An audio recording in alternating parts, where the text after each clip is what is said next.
So is this being streamed live or will it be telecast later on YouTube or something?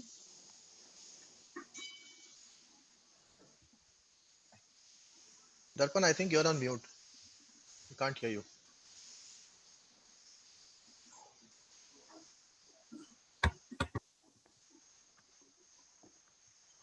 No, Seshadri, can you hear Darpan? Not really. I Now? can hear you. Ah, Yeah, now, now we yes. can. Now. Okay. Yeah, so I think this is going to be streamed live. Okay. Let me try to figure out.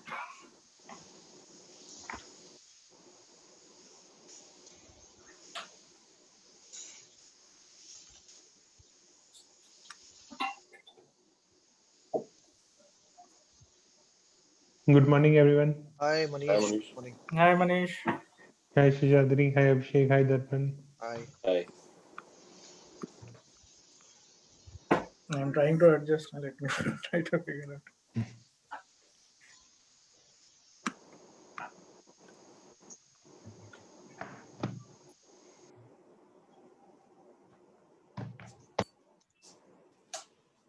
Hi, Dushyant. Hi, Vishal. Hi, morning everyone. Hi, Shishadri. Morning, Hi, Dushyant. Hi. Darpan. Hi, Dushyant. Morning. I think we'll start at 11:30, right? I think we would have Yeah. asked to just log in 15 minutes earlier. You're in office, is it, Dushyant? No, I've just put a virtual background to give that kind of a feel. It's very real. Yeah. Some of these are very good. Yeah. Both in Teams and Zoom, you get this good Yes. opportunity. Yes, So yes. My good son knows feature. this more than me, so he sets it up every day. Yeah. That's true. Actually, the sort of technological knowledge that you would find the next generation to have, that's much more Yes, than sort much of more. what we had it at our time. So that's insane. I have my young cousins, not young cousins, my cousins' children, basically, and so they are like every day on iPad and iPhone and all that, and they are like fully glued on. Okay, I'll set it up for my grandmom and stuff, and they'll do the Zoom and everything. Yeah, And the other interesting thing which this lockdown has done is even for like my parents, right? They have now become very tech savvy. yeah. Their art of living is happening on Zoom all day, Yes, right? So yes, they are yes. like totally and then they've become more busy. Good, good, good. Sandeep, the audio is not playing.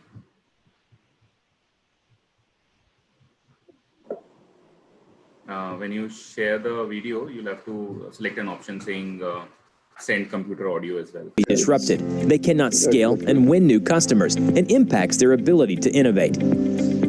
Buyers are Sandeep, also could you experiencing restart the video? disruptions in the supply chain and hinder When you share working the capital video, is you'll have trapped in to India's select an option supply saying, chains. send computer Over audio 20 as well. lakh disrupted. They cannot scale and win new customers and impacts their ability to innovate. Buyers are also Restart the video. experiencing disruptions in the supply chain. Sorry, I think there was an echo coming. Sandeep, what's the plan? You wanna play that video first? You wanna play it later? I'm not sure. Just for everyone's reference, that was a very quick 2-3 minute video to give an overview of cash flow and what we basically do. I think I mentioned in the intro as well yesterday. Essentially, we help companies digitize and finance their entire supply chains, both on purchases side as well as on the sales side. And especially during the COVID times, in industries where supply chains have actually gotten a lot of stress, right? Corporates want to obviously increase credit period with their vendors, and they want to reduce credit period with their buyers. On the same side, those guys have slightly different sort of opinions and views. So that's where we are coming in and stepping in and helping create a more win-win kind of a equation between all the parties involved. So that essentially everyone's objectives get met, and at the end of the day, the supply chain starts moving again, right? That's very critical in the current time, because what lockdown did is just put a halt on the entire supply chain, right? And just to get all those wheels rolling again, is something that required this sort of a push. So that's essentially, what we do. Sure. Would of course love to find separate time with you, all of you, post this session, Yeah. to just have a quick discussion if you think, there's any area where we could potentially add value. We will separately reach out for that. Sure. We are in discussion with a few of you, coincidentally already. So Abhishek, Okay. we are in touch with Vipin. Yeah. in So Treasury. Vipin and I work very closely. In fact, we are starting to pilot something with Credible. He mentioned. Working Yes. capital is Yeah. trapped in India's So supply chains. let's connect, Dushyant. I think there is Yeah, scope yeah. Would love to talk to you as well. Haven't had a chance to interact with you. because We've our been speaking seller to and Vipin. supply base is very, very fragmented, right? So I'm Correct. sure multiple parties can fit in that forum. Daily Yeah, In terms yeah. of the That's value what adds his that view you bring was. to the table. And win new Correct. customers. Correct. Their ability We've to- actually been speaking to Flipkart for almost a year now. So originally this was the fintech team, Vivek, Mandan, and Smriti, Yes. and they were taking care of it. So Yeah. we had actually signed the MOU. We were about to go live, and then the transition happened that instead of the fintech team, the treasury team is gonna take care of it. Yeah. And then of course, the treasury team had to Yeah. sort of reevaluate the entire thing, Yeah. and we've been in sort of touch with Vipin since then. Mhm. So, but yeah, would catch up with you separately as well. Yeah. Sure. worthiness, access to formal financing, and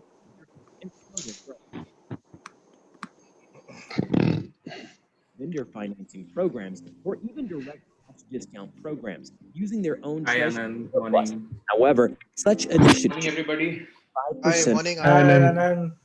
and 10% of all spends by buyers. The costs are extremely high of an unfinanced supply chain. No buyer can afford to ignore these costs for long. Cash flows Sandeep, I'm not sure how Here, you're trying to play it, but this is breaking a lot for me. I don't know if it's for everyone. and transparent marketplace for It is finance. breaking. Yeah, it's breaking for Breaking, me too. right? Yep. It's breaking. Sandeep, it's. I don't know if it's the internet at your end or.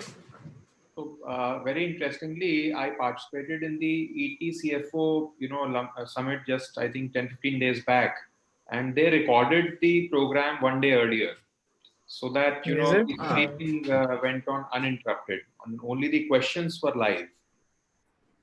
Okay. That's actually an interesting idea. Yeah. That's an interesting idea. Yeah. I think a lot of people did it on the competition front. So, I think some of the challenges which keep on happening, for example, there was this visa challenge which happened recently on CNBC. They also did the same. They did the recording in actually they did the recording in June, and they finally telecasted it in, sort of August. But that's a sort of good way to ensure some of these last minute technical challenges don't come in. Because I think one thing which lockdown has also sort of shown us is while we had assumed technology to be sufficiently advanced and comfortable for remote working, it's not really as well yet. I was listening to Bill Gates in the morning on some podcast, and I think a very interesting remark he made was that had this pandemic come 3 years back, अभी तो सबके पास 5 MB, 10 MB, 50 MB speed होती है. 3 साल पहले तो Yeah, that's true. we would really be sitting on the buses. Yeah. That's true.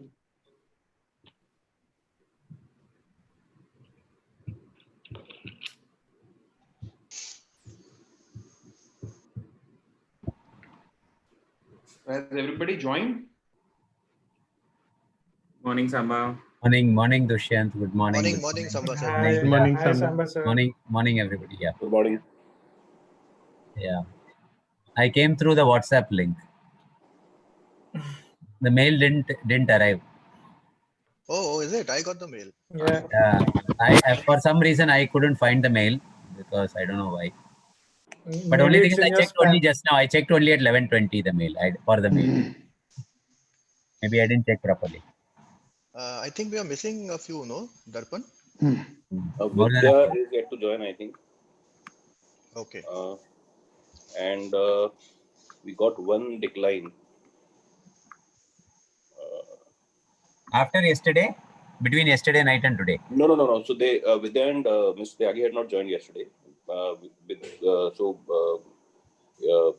It's only Ms. Tyagi who sent a regret note later on. Okay.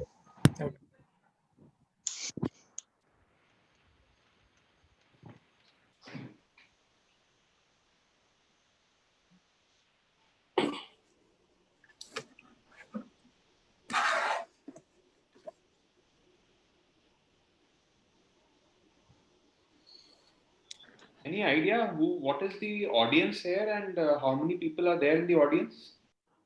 I think Sandeep would be best placed to answer that. Because I saw many? limited activity on LinkedIn, so I don't know how many have signed up. Or Yeah, same here. I don't think that post got Yeah. so much of attention or traction. At least we'll talk to ourselves then. We Yeah. can learn from each other. Right. Someone said a valid point yesterday. I think it's Ganesh Chaturthi on a Saturday, right? The summer Yeah. Yeah. So, Hi, good morning, everyone. This is Ashish Tiwari signing in from Gurgaon. I am Group CFO in Transport Corporation of India. Good morning to everyone. Morning. Hi. Ashish. Morning, Ashish. morning, Ashish. Morning, Ashish.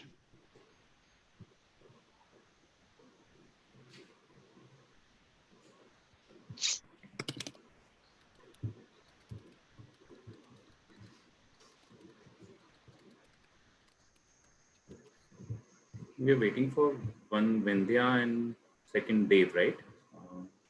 Two people yet to come in.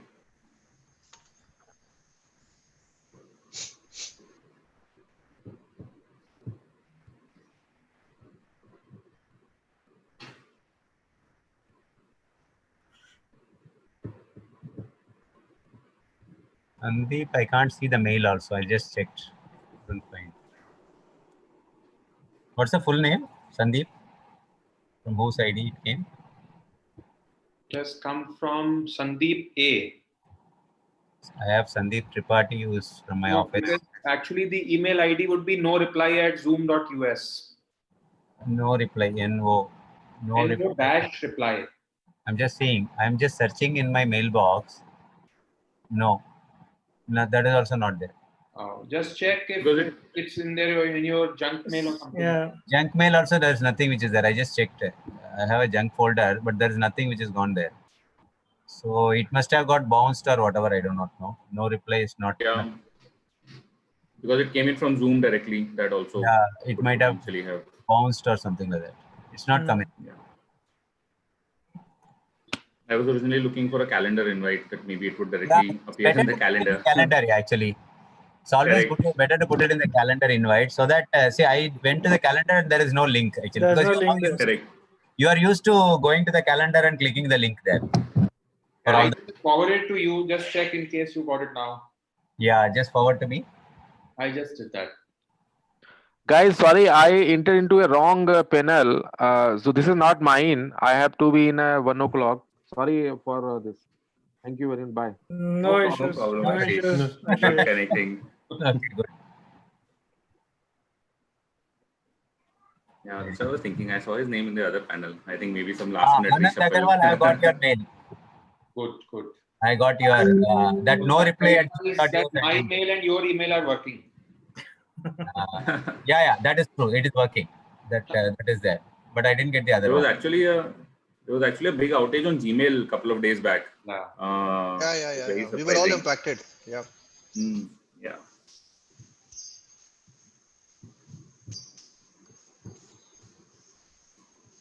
Hi, Vidya. Hi. Good morning. Hi, Vidya. Morning. Good morning. Good morning, Vidya. Hi, good morning. I hope you can hear me. Yeah, good morning. Yeah, We can hear you. we can hear you. Good morning.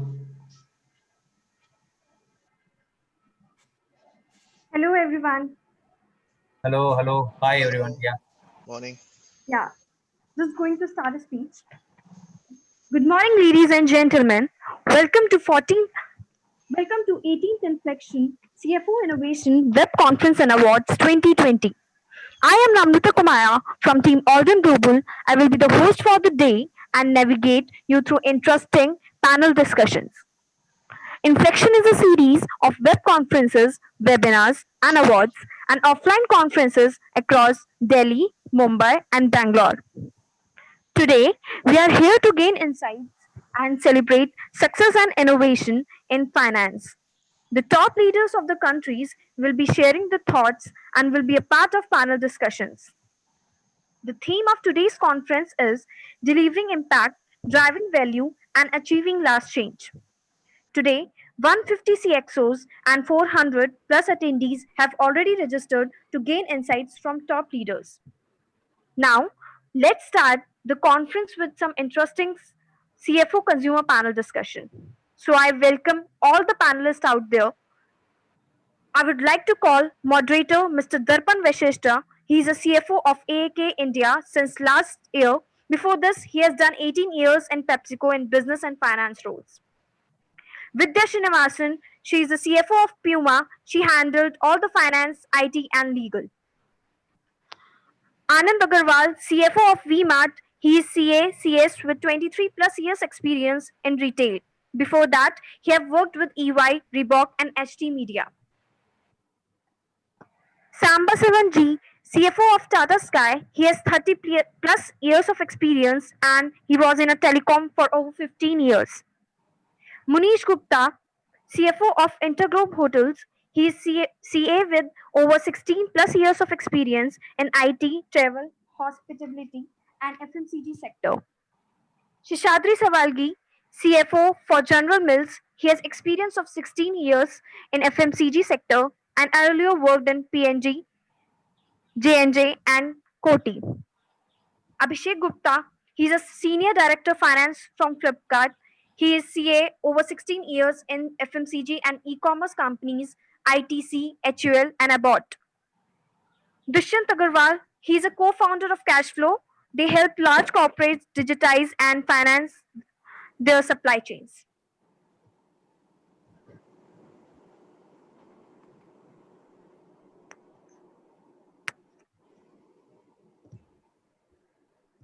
Hi leaders, you can start your discussion as well.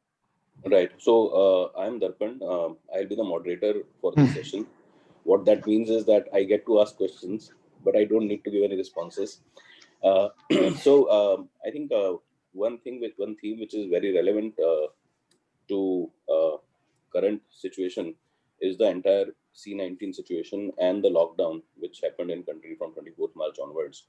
We have seen 3 phases of lockdown, and now there is a partial unlock or lifting of lockdown which is happening. I think most of us were taken by surprise. Most of us didn't know the severity and the extent of this on day-on-day activity, leave apart on economy, etc. So I would amongst my fellow panelists, I would first of all want to ask Sheshadri, who's with General Mills, because this is a very B2B, B2C centric clientele that his organization serves. So what was the kind of what were the restrictions and challenges that you faced? What was the extent of disruption that you saw? And as the unlock process has started, how have you been bringing the operations back? With still some movement and safety restrictions in place. So, Sheshadri, if you could please. Hi everyone. So let me give you a bit of context in terms of what General Mills is, so that you have more context in terms of the constraints which we face. So General Mills actually has a diverse portfolio. One, we have a retail portfolio which is brand like Pillsbury, Nature Valley, Betty Crocker, where Pillsbury forms part of the essential piece.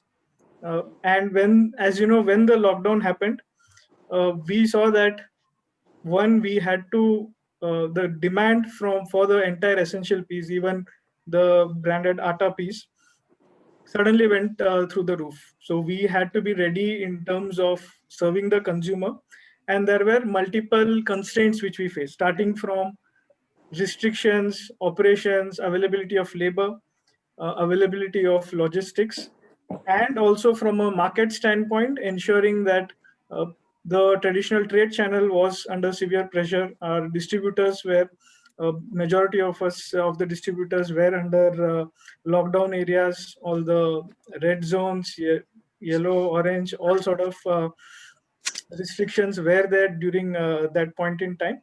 So one was, so from a demand side, we did see robust demand, but from a supply side, for us we had to ramp up our supply chain capabilities, and we had to do that in a very short time. And then we had to ensure that we are able to serve the consumers, we are able to reach the consumers with a range of constraints being thrown at us. So that was the problem for the essential piece. The other side of business, where which is our B2B portfolio, where we serve to say all, so we have a leadership position in serving all the bakeries across India, so where they use our products. So even bakeries, even QSRs or quick service restaurants, like say the Domino's and Pizza Huts of the world. Now in there, the ecosystem and the challenges were completely different, where the majority of the bakeries were under lockdown. So frankly, the supply chain constraints, internal constraints, were very less in that, but more in terms of the demand side issues were there, because almost all of them were under lockdown. Even the big QSRs or horecas or hotels and restaurants, they were under lockdown. So in that case, again, there was a different challenge for us, where we had to ensure that how do we sort of keep the revenue coming in, what is some different innovation which we can do, where we can ensure that our product reaches the end consumer. So these were some of the issues which we faced during lockdown. And what we did was we tried to do a lot of innovative stuff to overcome this sort of challenge. And I'm sure almost everyone in the industry during this, so it is always said that never waste a crisis. So we have found new ways to reach to the consumer. We have and I think luckily for us, uh, situation has sort of improved. We were able to cater to the demand in majorly in the essential. We managed to reach the consumers. My friends from e-commerce, Flipkart, Amazon, all these guys helped us do that. I will later share an example where we did an innovative way to reach to a consumer. But broadly, it's definitely a crisis which we all faced. We did succeed in few areas. In few areas, we are still expecting a recovery. So I wouldn't say that the market has recovered completely. We have not reached the pre-COVID levels, definitely. But then I am optimistic. I'm optimistic. So there is a lot of discussion on U curve, V curve, and W curve. I tend to be optimistic. When the recovery happens, I assume that it will be sooner to the pre-COVID levels rather than later. So let's see. But I continue to be optimistic on how we will sort of recover and come out of this COVID situation. Back to Dapan. I think Darpan got dropped. Just to continue, Anand, would you want to share your views as well as to how you sort of saw the lockdown? What was the impact? I would love to hear from you. Oh yeah, absolutely. Thank you so much. And I fully align with Sheshadri. And I would just like to begin with saying that I think COVID, if one really looks at it, really has been a black elephant event and not really a black swan. It was the elephant in the room. The origin and widespread impact was very well known to all of us, at least by early January. And I would say most of us, including me, ignored it for at least the first few months and started our real preparations only by February or end of March, early March. And but I think the pandemic definitely has hit almost all parts of the business ecosystem equally hard. Biggest hit has been on the demand side. Courtesy lockdowns, customers cannot come to shop, and I come from a retail background and primarily operate in tier 2, tier 3 towns. And if customers are not coming to shop, it effectively means there are zero cash flows, and therefore everything else automatically comes to a standstill. The biggest impact sectors around the world, in any case, have been travel, entertainment, hospitality, and of course retail. Anything which could be substituted with technology has been running, but anything which required physical access is severely impacted. If I were to, come to managing the business, the basic reaction of the business has been to protect, conserve, and then to thrive. Protect employees, consumers, conserve business, conserve supply chains, inventory, cash, and then lay the foundation to thrive later on. With lockdown constraints and an overhang of uncertainty, the teams really had to work overtime to make things happen. I think all of us have seen that. What was earlier strategized in weeks and months had to happen now in hours or days. Making sure all employees are well taken care of, all inventory is safe, existing commercial commitments are negotiated again and curtailed, so on and so forth. There are so many things that one really has to take care. I think the biggest challenge also has been in making the supply chain resilient. As a retailer, VMart is primarily a value fashion apparel retailer, and therefore ensuring the health of the vendor ecosystem is also an equally big opportunity and a responsibility. Uh, with gradual relaxation in lockdown, the impact has taken a different turn in ensuring supply chain, in clearing of old inventory, putting in place hygiene standards so that customers can have the trust to come back, and above all, managing zero cash inflows and fixed committed outflows. I think the biggest learning that I would want to share in combating the pandemic so far has been that if we take care of our people, they will take care of us. And this applies not only to employees but also to all parts of the ecosystem, whether they are vendors, landlords, customers, investors. I think all parts of the ecosystem. Having a very committed team meeting virtually 3 to 4 hours every day to take very quick, agile decisions on all aspects of the business has significantly helped us to take a lot of measures to combat the adversity. And obviously, tough times require tough decisions and also force us to do a lot of innovations. And at a time like this, innovation does come in hordes, from fast tracking online operations, working out new communication modes with customers, implementing home deliveries, taking out trucks. We took out trucks to villages around our stores so that, when customers cannot come to us, we should go to them. Organizing mass assistance programs for the impacted society at large, around 150 plus towns, innovating on supply chain logistics, partnering with landlords, ecosystem, and above all, I think bringing down cost by almost 40%. And more than that, making 50% more cash available with almost zero cash inflows through innovating working capital arrangements, and also encouraging our 7,000 plus employees to work out B2B deals in all parts of the country. I think the list is endless, and I'm sure my fellow panelists will also have a lot to share. But a situation like this really comes in a lifetime. And I'm really happy that we've been able to make a meaningful use of this opportunity. As Winston Churchill and also Shashadri just a while remarked, one should never waste a crisis. And I think I'm very happy to say that we have used this crisis to gain meaningful market share in almost all the major markets that we operate in. Thank you. That's great, Anand. One sector, as you just now pointed out, which has been most impacted and which continues to be under a lot of stress, and the outlook also is slightly uncertain around that, is the entire hospitality sector. And there, I would request Munish to talk about how they have seen this emerge, how they have seen this development, what hospitality sector and in particular his organization is doing. Sure, Darpan.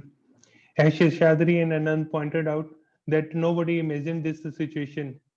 It was unimaginable that a strange virus would bring the whole world into a grinding halt, and people would be think about to change their working style. As a hospitality, we observed the drastic change in business in February and nosedive into March, and it impacted our business severely. In March, April, we were running at operating at occupancy of 15 to 20%. And as a company, our first priority was to take care of passengers, take care of guests. And even during lockdown, we got requests from companies for their staff who were otherwise staying as a PG. So we got a lot of requests. So first priority was to take care of employees and guests. As a company, the first initiative was continuous communication with internal and external stakeholders. So as we have communicated, so our hotel GM and the staff are regularly interacting with all guests. We make sure that during lockdown, GM or any vertical head will continue stay at hotel for 24 hours. In addition, as LT members, we were interacting on daily basis through Zoom and through Microsoft Teams, and we interacted with the team, and we make sure that there is enough communication with all employees, and vertical heads were also catching up on daily basis. But over the period in last 2-3 months, demand is picking up. In April, May, we are running 17 hotels across India, and our occupancy was 10 to 15% range. But in last 2 months, it's almost 20-25%. And still date till date, many offices are not open, and people are working from home, and people are fed up from working from home. If you see, the demand is really picking up. People prefer to go to the local resorts, and they are going for staycation, and they are staying for 1 or 2 days. And occupancy in some good resorts is more than 100% as of now. So we are also expecting that demand will pick up in staggered manner. Thank you. Thanks, Manish. You know, Anand also mentioned when he was speaking that there are some sectors which, sectors which can work with technology or which are not so physical. You know, they have been able to survive and maybe thrive in this crisis also. So on that one such sector is essentially the OTT services, and there we have Mr. Sambasivan amongst us. So I would request him to talk about how what kind of change he has seen post lockdown, and how lockdown has impacted them, if any, positively and negatively, and how they are managing this disruption on the field. Thank you, Darpan. We were, I would say, we were one of the few fortunate industries to have been positively impacted because of this crisis. In fact, end of March, whatever the subscriber growth we had expected, we overachieved it just in the last 15 days. So wow. we were tracking at 66% by end of February. But we crossed 100% of the full year target, which means that 34% of the full year target came in 1 month. So to that extent, yes, it's a kind of a good thing for us. Having said that, our entire focus was on how to make sure that this extraordinary growth in demand is serviced without customer dissatisfaction. Because what happened was, when a lot of customers come back, your systems have to scale up, your IT systems have to scale up. If there's a customer complaint, those systems have to scale up. That is where we were on customer service. All our entire customer service operations is outsourced, meaning they are done through outsourced agencies. We have got multiple agencies working across the country. This is for the call center operations. We have got more than, I think, 5,000 odd people receiving and making calls to customers. So overnight, they were asked to work from home on 23rd of 20%. So 20% is also 10 times the abandoned call rate of our normal period, right? So now we have come back to normal. This I am talking about in the first 1 month of this thing. So we had to do a lot of things particularly with the partners, making sure that we had to give them laptops, because the call center agencies, the people have to work from home. The desktops are being used in the office. So you'll have to buy laptops, you'll have to get laptops to deliver laptops at home. That is a big process by itself. So that's what is a big learning for us. Second thing, we also had to make sure that if there is any channel disruption, because this is a DTH technology, typically what happens is that if there is any channel which goes off air suddenly for some reason or other, there is a network operation center, what we call as NOC. People work 24/7 in that NOC. So there are about 20-30 people. So we had to plan for people working 24/7 in a COVID situation when people cannot go out. So we had to make sure that the same set of people are working for a week or 10 days or 20 days. So that was it's not a challenge, I would say. Some of the employees volunteered. So therefore we could manage that. But bravely, many people sat in the office for about 20-25 days throughout 24/7. It is something which is really, I would say, a great level of commitment of the people. Yes, we arranged for everything, their food, clothing, everything. We made sure that all the beds, everything was arranged, and that was pre-planned actually. So we made sure that the life was as good as they were at home, but still not going home, but working 24/7 in office is something which is really remarkable. So the people rose to the occasion during that time, so that the customers were not what you can say, discouraged from watching any of the channels. So that's the other big thing which comes to my mind. So employees rose to the occasion. Customer service also rose to the occasion in terms of our partner agencies. The third important thing which I would say is that we identified many of the vendors where they are dependent on our payments for their salaries. We decided these small vendors, we will pay them a little earlier than normal. So that is a call which we took during this COVID situation. If they were getting, say, 7th or 8th of the month, we said, why don't we pay before 31st March itself? For some people, for a few crores of rupees, we said that we will make payment early, about 8-10 days early, because I'm sure they will be struggling for cash, and we used that opportunity, particularly for the security agencies, some small agencies and all those things. We paid them a little earlier. That is one call which we had taken. The fourth one, what we took was when there is a lot of abandoned call rates, when we make the payments for these agencies, this is based on the number of calls which are handled. If I just go by the number of calls which are answered, they would not, the agencies would not be getting full amount, because there is so much of abandonment because of the work from home, and many people could not work from home and all those things. The agencies were not able to supply the manpower, as I said earlier. There also we took a call saying that we have to be meaningfully. So even though as per contractual rates, we are not supposed to pay certain amount, we paid that money ex gratia for additional amount for a certain period, for the first 2 or 3 months of COVID, so that at least they could pay off the salaries of the people who are working in those agencies. So these are some of the things which we said we will do, and we were looking at more first from the customer perspective and second from the employee perspective. We were doing a lot of stuff which I will not talk about now because for the paucity of time. We tried to make sure that the employee engagement is good. Our managing director wrote mail saying that please don't have a burnout. Please don't have meetings beyond 5 o'clock. Don't work on Saturdays. Don't work on Sundays. So have a work-life balance. That kept on getting reiterated because it's a natural tendency for humans to extend their work time, because it's actually blurred. The gap between work time and home time is blurred. So people started working late hours. So we started avoiding that. And I think that is also paying some good dividends, because we got some positive feedback from the employees based on that. So travel has stopped. So a lot of cost savings have happened. Automatic cost savings have happened. And so that's from me. We can move forward. Thank you. Right. Thanks a lot for that, Samba. One sector which was very, very well poised to take advantage of this kind of situation was e-commerce. But alongside e-commerce is one sector which any which way has been regulated quite often. And even during the lockdown period, we saw a lot of government regulatory changes and those coming around. So we have Abhishek amongst us, who's from Flipkart. So how did this whole situation emerge for, how did you see, Abhishek, this position emerge entirely for e-commerce and particularly for Flipkart? And how is it looking like? Sure, Darpan. Hi, everyone. Good morning. It is my pleasure and great honor to be speaking alongside some senior people of the industry. And Mr. Samba sir has already stolen away some of my lines in terms of, the sector which was positively impacted, definitely e-commerce, and some of the very good things that, the company did towards employee empathy. Exactly the same things, that has happened for Samba sir has also happened in Flipkart, right?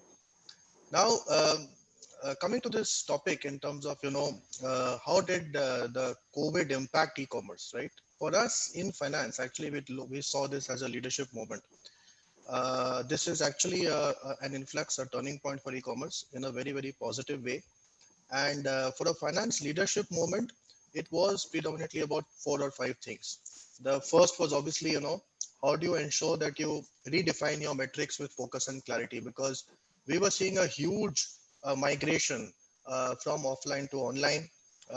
There was a period of lockdown where, the clarity in terms of what is essential, what is non-essential, what are the zones in terms of red, amber, green, that definition was not very clear.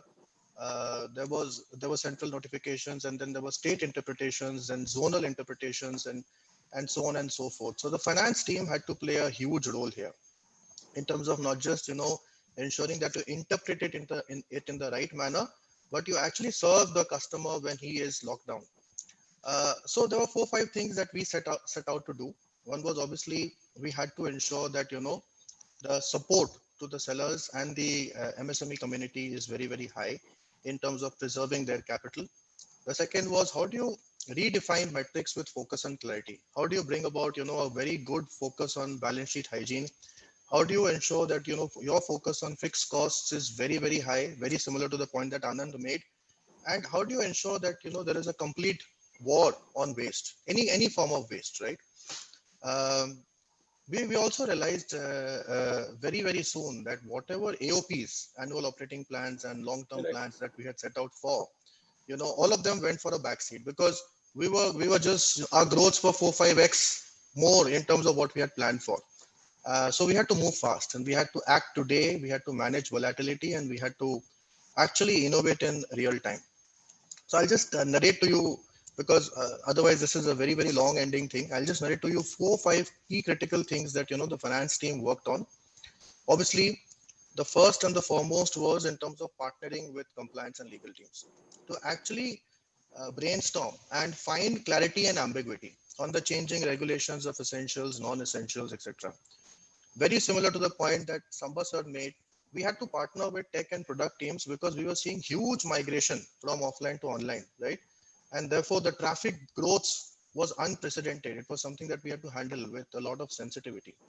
Uh, there were about 2 to 3 phases of lockdown where only grocery was allowed, and a large part of our regular product supply chain was actually untouched.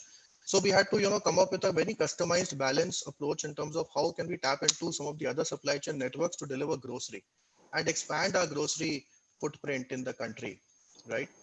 The next big thing that the finance team had to do was in terms of, actually thinking enterprise. How do you look at the broader organization impact? Because this is a very, very pivotal moment, a redefining moment for the industry on the positive side, obviously, right? So how can you think beyond your business unit? How can you think beyond your vertical? And how can you have the ability and the foresight to influence and, possibly forecast what will be the changing consumer behavior? How will your stakeholders react to it? And stakeholders include sellers, all the MSMEs, our shareholders, everyone, right? So there was a very, very deep review in terms of, what are the customer trends looking like? Post COVID, the demand patterns are completely changing. Some of the categories which were dying, like tablets, laptop was in so slow, low single digit growth, right? They suddenly found a new lease of life, right? So some of the other categories which suddenly saw a huge spike was audio, the headphone that I'm wearing right now, right?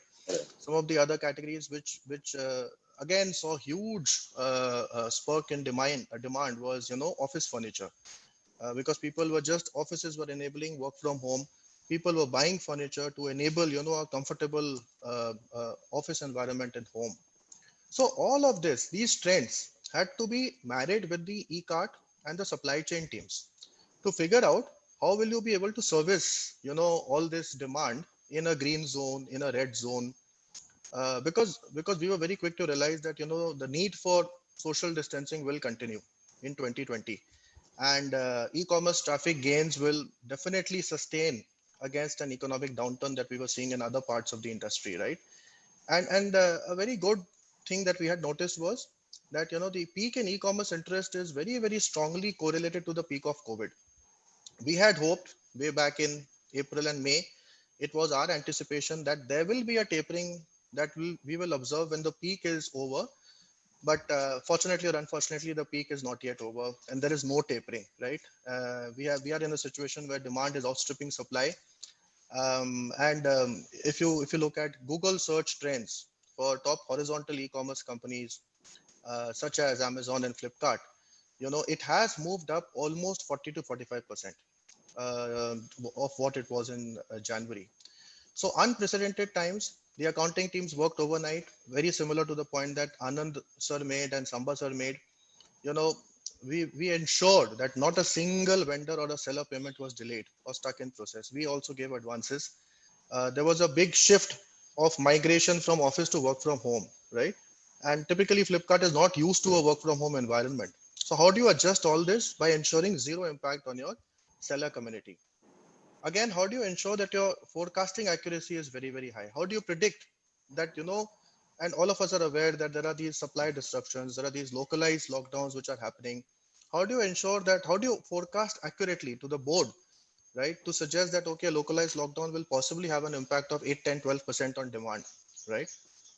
And then what do you do with that idle supply chain? How do you redeploy it to a scenario where, there is demand in a separate state, right?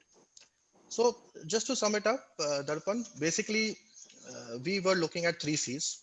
We were looking at cashless, we were looking at contactless, and we were looking at convenience, right?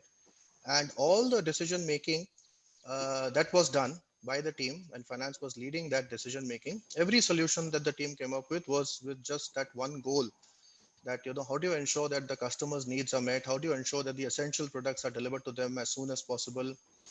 How do you ensure that the focus is on safe and contactless payment options for customers, which means you have to rejig your the platform and the funnel to ensure that, cash on delivery becomes the king, right? And obviously cash on delivery in a normal business scenario doesn't make very high sense because it is prone to some element of fraud, but this had to be, done, and we did it with full force, right? And we also, for our frontline health workers, we call them COVID warriors, the delivery boys, right? We did a lot of things from there for them, in the shape of, in the form and shape of empathy, for them, in terms of, coming up with some customized insurance policies, ensuring their PPE kits, gloves, masks, sanitizers, everything is funded by us. They are given periodic holidays and leaves in between, zero layoffs in Flipkart, no payments, no cutting of salaries. In fact, all the hiring commitments prior to COVID, we did honor each and every one of them. And the onboarding experience of those, that talent pool was fabulous. It was a virtual onboarding. Yeah, so that's about it for me. Great. So this is quite interesting. While Anand, talked about retail and in particular fashion retail, but aside of channel disruption, even what this lockdown and what this disruption has shown us is some bit of consumer or buyer behavior change also. At a distance, gyms and those kind of activities are out or they are opening up slowly. While at leisure, we're comfortable, we are at home, might have gone up. We have Vidya amongst us, who's with Puma. So how did this end up impacting the sports and leisure and sports retail segment? And what are you seeing right now with them? Thank you, Datman. So basically, I think, like you rightly pointed out, as far as our category is concerned, obviously we also had the initial disruption that all the panelists have talked about, when we're not able to actually move product, we were not able to open our stores. So all of that continued. But having said that, I think we are seeing obviously higher demand both online as well as in our brick and mortar stores, with reference to athleisure, because obviously the product category lends itself. We also have masks and things like that. So all of that is doing extremely, that also those are some of the things that are actually selling at this point. We are obviously seeing a lot of traction in apparel, because that is the kind of clothing that people want, especially now that they're working from home. So I think, we are certainly seeing demand from that perspective. Obviously, still disruptions continue, but yeah. Yeah, thanks a lot, Vidya. Moving to a different segment, which is essentially the service enabler for the businesses. My next question, the same question in a different vein is to Dushyant, who's with cash flow, about during these last 2 quarters, did he see any customer requirement change? How did the landscape change on overall business? And since it's a tech-enabled business, was it a gainer, or were there some headwinds that you faced? So Dushyant, if you could just. Sure. No, thanks a lot, Darpan. Actually, we come from a slightly different vantage point to the entire equation, given that we work with about 50 plus large corporates across 10 plus sectors. So we actually had the unique position of visualizing this COVID impact on multiple industries, right? And how different industries are reacting to it, how is it impacting them, and what are the kind of requirements for the companies and the CFOs, right?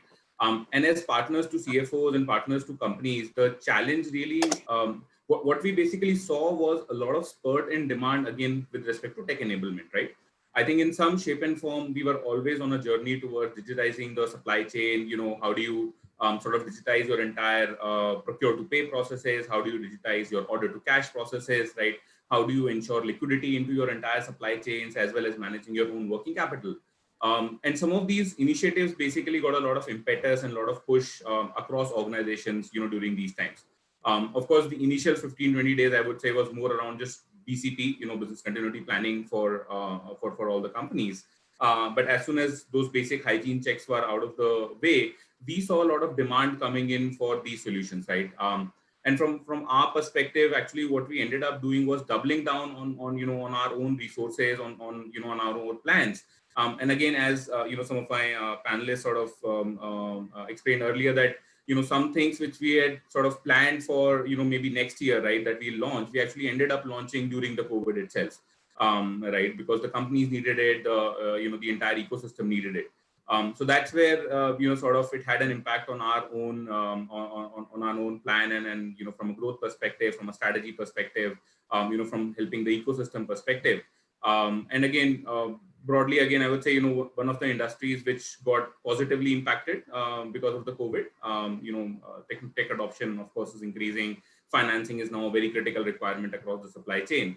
And that's essentially how, we ended up helping us, our partner organizations, during these times. Thanks, Dushyant. That leads to a question closer home, which is, what we are hearing and what we are seeing also is a significant amount of liquidity disruption and maybe working capital situation getting out of hand. Inventories getting stuck or getting lifted slightly slower, revenues or collections not coming in time, and then managing payments for ecosystem. So there, because there is a large distribution landscape that any FMCG company deals with. I would again, request Sheshadri to just comment on that. How they have managed working capital during this time, what kind of interventions they have taken, and what kind of policy decisions. Because it's a give and take kind of situation. You survive in an ecosystem. For working capital and your ecosystem or stakeholder delight, they go hand in hand. So that I would request Sheshadri to talk about, because there is that large distributor mass or small customer base also that you deal with. So, see, Darpan, I think from a FMCG standpoint, I think the manufacturers play a very critical role if you see from an entire ecosystem standpoint. And I think as a manufacturer or as a company, I think we are the best placed to sort of ideally insulate some of the stakeholders. So be it distributors, be it retailers, be it our vendors as well. So obviously with COVID, almost every stakeholder faced that immediate liquidity crisis, right? Because the revenue was a challenge where the costs sort of didn't stop, right? So we had to incur that fixed cost. So the approach which General Mills took, and I think many FMCGs took, is to think holistically and to ensure that we are able to support the entire ecosystem. And there were few things which we had to do. So it would mean that we had to give, say, some additional credit to the distributors, to the retailers, because that's the only way where you could maybe start the recovery phase. So there was a time where around March or April, where there was absolutely no cash coming in.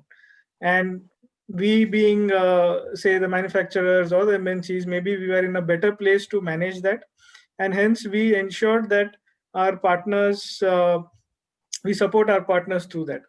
I think the next thing again is more in terms of knowledge leadership as well. Because if you see the entire ecosystem, I think as even Abhishek pointed out, maybe Flipkart would be in the best position to actually make sense of what's happening, what is legal, what is not allowed. And I think the same case happens with FMCG as well. When the lockdown hit us, there was absolutely no sort of clarity for the initial, I would say, couple of months or even a month where we did not know first which is essential. So atta is, say, a very pure essential play, but then, for example, is, say, a Betty Crocker or a Nature Valley, which is, say, a natural protein sort of bar. Is it under essential, or it's not? One is that. Second is the amount of challenges, practical challenges which we faced. Like even in supply chain, uh, we would get logistics trucks for actually going out of the plant because they had the essential products in it. But when they used to come back, given that they were empty, they were stopped at various states. So they were not allowed. So in that sense, we actually didn't have our logistics folks to ensure that seamless operations. So there are many such working capital blockages which we faced. So even from, say, as simple as a logistic vendor. So we had to sort of lean forward. So there are two major things which did. One, we lean forward in terms of ensuring that we give them that support in terms of working capital requirement. Also, we try to ensure that they get support from various working capital platforms. Like as Dushan said, so one is that, so we sort of ensure that we tied up with couple of financing platforms with the banks to ensure that the distributor has the requirements, at least from a short-term standpoint, they get that support. And the second thing I would say is, again, we took a bit of leadership in ensuring that can they benefit from, say, the various schemes which government laid out. So not necessarily everyone within the value chain would be aware that he is a MSME, is he registered, he could get a loan or something at a substantially lower rate, but the fact is that they were not aware of it. So one of the things which we did is to educate the entire ecosystem. We have a range of quite a big number of distributor partners, where we said, so these are some of the things which you can benefit from. And so this is the way where sort of finance played that leadership role in ensuring that all the stakeholders at least needs were met immediately from a short-term standpoint. I think one other critical piece of area is, again, managing, maybe I'm sort of digressing a bit, but managing stakeholder expectations as well. See, because see, end of the day, success, doing well or not, is decided against a particular expectation. For example, if I said 10% growth uh, for at a entire business level, maybe it's good. But if I say that it's a e-com channel growth, then it's abysmally low, right? Because we expect it to be 200x. So hence, managing that, I think finance plays a very critical role. So even pre-COVID, we always play that role in sharing a balanced point of view to the board, to the region. But I think it has become extremely critical in the COVID scenario. So I vouch that almost all finance folks would have moved into weekly forecast, daily forecast, hourly forecast, and that was the need of the hour. Because with so much of constraints, so we have so much of constraints, we have on one side so much of opportunity as well, and we had to sort of balance between the both, and then give a fair view in terms of what to expect from the management, what are the resources, where do we pivot. And I think, as Abhishek sort of rightly put, all the forecasts which we did pre-COVID, everything went out of the window, right? Because, and one thing is, India actually caught the COVID bus a bit late. So the amount of forecast which I would have done, we were completely different versus across the globe. If you see, there were even Southeast Asia, if you see, they actually had a big impact before us. At the time of December, we were not actually seeing that we would have such a big impact in, say, March. So we were quietly optimistic, even from a growth standpoint. Expectations, we were not so we did not taper down the growth expectations. But as COVID hit us, suddenly we realized that the first thing which we need to do is to give a balanced picture to the management, to the region, to the board, so that their expectations, they are aware as to what is happening on ground. And I think as finance, we have that we have that visibility to either to completely zoom in. Like I can know what, say, a distributor in tier 2 town is facing, and I can completely zoom out saying that currently in essentials this is the growth which we can hit, and in say B2B business this is the growth which we can't hit, and this is a serious impact to the overall country business. So I think finance plays a very key role in managing that expectations and even going forward. So we are not out of it, so we continue to manage that expectations. We are the eyes and ears of the board of the region, and then we ensure that we deliver what we are committing. Right. Thanks a lot. Abhishek, you did touch upon this particular point which I'm going to ask about. On overall, see, again, I'm assuming that Flipkart, like all other retail, e-commerce aggregators, would have a very large base of smaller, or what you may say MSME suppliers and service providers, and then there are those regulatory reasons also because of which you have to support them. Uh, how was that base impacted for you, and specifics, any specific learnings from them, how early you started getting ideas about that? And you did mention that you went into you already had a lot of tie-ups and you already had a lot of things in place, but if you could just speak about that, Abhishek. Yeah, Darpan. So, see, what was happening is, unfortunately, a lot of our seller community base for the verticals or the categories which were seeing a huge, pent-up demand or a offline to online surge, like electronics, like mobiles, right? Like office furniture, like I mentioned a little while earlier. Like how Vidya mentioned, even in apparel, the maybe not the bottoms, but the tops, right? So there was some huge pent-up demand. Now, during the first two phases of the lockdown, a lot of these sellers were actually in the red zones, right? And the biggest challenge that we were facing is that, if you have a Flipkart hub, which is potentially, say, in a amber or a green zone, which is allowed to do non-essentials, but if the seller is in a red zone, then that, that supply chain disruption was very, very evident and apparent, right? Um, and these guys were sitting with stocks. We lost almost 2 months of business, and in that, April was a good month where you see a lot of festivals across India. April, right? The New Year festival for the regions, different regions. So we had to, think very differently. Obviously, you have to comply, and you obviously you'll have to ensure that that supply chain for that particular seller will be of no use, right? So the two or three things that we actually thought of and came up with very, very quickly is, how do you help sellers in distress times through insurance, through working capital credit, where I think Dushyant also comes in, and letting them know, which are the categories where they are seeing a huge demand surge, because an early warning signal from us to them will also help them, buy appropriately and take care of their working capital needs, because otherwise they'll be stuck with stock, and it'll be a huge working capital drain on them, right? So we came up with, we announced some insurance protection plans and incentive policies for supply chain partners. We tied up with Kiranas, and I'm going to touch upon it in detail when we talk about the supply chain question, right? In terms of what we did with Kiranas and freelance delivery executives, we quickly onboarded Kiranas for last mile delivery, right?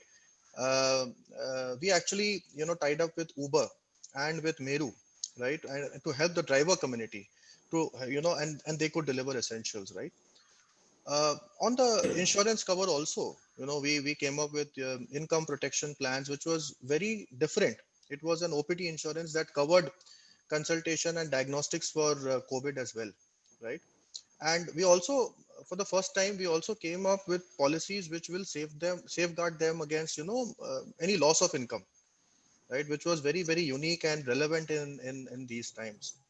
And our own people, Flipkart's wish masters, our delivery boys, we call them wish masters, our supply chain executives, they are already covered under insurance, but for them we came up with a new policy, which we called as Flip Care, which was a bump up on the accidental and the term life insurance limits over what they were already getting, which is far higher than what ESIC cover will provide. So I think these were some of the unique things that we did, and we acted really fast on this, Darpan. Right. Thanks, Abhishek. And you talked about how the business is coming back, but I mean, whatever one knows of retail, retail is usually inventory heavy, and again there is that MSME base, again working capital heavy. I mean, aside of being fixed. So, what were the kind of challenges that you faced, and would you say that you are out of those, or still some work to be done? So, Anand, if you could. Yeah, thank you, Darpan. I fully agree, and I in fact very much aligned to what Abhishek also said. And just to add, I think in my view, the biggest detrimental impact this crisis has had has been on the MSMED sector. Typically, the MSMED have, let's say, a slightly low capital base, sometimes unorganized business structures, and also they have very little access to cheap credit systems. And at a time like this, when most of the businesses stopped buying, their purchases in response to the lockdowns, the smaller vendors and traders, particularly in the MSMED segment, had a huge challenge in terms of stuck inventory, cancelled future orders, no cash flows, even migration of their labor force, and they had, in any case, pay their fixed costs, etc. So there was a lot of challenge in the the vendor ecosystem. And in particular, if I talk about our vendor base, VMart's vendor base, a lot of them would be from the MSMED sector, and most of them actually faced very, very similar challenges. And as we started tackling the pandemic, it became very clear that they required the most amount of help.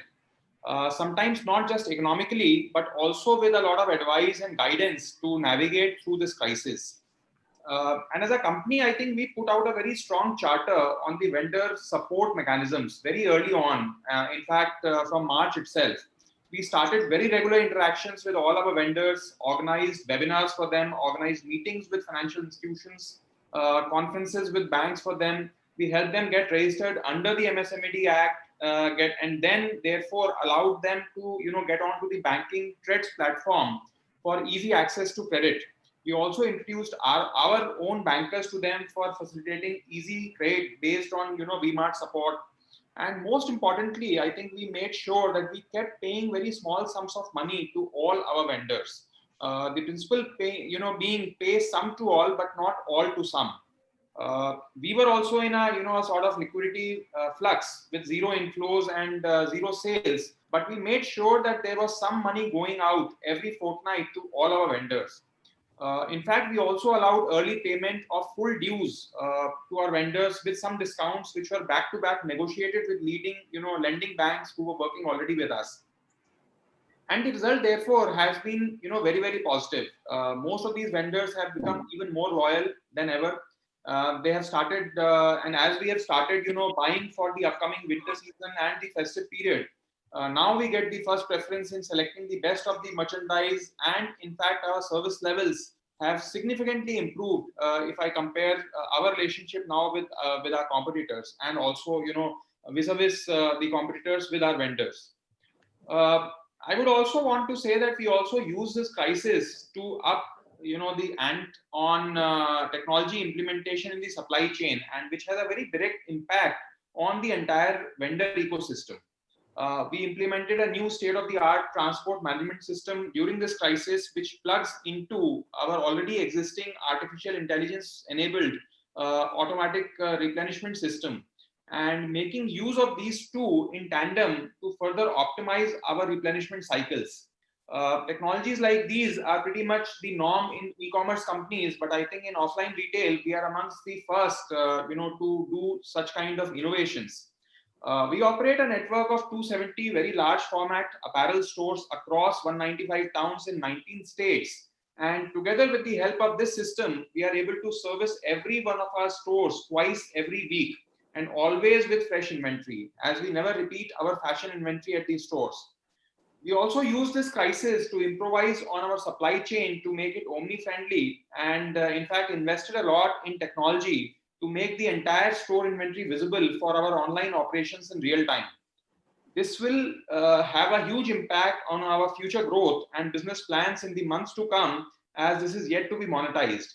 And again, using the crisis to improve our vendor relationships, improve supply chain, and build a strong, resilient base for the future.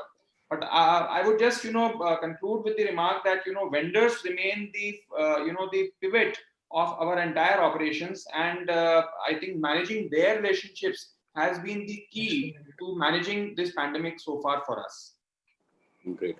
Thanks a lot, Anand. Switching gears and, talking more from the, more talking about, less talking about past and looking more at future.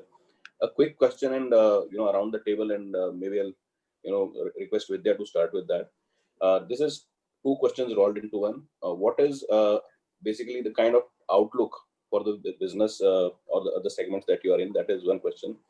How do you think that CFOs can play a role in shaping that future?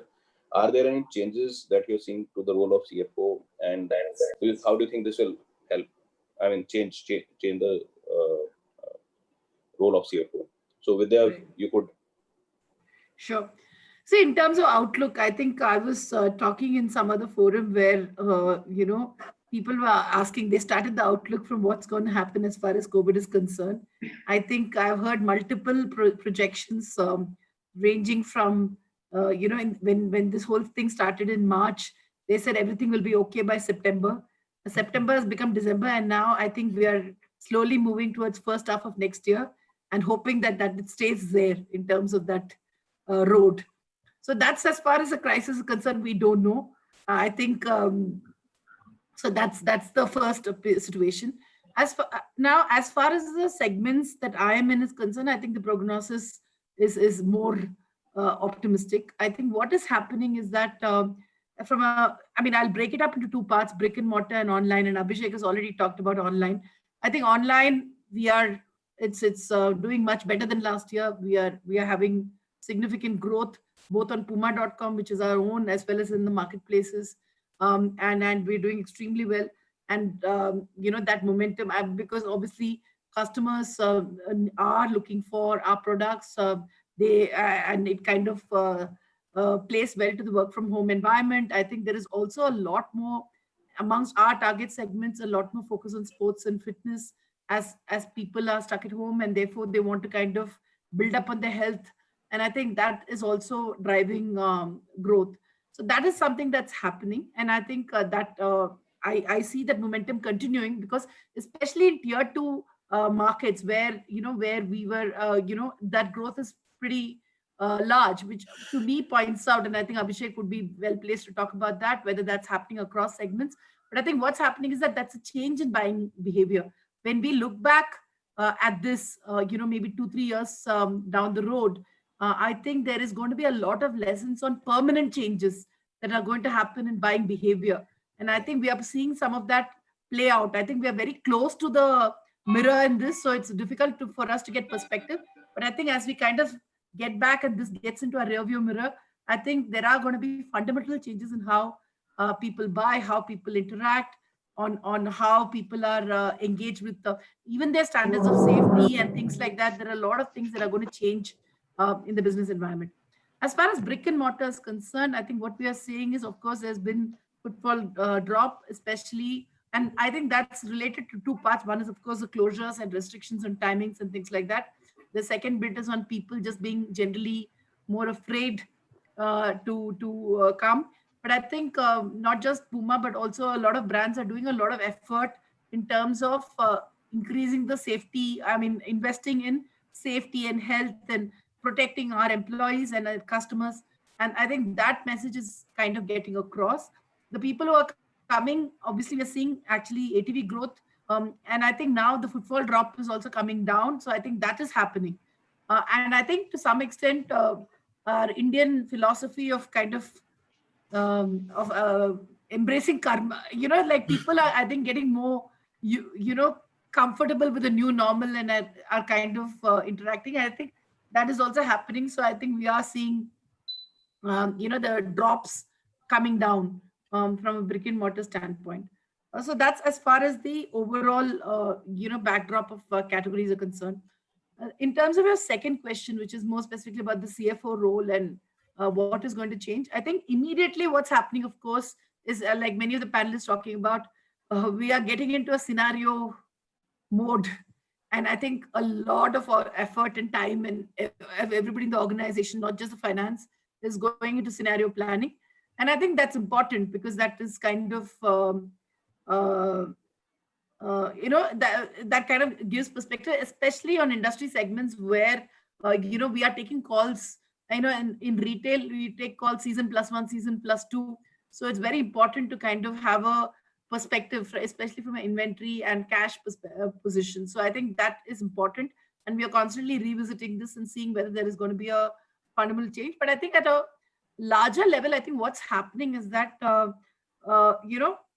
organization, it is a reset from a P&L standpoint and also from a balance sheet standpoint. And I think there is a lot of zero-based budget happening. So I think there is a focus on efficiency, and I think that is something that the CFO is obviously going to drive through the organization. So it's not just about just doing numbers, but also then saying, okay, working with all parts of the organization to make those numbers happen, right? And doing that through process engineering, doing that through efficiency. I think so I think this is one place where I think the focus, see, for as CFOs, I think all of us will relate to this, that I think we are closer to the balance sheet, we are closer to cash flow than most other people within the organization, because that's our role, right? That's what. But I think now everybody in the organization is focused on cash and should be focused on cash. And I think that is also a realization that that hopefully people have an appreciation a little more of what we do, right? And which is the nuts and bolts are also getting more open and transparent. Right. See, most of us have been cost rationalization or cost optimization exercises earlier on also. And we all know that while we may have a lot of successful productivity measures under our belt, but you can cut down or rationalize costs only so much. So a lot of business lubrication happens from the growth itself.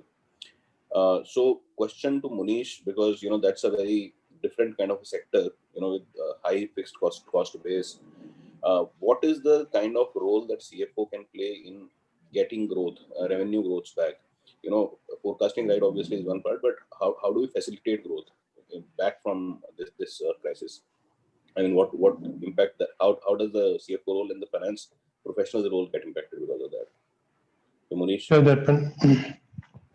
So I will divide the question in two parts. One is cost, second is revenue. From cost side, we reach out to all business partners. We requested them for some waiver or some deferment. In our case, we are running 17 hotels and 6 hotels are under construction. And we are paying huge fees to government, like license fees, property tax. And we reach out to government for some deferment. And we reach out to all business partners also. And on the revenue side, as of now, as I mentioned in my earlier comment also, as of now, we are running at 20% occupancy. And we are seeing that in staggered manner, we are getting the businesses. So we are getting a lot of requests from offices, from embassies, who still they don't want to open their offices, but they are happy to open their offices at hotel, and their people are ready to operate from the hotel. We are opening for new business opportunities also. We are starting food delivery business. We are opening co-working space at hotels, so that if if the offices are closed and people are ready to work from home, work from hotels, they can come to hotel and they can work as a co-working space. So we are looking for all these opportunities. And whenever, as a CFO, I am part of some CFO groups also, if we are getting any business opportunities, I am personally calling them and we are trying our best to get maximum business. Okay. That's quite interesting. And actually, one thing which I could not help but notice, that almost all the panelists out here were not talking like a traditional CFO. I mean, we were talking more about business, we were talking more about enablement, we were talking more about stakeholders, etc. So that's quite interesting. And maybe the same question as to how this thing is happening, and I would want to direct to Samba, on the future of CFO's role. How does he see it getting impacted by a crisis, a major crisis like what we are going through right now? Yeah, thanks, Darpan. So my thoughts on future role of CFO is actually there may not be a CFO role in the future. Depends on what you call as future, because the role is becoming so changed that I think it is more or less getting merged with the CEO role. It's getting merged with some other role, so to say. So what I think is the role of a CFO is that one, we have to become a better business partner. So doing only the core job of our core job, what we always understood, at least I have come from the old school of thought, that we have to make sure that the controls are there, the risk management is there, the audits are there, the internal controls are there, stakeholder management is there, board meeting is there. All those things are taxation, treasury. These are all very, very technical, I would say. These are only like the nuts and bolts, as what Vidya said, which is not known to many other people. Like how we are doing it, only we know, nobody else knows about it actually. So all these things are now getting more and more and more automated and more system driven. And the time, at least the time which I spend on these basic controls and basic, what you can say, risk management mechanism is coming down in a meaningful way. I would not say it has come down to zero. So if in the past I was spending, say, 80% of my job on these traditional roles, I may be spending now, say, 40% of my time on these roles. The remaining 60% is spent on what to do. How do we grow the business? How do we support the business? How do we do better data analytics? How do we actually use the latest technologies? What other AI ML technologies we can use? How can I use blockchain? How can I get into a better storytelling mode? That's another important aspect. Communication is another area which I think the CFO, many CFOs are very good communicators now, but that was not the case in the past. Say 30 years back, if we had a CFO conference like this, you will not get so many people speaking so freely about the business aspects. It's my guess. But now I think we have got a lot more communicative and a lot more business oriented, which you also mentioned, Darpan, that they are not talking like traditional CFOs, right? So we need those skill sets. So it is now becoming more as a generalist role, I would say. Yes, you need specialization, absolutely required. But without the strategic input and without the, what you can say, being the right hand of the CEO, the role of the CFO is become very, very minuscule, the hardcore role. So that is what I would expect the new generation of CFOs to develop these technological skill sets, learn about bots, learn about RPA, learn about blockchain, learn how you can use these technologies, understand the consumer behavior, go and visit, understand your industry better, do a competition benchmarking of processes, a lot of things which we can do, which I think should become more and more prevalent in future. So that is my short answer. Yeah. Thanks a lot, Pablo. There's a question, one of the questions from the audience side, which is quite interesting or meaningful, relevant with the theme of our today's discussion also. This is a question from Rohit Gupta. He's asking us to know what are the top 2 things CFOs should do to become an intrapreneur, which is entrepreneur within the company. So I would request if Anand, you can take that question. Yeah, absolutely. I think that's a very interesting question, and I can relate to it very well for 2 reasons. One is that I have myself been an entrepreneur, and as a a business startup funder, but in my early stage of my career, not now, probably 25 years back. But more importantly, I think along the way, I've always tried to believe that I am really the entrepreneur. I've never believed that I'm a finance professional. And to my mind, it starts from the thought. If you want to be an entrepreneur, you will not need a label of an entrepreneur. You really have to start thinking like one. And what does that really mean is that you have to start behaving as if whatever decisions that you are going to take, you are actually taking as if you are taking it for your own family. It is not meant, it is not like as if you are taking that decision for your own business. There's even a share of difference between taking a decision for your own business and taking a decision for your family. So like, for instance, you are negotiating a contract, and you would negotiate a contract for your company in a certain manner, for your own business in a certain manner. But if it really comes down to the brass tacks and you really have to negotiate it for your own family, you will take a slightly different approach. And that's the change in the mindset that really differentiates an entrepreneur versus an employee. And I think the second part that I would really want to harp upon is the agile decision making. A very key differentiator between entrepreneurs and employees usually is the level of risk taking appetite and the level of empowerment. Now, empowerment does not really come only because somebody has empowered you.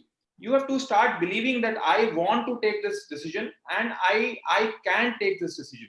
The moment you start believing that, believe in me, you will become an entrepreneur.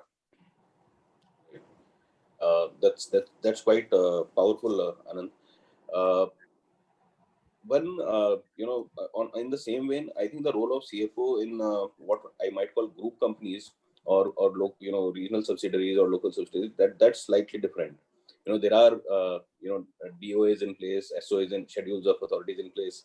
So maybe I would refer back to Sheshadri to talk about how do you become an entrepreneur within the framework of the schedules of authority and within the kind of the devolution of responsibilities. So Darpan, see my two cents of wisdom. So one, so over I think a decade back, a CFO, I think a decade or maybe even 2 decades back, a CFO would be say a finance leader with a strong understanding of business, right? I think now what it has changed to is a CFO is a business leader with expertise in finance, and I think that is the mindset shift which is happening, and we need to be up to speed for it, because I think the one critical thing what is happening now is there are no boundaries.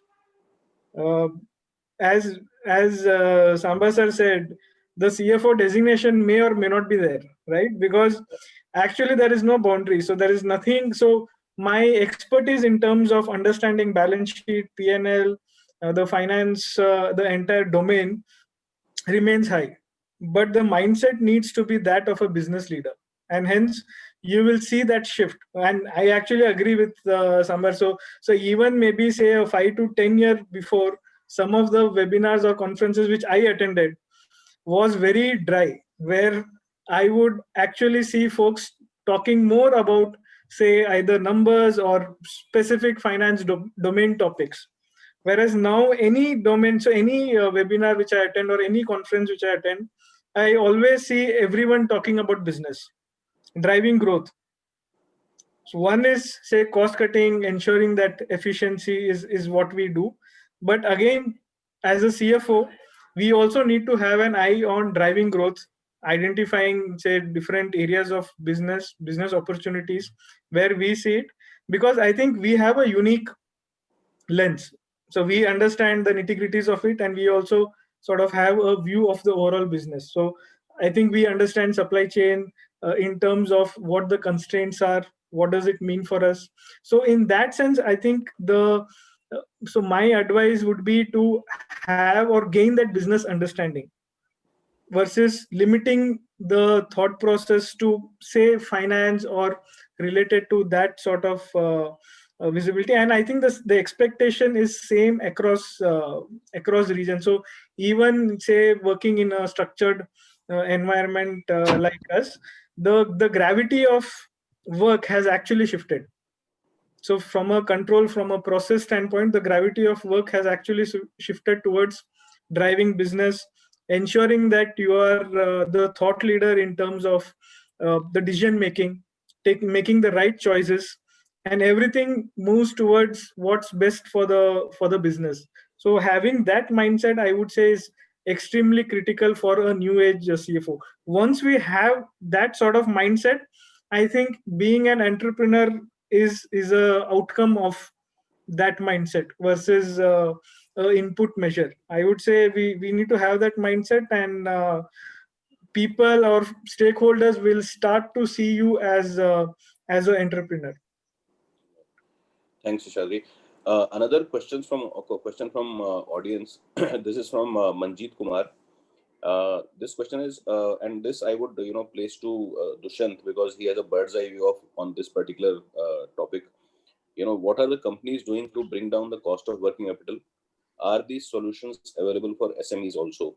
So Dushyant, since you have a large client list, and since you are seeing best practices or the evolution of working capital in this space, kindly request you to take this. Sure. Thanks, Arpan. Yeah, I think to take that question, and as esteemed panelists sort of mentioned also during the course, today corporates are very actively looking at their entire supply chain and ensuring that there is enough liquidity and finance available to their vendors, to their distributors, to the dealers. In fact, to the last mile. Originally, you would have seen that companies actually talked about financing their immediate vendors and immediate distributors. But actually now that has gone one step ahead, where the question is, how do I finance my entire supply chain? Let me look at my tier 2 vendor as well, right? Because if he's adequately financed, then my tier 1 vendor is adequately sort of safe, and my supply chain is stable. Similarly, just financing or ensuring that my immediate distributor is financed is not going to be enough anymore. And corporates are actively working towards ensuring that there is financing till the last mile. And not just financing, actually, to ensure that even collections are digitized, right? Especially, given the lockdown, of course, the movement of people got restricted quite a bit. And, traditionally collections would happen that, your salesperson would go on a beat to the entire, sort of each retailer and collect cash from them, right? That was now no more possible. So definitely one change which is happening is that the organizations are taking a more holistic view to the entire supply chain and ensuring that these solutions are available. And of course, what has happened in the market today is there are a lot of new age companies like ourselves who are working actively with the with large corporates in ensuring that they achieve this vision, right? Finances are available from different shapes and forms through a variety of sources. Banks have already been there. You would see a lot of large NBFCs coming into play and aggressively coming in the market. Even some of the newer NBFCs focusing on specific areas, specific industries. So there is an availability of finance which is out there. But there is definitely a bridge which is needed as to making this finance available very easily, seamlessly into supply chains for a corporate, right? And that's where a lot of innovation is actually happening at the moment, where people are picking up different pieces of the pie, and solving for them. And a lot of it is actually focused towards the MSME segments itself, right? I think Shishadri or Anand, mentioned about the trades platforms as well, right? Which is specifically focused on helping the MSMEs into, availing financing, at competitive rates in the market, which the government is aggressively pushing it, right? And even there, we actually have sort of supported all the three platforms, trades platforms, in gaining market share over the course of this lockdown. Helping reach out to more MSME vendors during this time. Ensuring that they get onboarded quickly and they get avail the benefit of these entire options which are available. So that's a change, which is definitely happening, and which are the solutions available even for MSMEs. And just to add, actually, to an earlier point around the future role of CFO, what we are seeing in the market actually is that, today the finance function and the CFO function is actually leading from the front, driving a lot of cross-organization initiative. As some of the esteemed panelists mentioned, that rather than being focused only on the finance domain and the risk and the control, the question now is, how do I enable business, right? And if that means that, I have to drive cross organization, cross function kind of initiatives, that's being led very actively by the finance functions. Traditionally, vendor financing or dealer financing as a product was always available, right? And it was available from the banks, from the NBFCs. But there was always a tussle between the organization saying, whether this should be led by the sales team, the procurement team, the finance team, right? And some of the organizations sort of struggled in implementing these solutions because of this. And that's where I am seeing in the last quarter or so that the finance function has really stepped up and said, what, we want to lead this from the front, right? And we'll lead this initiative. We will ensure that, our businesses is adequately financed, our suppliers are adequately financed, and we are ensuring that, the business actually sort of moves through this crisis, unaffected as far as possible. Thanks a lot, Dushyant. Audience questions are coming thick and fast. Another question, this is from Ranjan Nayak, and this is about how costs can be reduced when there is low volume of production or underutilization of capacity. And amongst us, I would request, Vidya to take this question, because we have seen that kind of situation in retail in recent times. Okay, hi. Thanks for the question. I think as a organization, we have opted not to do anything that would impact employees and also impact uh, harm, not to impact employees as well as not to impact more suppliers and vendors and things like that. So I think there are two, three things that we are doing. One is we are working with our landlords to kind of ensure that, to the extent possible, some of the impact can be shared between us. The second piece, of course, is, we are revisiting all our cost structures other than employee cost to see whether there is any efficiency that we can drive towards. And I think a lot of our marketing is also focused on performance marketing, that efforts rather than anything else. So I think those are the things that we are doing. And ultimately, I think, as I mentioned earlier, we are essentially doing zero-based budgeting. So everything has to have a justification, has to have a rationale behind it, and then that's how we are spending. All right. And another segment which has a lot of costs. Cost base sitting in diverse buckets is FMCG. So there, I would again request Sheshadri to talk about how he has seen in any cost reduction initiatives in the case of underutilization of capacity or lower sales volumes, etc. How have they approached productivity and cost reduction? So, see, I think it's fair to say that even now we are not in the environment like this. Maybe we are running close to, I think many FMCGs are running close to 50% capacities, 60% capacities, and we are trying to increase towards that. So I think the key is to first identify non-value added costs, and not specifically it needs to be in a particular bucket. So one of the things which we have seen is, of course, the fixed costs related to, say, plant operations, etc. They remain. We continue to focus and spend ahead in terms of, say, hygiene and safety. So even if it means, say, an increase in fixed cost, with, say, with maintaining of social distancing, even from a plant operation standpoint, the fixed costs actually go up, right? So in that sense, we are actually leaning forward, spending ahead of in terms of fixed costs.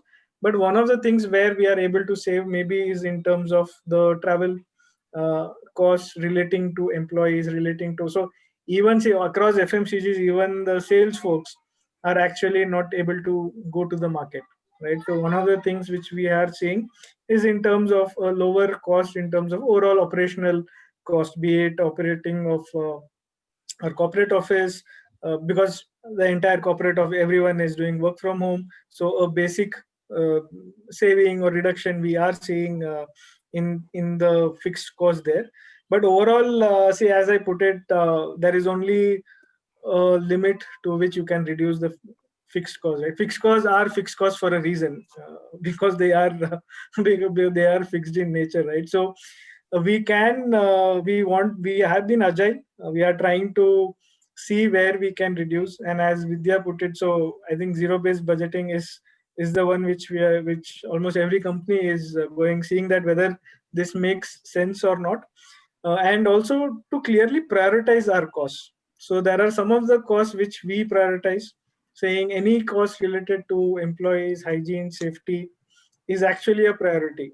And for me, I would take a long-term view on it versus a short-term. So I am sort of okay to build that fixed cost, incur that additional cost, even from reaching to the consumers. So we had to reach to the consumers at a economically higher cost for the initial couple of months, but then that's what it is, right? That's what crisis does. So I think we built it as part of the system, and we did optimize it in few buckets, but overall I think there is only a limit to which you can cut fixed costs, at least in short term.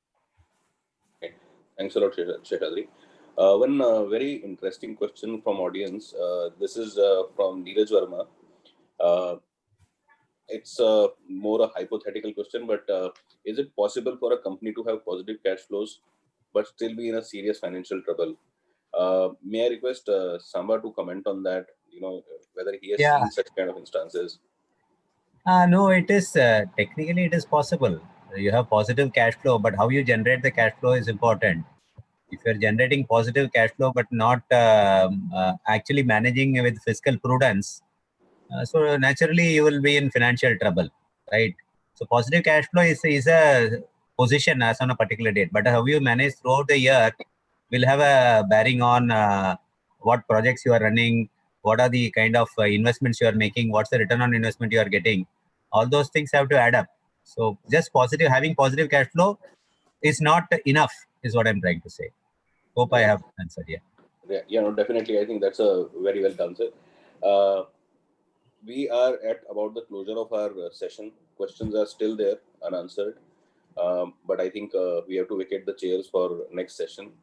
I would want to thank Alden team for getting us all on this forum together, and again to my co-panelists for having such engaging and what we can say open discussions about how they have seen the lockdown convert into an opportunity.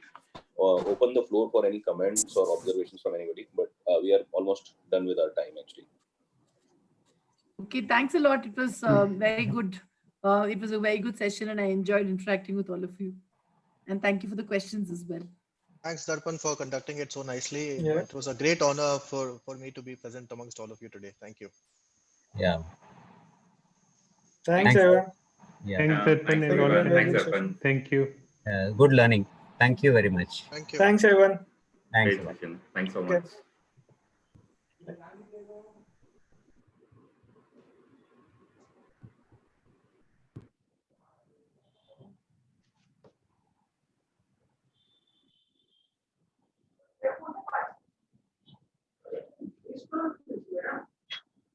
Thank you.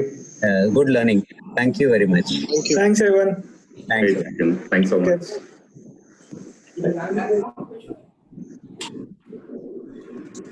Stop taking minutes.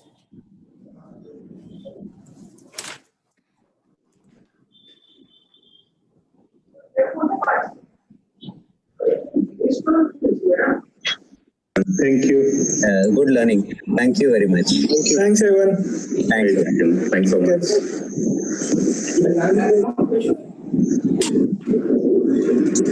Stop taking minutes.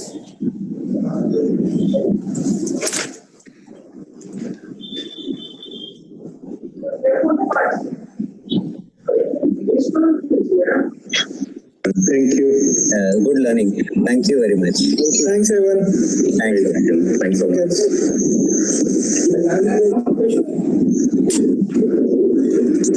Stop taking minutes.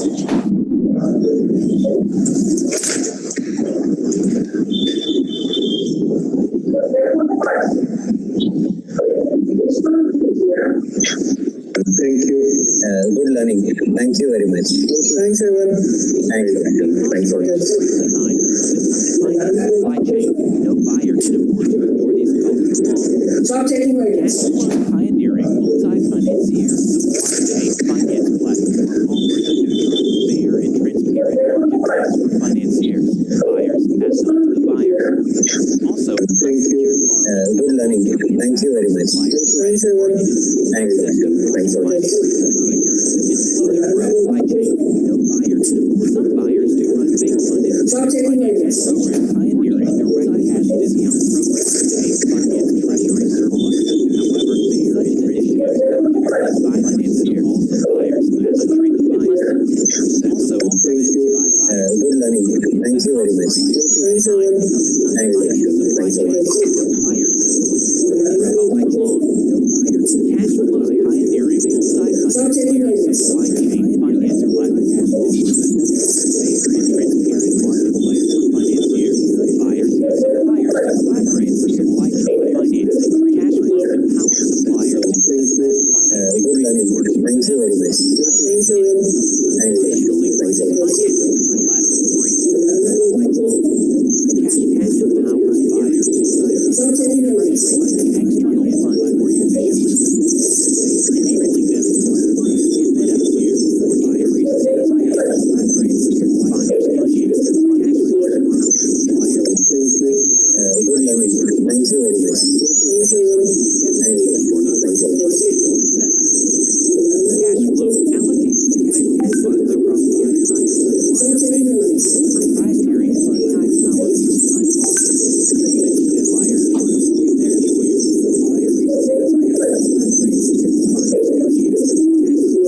Hello all.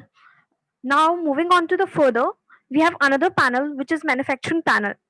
I would like to call all the panelists, moderator Mr. Manish Saxena from Adani Enterprises, Sandhya Sharma from Chandler India, Suparna Bhattacharya from Horiba India, Mandar Borkar from Indigo Remedies, Shreyas Kumar from Zeus India, Arnab Roy from Schneider Electric, Ajay Kapoor from Tata Power, and Ashish Tiwari from TCI Group.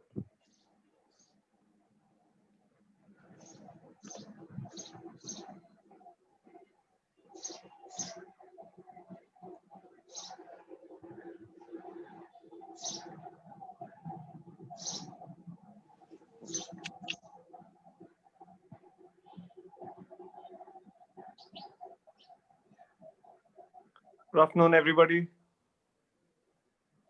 Good afternoon, everybody. Good afternoon. Good afternoon. And for all those celebrating Ganesh Chaturthi, happy Ganesh Chaturthi to everybody. Same to you.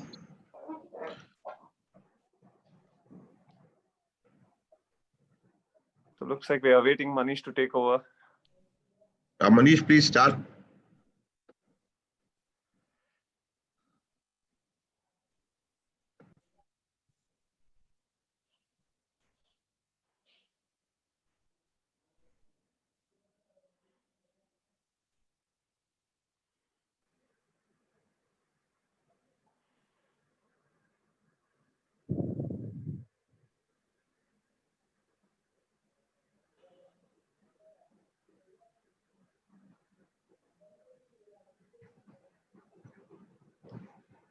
Maybe he has some technical issues. Namrata, you want to step in or?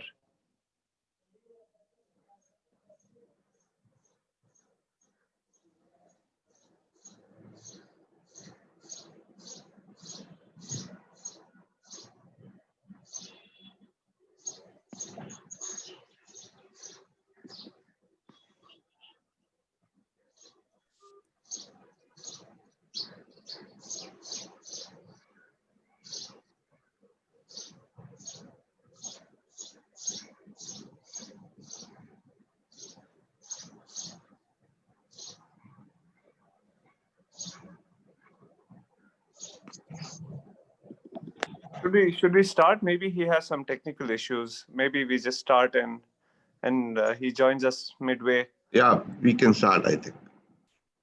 Yeah. So because we have limited time, so we should start. Right. So the topic is, of course, rebuilding revenue and the financial plan for the new age CFOs in the Corona world or post-Corona world. I'm not sure when that's going to happen. So anybody here would like to kickstart the topic, the discussion? Can you hear me and see me, guys? This is Manish Saxena. Yes, Manish. Hi, Manish. Yeah, we were missing you. We can't see you yet. I was facing some technological challenges. Finally got through. Yeah. Hi, Manish. We can't see you yet, but we can hear you clear. No, I can see Manish. I think he's. Okay. Yeah, I can also see him. Yeah, Okay. Manish. Good afternoon. Okay. Hi, everybody. Sorry for being late, as I was struggling with some technological challenges to access. So maybe our IT folks on the laptop had put up some protocols. So finally, I tried through the mobile. Sorry about it. Oh, one of the challenges for all of us, I guess. That's right.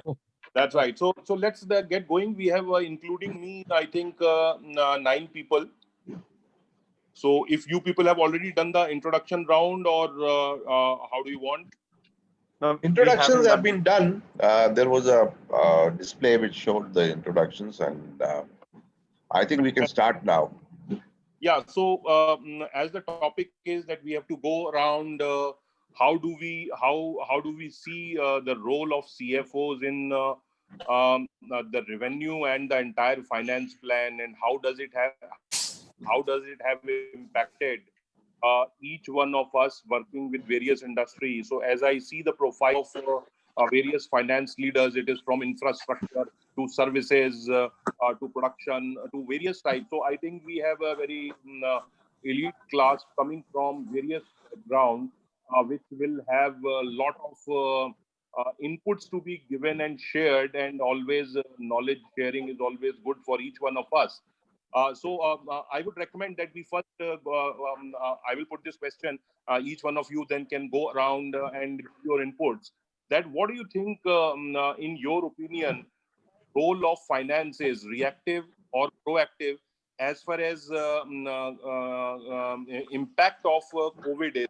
That have we been sitting on the sideline and then seeing what is happening, or we were inside the arena and addressing the problem along with the CEOs of the respective entities? So I would request first Mr. Ajay Kapoor to share his views, who is head finance with the Tata Power. So Mr. Ajay Kapoor. Yeah. Basically, COVID is a situation which was sudden, and the lockdowns were not expected. The lockdown, which was announced on 24th of March, if I remember correctly, was a sudden event. And what we noticed was most of our customers, they treated it as a force majeure event. And in fact, government over the time also encouraged the vendors or the power suppliers in our case to treat it as a force majeure event, because with the virtual shutdown of the entire markets, including the manufacturing sector, there was a large impact on the power sector because the power demand went down. It's not really the domestic demand which drives the power markets. It's virtually the industrial and the commercial establishments which drive the power demand. And therefore, it was treated as a force majeure event. The impact had to be really gauged and responded to.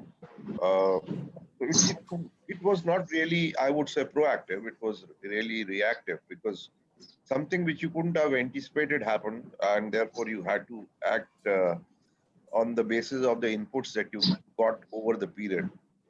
Now, in terms of supporting the management on the various issues that one faced during this COVID crisis, uh, one was to get the cash cycle rolling.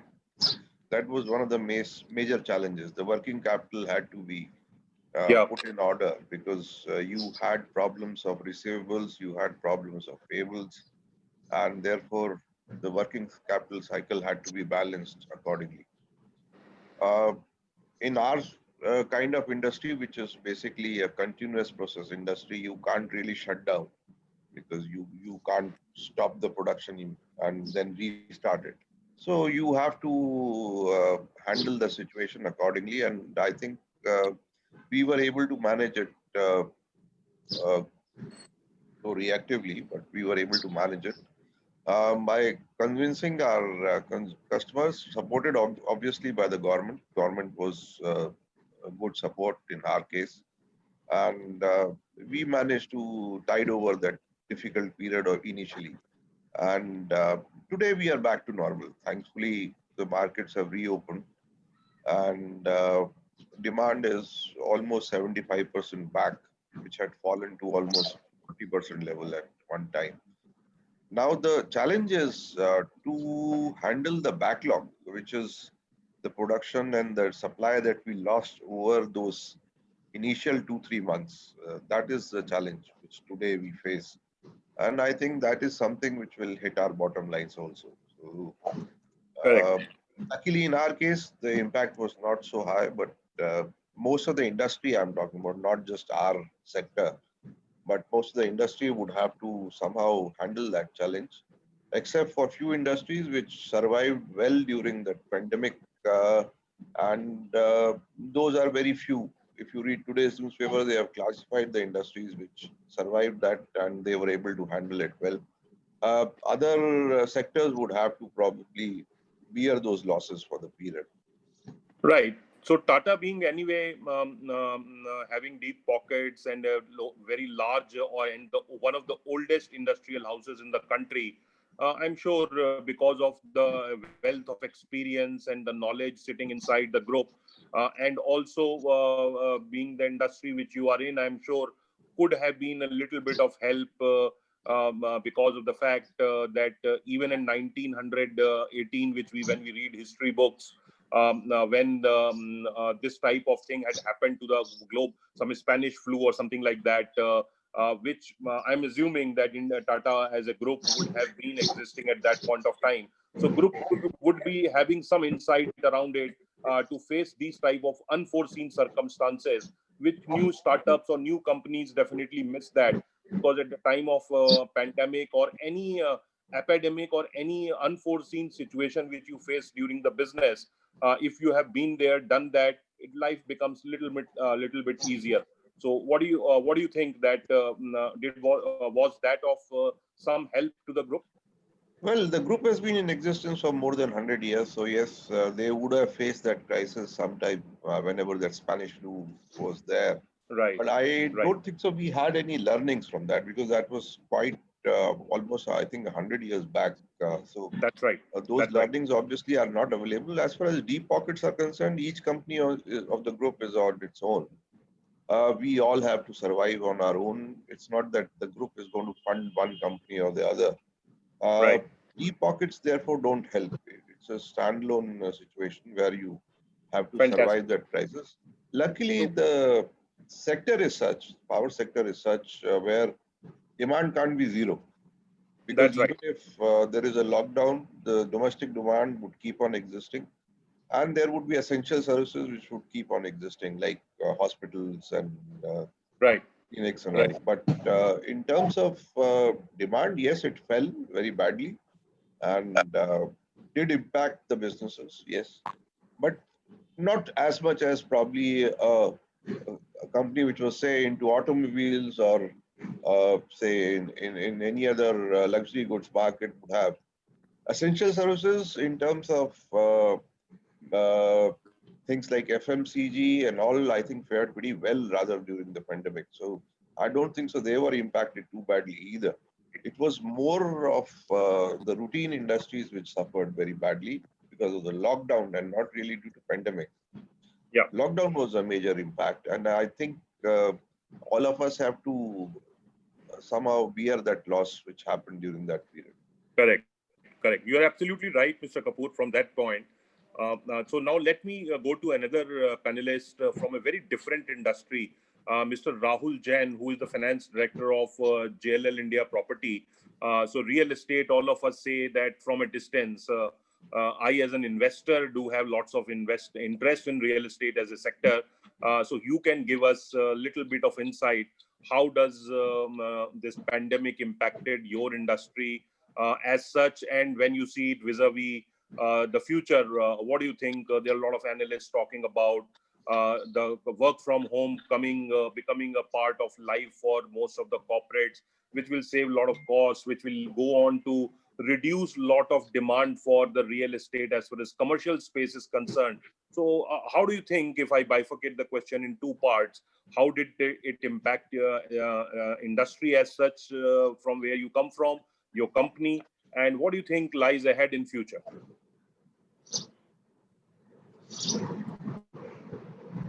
Mr. Jain, was I audible to you? Rahul, are you there?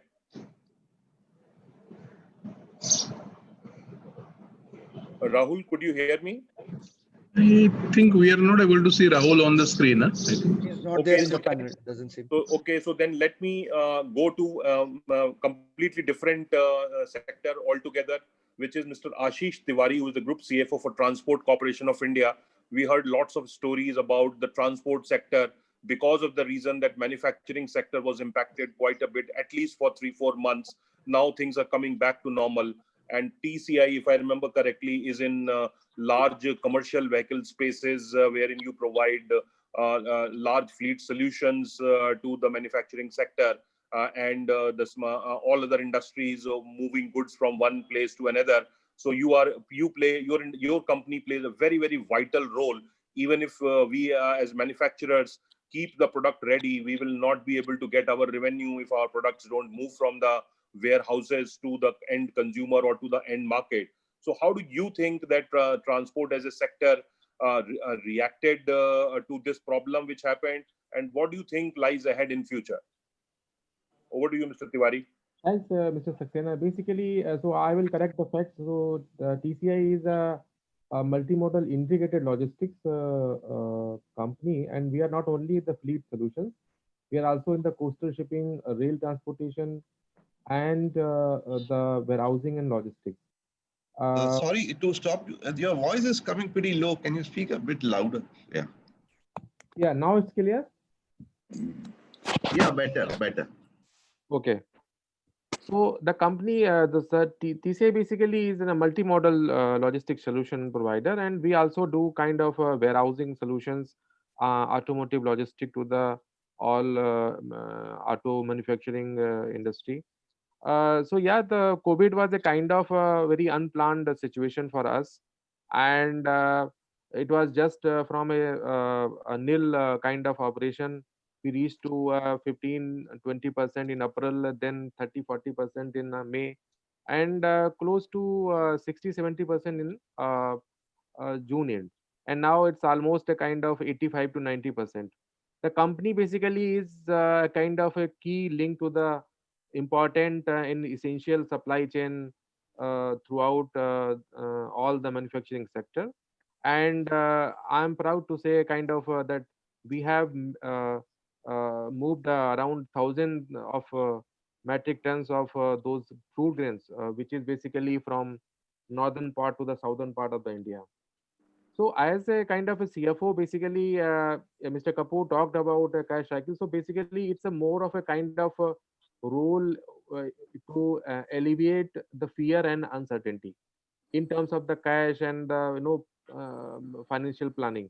So one of the major thing basically for the CFO was to kind of doing a scenario analysis, what would happen and what would not happen, and then look beyond it, a kind of some alternative source of finance, what kind of credit lines are available. Apart from this, company and the group actually also a kind of made a very good connect to the customers.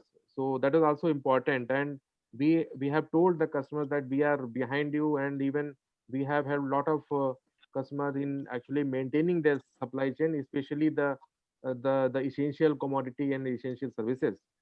So that's how the company is stand up. And last but not least, basically is also a kind of so we are in the logistic sector. So our work would not be a kind of work from home.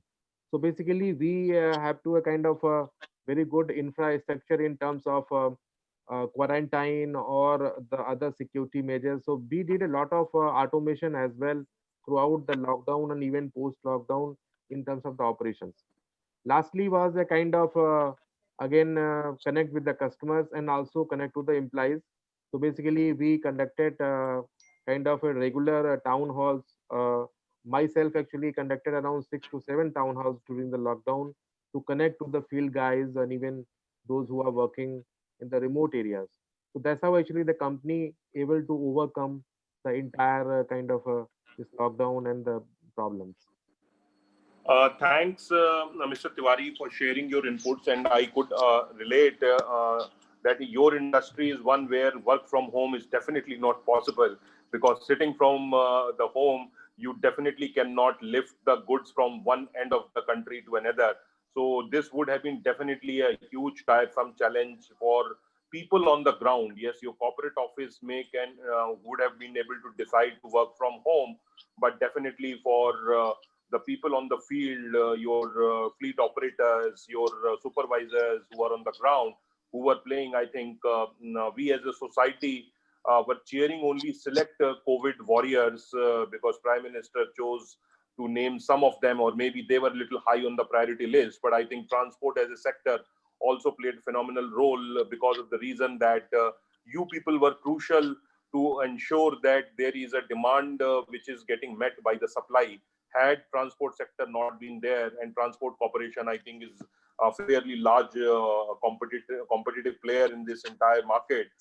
In an organized space, I think TCI might be the market leader as per my information. So I think a great job done by your industry. And so going forward, what is your forecast? Is it you people are forecasting the same numbers which the economists are saying, that India's GDP in 2021 is likely to go down by 4.5 and 4.9 odd percentage, which is SBI has also, chief economist Soumya Kanti Ghosh has also said the same thing. So your industry also feels the same thing, or you feel that on the ground actually there are green shoots available which completely go against these predictions? So your view. Yeah, so basically you are right in saying, and in fact, majority of economists basically talked about GDP contraction.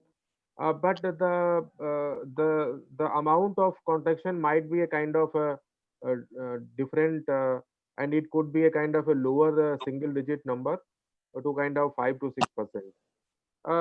There are kind of green shoots are there, and we are seeing a good rural demand coming up. We as a logistic company can tell that there are certainly a demand over there. There is a demand for the e-commerce company, and recently a company come out with a statement in the e-commerce sector that their demand basically reached to the last year's Diwali season. So it's a good sign for a kind of a consumption driven economy. Then we also have a kind of other sector like agri producers or the food grains, and those stuffs are there. Chemical pharma, of course, are doing good. There is the only kind of a speculation on the automotive, and all leaders in this sector that automotive is not doing good for quite last year's itself. But there are a kind of green shoots in the personal mobility, which is a kind of a two-wheeler or the four-wheeler.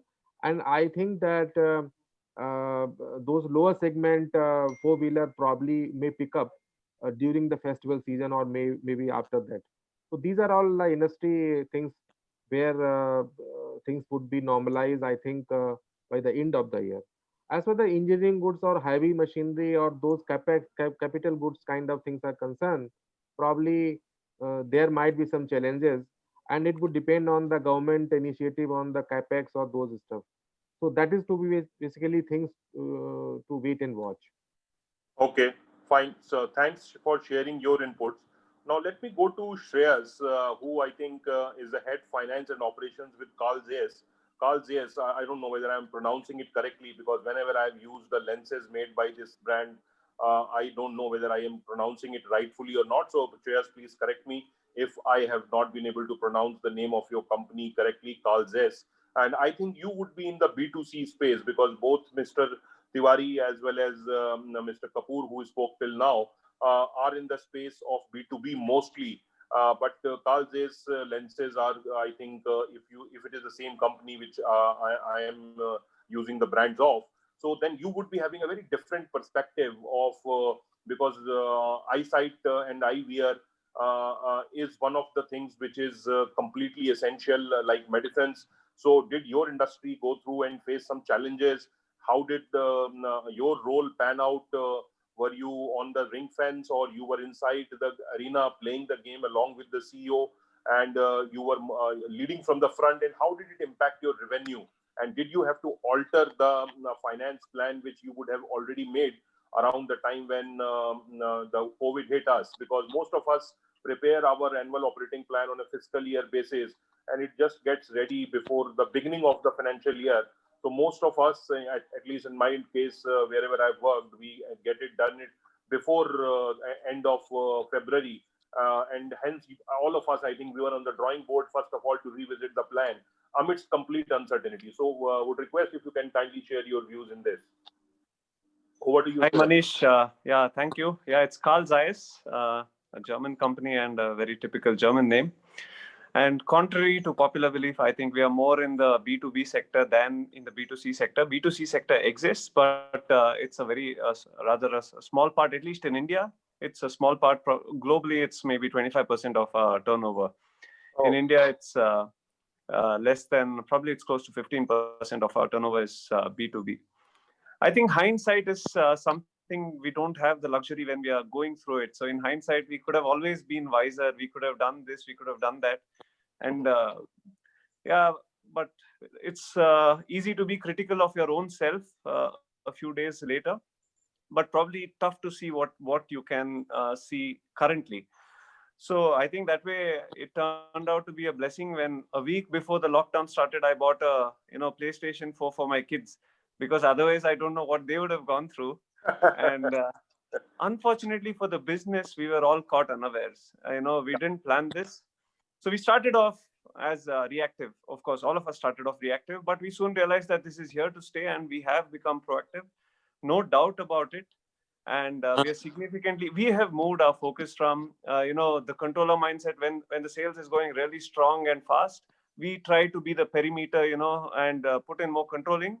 But now I think we have to broaden the perimeters and move out of the controller mindset to be a business partner. How to ensure that we set up things so that the sales are enabled. We tell them what to do, what they're allowed to do, what they're not allowed to do, very, very clearly. And we try to solve problems for them rather than, tell them after something is done saying, oh, you shouldn't have done this.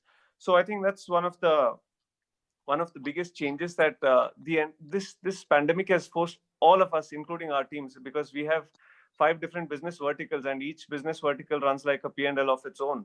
So everybody was, running their own ship, and they were trying to see. Of course, forecasting. I think one of my seniors once mentioned that a crisis brings out the importance of a CFO. Fortunately or unfortunately, I think now is when we can be heard. The concerns are more visible and real now. Correct. And it's probably good to stay away from speculating when this will end, when this will not end. There are opportunities in the market, whether it's acquisition, whether it's cash, whether it's anything. So the opportunities exist. And it's good to have a cautious approach, but to seize opportunities. Opportunities don't knock twice. So if you've rejected it on the first case, it's probably gone. One of the big challenges is engagement of the team, especially if you're spread all over the country. We have 32 offices across India, and a lot of them moved to work from home. Engaging them has been tough. Originally, when we started off initially, work from home worked fantastically because everybody was cutting down on the travel time, and they were putting it into work, and they knew that they had to support and all that. But now I think everybody is having a little too much of it. So it's also impacting the productivity. But if you talk about an overall perspective, I think we have the CEO's ear a little more. So they listen to us, they talk to us when they see concerns, and when they are planning for the growth. As far as the plan is concerned, we fortunately or unfortunately have a funny business year, which is from October to September. So we are closing our business year now. Our plans were made, but the plans were revamped significantly, considering a 20 to 25% drop in business. And we also ensured that the expenses which were discretionary are all cut down. And we are fortunate also to have a support. The deep pockets that you mentioned probably comes in here, where the group tells us, look, people are our most important assets. We protect our people. We cut down all other expenses. Fantastic. Of course, so that's been our key to manage and sail through this process. Unfortunately, we have not been spared by this, though our medical equipment business is our largest piece of business. But even that is having difficulty because people choosing surgeries, etc., or treatment have been postponing it. It will catch up. It will catch up eventually, and I think demand will pick up as well. And we should be ready for that, and that's the key today. But cautious progress is very, very critical, and focus on expense, on optimization of expense to protect our people and to be prepared for the stage when it opens up is what is essential, in my opinion. Good. Fair point which you touched upon is about from a control mindset to a business mindset, which generally most of the controllers and the CFOs go by giving most importance to controls, which say power to say no. That's that we are trained as professionals, but wearing the hat of a business navigator, I think is an art, and some of us are not able to do that. And during this pandemic, or for that matter, any crisis whatsoever, definitely tests the quality of being a business navigator besides being a CFO or a controller. That goes without saying that this is one of the essential skill set I think, which currents the time when I started my career 30 years ago. We were called as bean counters. So from bean counters to the business navigators, I have seen it happening all in front of my eyes, right? And technology definitely has played a very, very vast role in moving us from bean counters to focusing on the support side to the business, right? Business planning or MIS was never there when I joined the profession in 1991. It was just you have to ensure books are tied up, they are audited, and hence much less focus on governance. Also, accounting used to be the core. But definitely, this pandemic, which has given a lot of opportunities to young finance professionals, how to reshape, how to reskill, how to upskill. Even people at my age who are in last few years of our corporate games had to reskill ourselves. I was not that comfortable on using a Zoom app. Zoom was there for quite some time. I was always feeling that no, when you meet, you need to see the body language of a person, and only then the meeting is constructive. Otherwise, it's just waste of time. But these 5 months have actually taught us, because there was no other option. So you have to assess body language even during a Zoom app, right? And so that's what I think has happened. So good observations and a very different perspective which you brought, Shreyas, from a different industry. Now let me go across to Arnab, who is the CFO for Schneider Electric Infrastructure. So Arnab, would you like to kindly share what perspectives you have, and how did your industry, Schneider, I think I have seen the name of Schneider in the lifts. I'm sure you must be present in most other that is as well. Manish, that is Schindler. So you have Sandhya from that company. So Schneider is not a lift. Okay. Sorry. Right. So would you like to kindly share with us how did your industry face this challenge, and what you thought was the role being played by you as the CFO? And I think there's one more person from your team, Sandhya, who was to be on the panelist. I don't know whether she is around or not. No, so I think let me take up. You are mixing things. So Sandhya is Schindler. I am Schneider Electric. Both are different companies. Both are different companies. Both are different companies. My apologies. So over to Arnab to share your perspective. Okay, sure. So Schneider is basically, we are a technology company. So we deal with electrical equipments. We cover the distribution side of the electrical spectrum, medium voltage, low voltage, transformers. So some of our customers are already in the pipeline. So I saw Adani, I saw Tata Power. So one portion of our business is power sector, so which is roughly 50% of our business. But then we have a multi-dimensional segment presence. We also deal with automotive. We also deal with a lot with M, which is steel, cement, and all those things.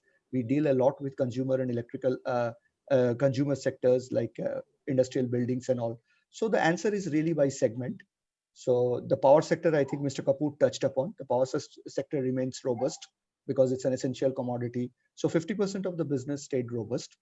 M cement, the long cycle businesses was impacted because obviously investments have slowed down there. On the commercial building, there is a slowdown for sure. But there are segments like, for example, cloud and service provider, which is data center. That is really spiraling with all the work from home. So multiple data centers are today coming in the country. So overall, if I have to see in our context, about 70-75% of our customer base remains robust. 20-25% of the customer base remains impacted. So that's how COVID has hit us. But obviously, we are a large-scale equipment manufacturing, so we have multiple plants across the country. And work from home, at least from a plant perspective, was not possible. So the first challenge was, how do you get the plants up and running? So month of April was a complete shutdown, but then you start getting the approvals because it's an essential commodity, and you started opening the plants. And thereafter, the ramp up is happening. Like May was about probably 20-25% of the capacity. June was around 60-65% of the capacity. July, we are at about 80-85%. So the ramp up is happening. We are slowly coming back. But there is a lot of backlog to be cleared, as Mr. Kapoor was also highlighting earlier. So there is a backlog. So the next, and we follow a calendar year. So the next five months of the calendar year, we need to really catch up on the backlog. We are expecting on an overall basis to be, probably flattish or slightly negative. So that's what we are looking at from a calendar year perspective. But if you are from a financial year perspective, which is April to March, I think we will probably turn up to be slightly positive. So that's what we are looking at. Now, coming back to your question on finance. So for Schneider, actually, I was not able to relate to that comment, because for us, I mean, the way I see my role is it's a co-pilot to the CEO, and that's how Schneider, and I had a long stint with GE before. So similar organizations where finance was always a co-pilot to the CEO. So that way, I mean, the role has not changed. Nothing has changed from the dimension. And obviously, it's about balance. It's balancing the controllership and the business partnering or FP&A / commercial finance, whichever way you want to call it, that aspect. But what really COVID has done is it has accelerated the digitization quotient of the company, because we sell a lot of products which are actually technology products. Most of the equipments which we sell are connected equipments, so they are fitted with a sensor. And then what we try to do is we try to bundle the equipments so that they can talk to each other. And then there is an app and analytics layer on top of the equipment, so that you can take the data out of the equipment and you can do various predictive analysis. So that's how our business model is. So it's a highly tech intensive model. And when you are in a model like this, the contracting is very different.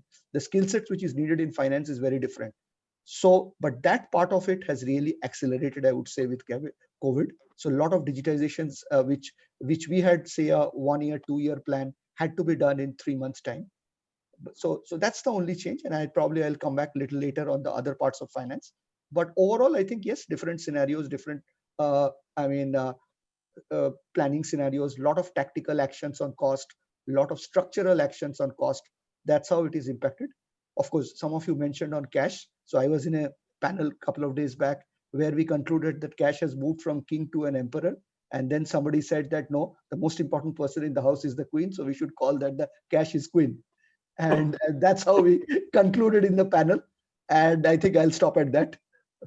Okay, so fine perspective, Arnab, and good to know that your company plays a very vital role in this digitization of the economy, which is going to be the next revolution of industrial automation is concerned. I come from Adani Group, where we are spending huge amount of money on the technology front, wherein we are going ahead on because we are into mining business, the business which I represent. There we are going into this online monitoring of my running mines, like equipments like coal and washery or the coal handling plant, how the plants are behaving. Instead of doing a reactive maintenance, how do you get to know online which part is likely to become defective? So I was definitely able to relate what you are saying. So good to know that there are a lot of companies in India which are building in those type of equipments where you can do the online monitoring of the health of the equipment as you do the online monitoring or reactive or a proactive monitoring of the health of human beings. So same way are machines. So good to know your perspective about it. Fantastic to know about this. So now I go over to Mandar Borkar, who is the CFO handling finance, IT, and supply chain. So I think he can give us the complete perspective about how did supply chain impact, because I think most of us may not be handling supply chain as a vertical in our roles, but we would be getting to know from our supply chain heads in the company wherever we are working. But I think Mandar can get us the perspective from a different company in a different sector altogether. He is the CFO for Indico Remedies. So over to you, Mr. Mandar. Sure. Thanks, Manish, and thanks all co-panelists. We are about 1,200 crore pharmaceutical organization, and having about 9 manufacturing plants, and a completely vertically integrated. Means we have our own bulk drug API, which goes into the preparation of formulation, then formulation, clinical research. So more or less all value chains which exist in the industry. Coming back specifically to supply chain, I would like to spend few minutes. It started actually about a week, 10 days before the management sense like this has got a wider impact. So first was like one of important aspect is our medical representatives. We have about 3,000 plus field representatives pan India. So as the doctors stopped working, medical reps could not visit. So one of the important demand generation was immediately impacted. We got about 26 CNFA locations. So the distribution points, their challenges, their people availability, that was a major challenge. People could not report to work.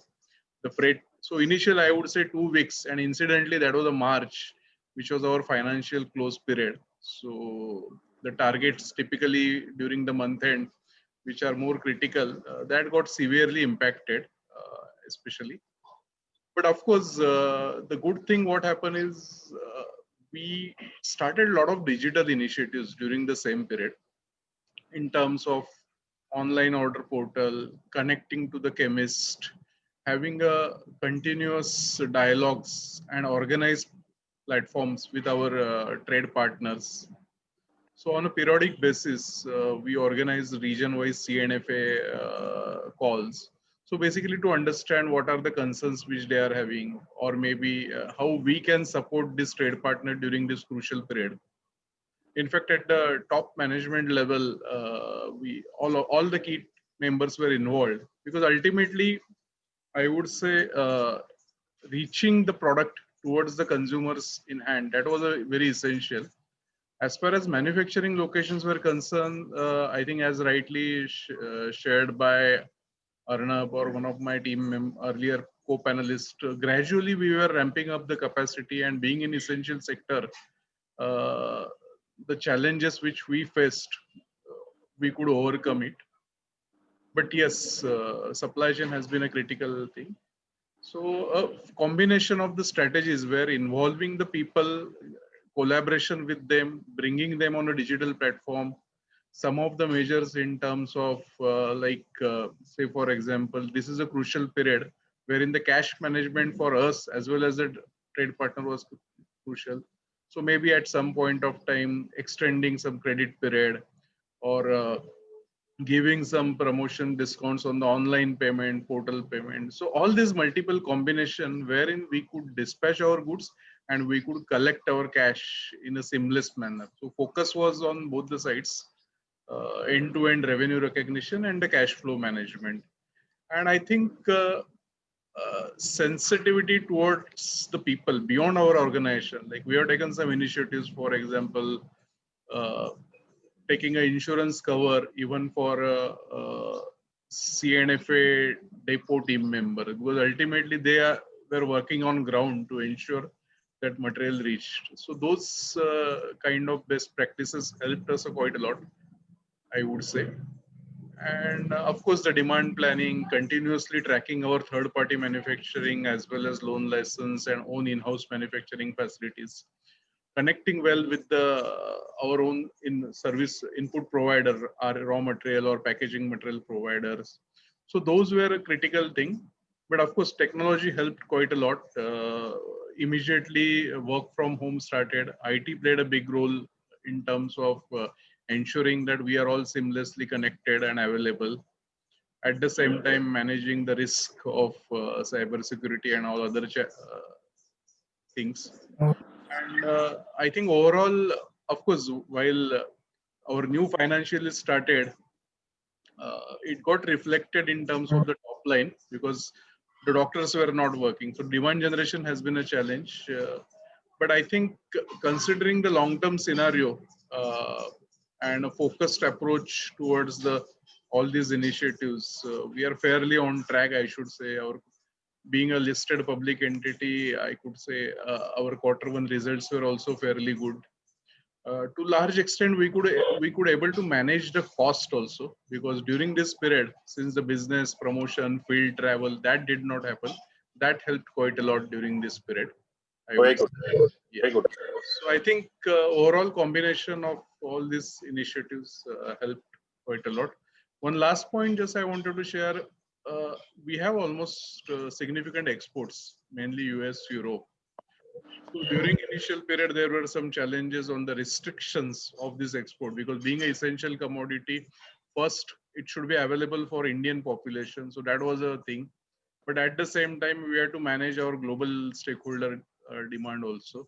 So working very closely and ensuring that we have got enough supply to meet both Indian as well as global consumer, convincing the policy holder so that we could, because typically a product meant for export has got a different characteristics in terms of packaging and all. You can't directly sell.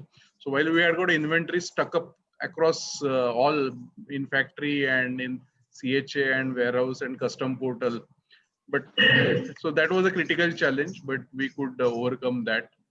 Very good. Yeah, so I think that's it from my side.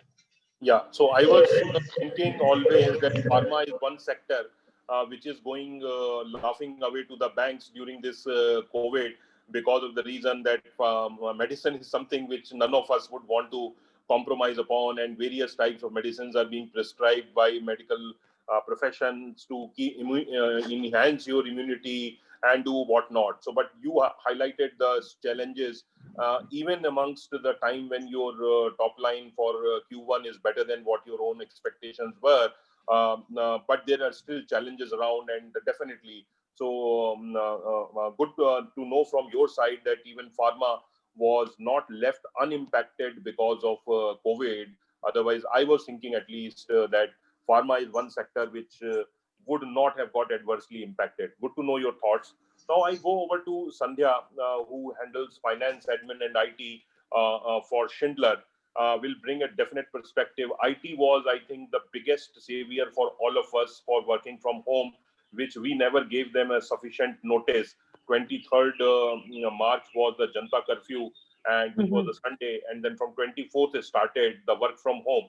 So all of us, whether from Kashmir to Kanyakumari, in whichever organization, we brought in an immense challenge for IT verticals.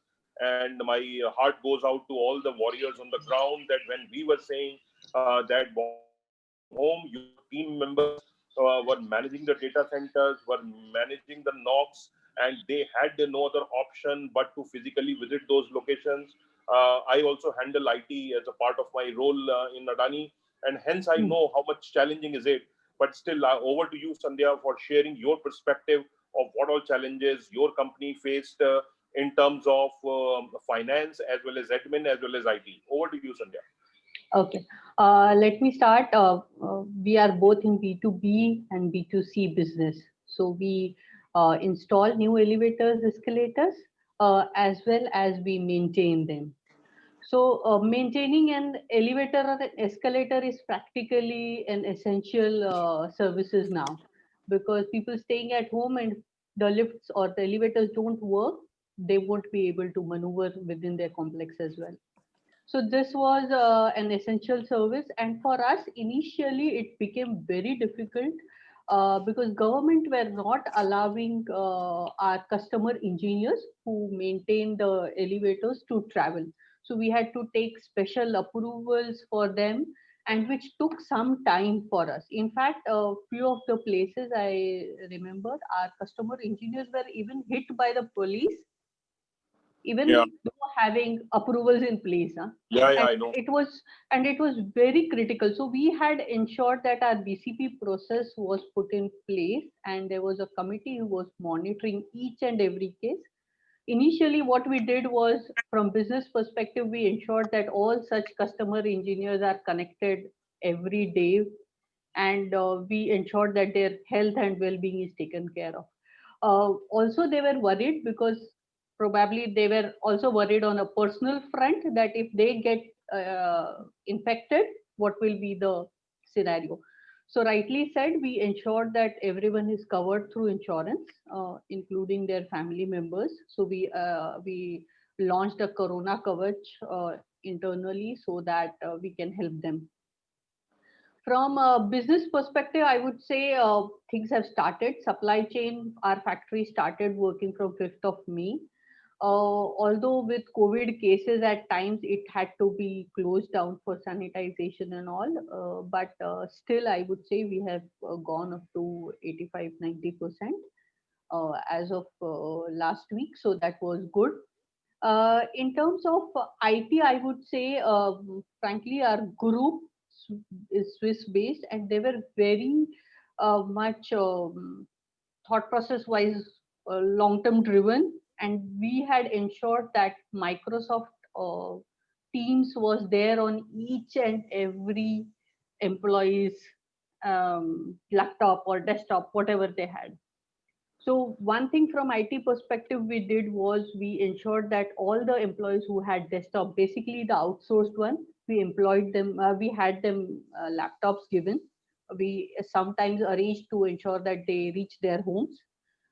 Everyone was ensured that their mobile plans were changed so that they have enough connectivity and they don't have an issue over there.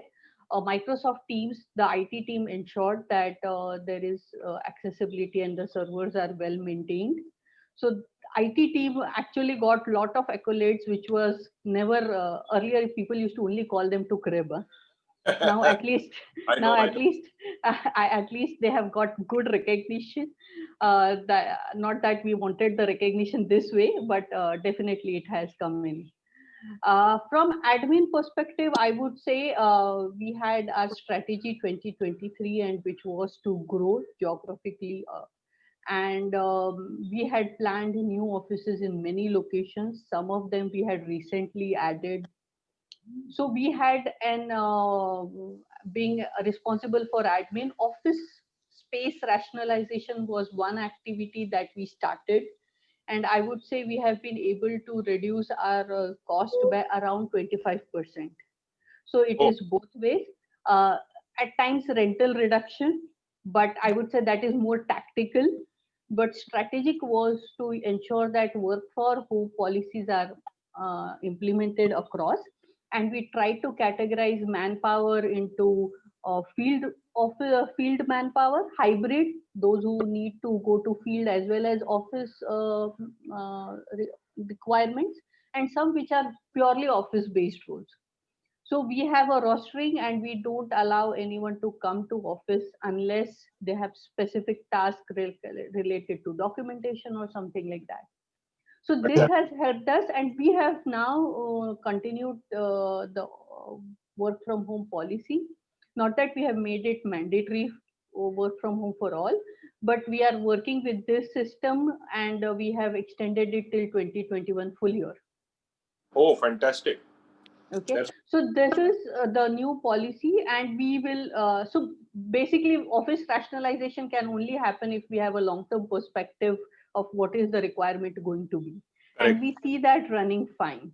So this was from finance, admin, and IT, and I would say finance is like a function which was always important in Schindler.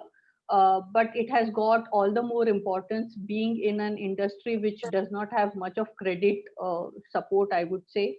And real estate was anyways not doing very great even before the pandemic. Yep.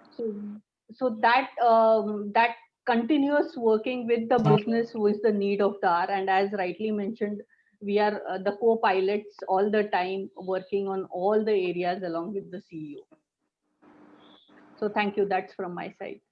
Okay, thanks sharing your inputs, Sandhya. You are handling a very large gamut of activities in any organization: finance, admin, and IT.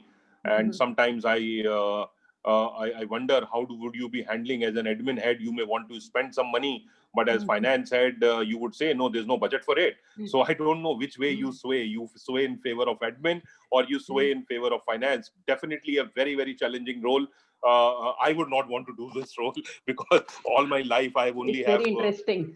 Yeah, very interesting. So you must be. I'm sure you must be doing a pretty good job, because at home also you people end up doing the same thing. So for you, it is extension of your home into your office, right? So I envy all the women power. That the way multi-skilling they do, I think men folks have to learn a lot of things from all of you. So thanks for sharing your inputs. Now, last but not the least important, Suparna, who is CFO and also head of operations for Horiba India. Over to you, Suparna. Kindly share with us your perspective. How did you how did your company got impacted because of COVID? How did it happen? And what was your role which you played? Because you also shared with us that you are head of operations, so which means that you were having a dual responsibility. So how did you manage that? Over to you, Suparna.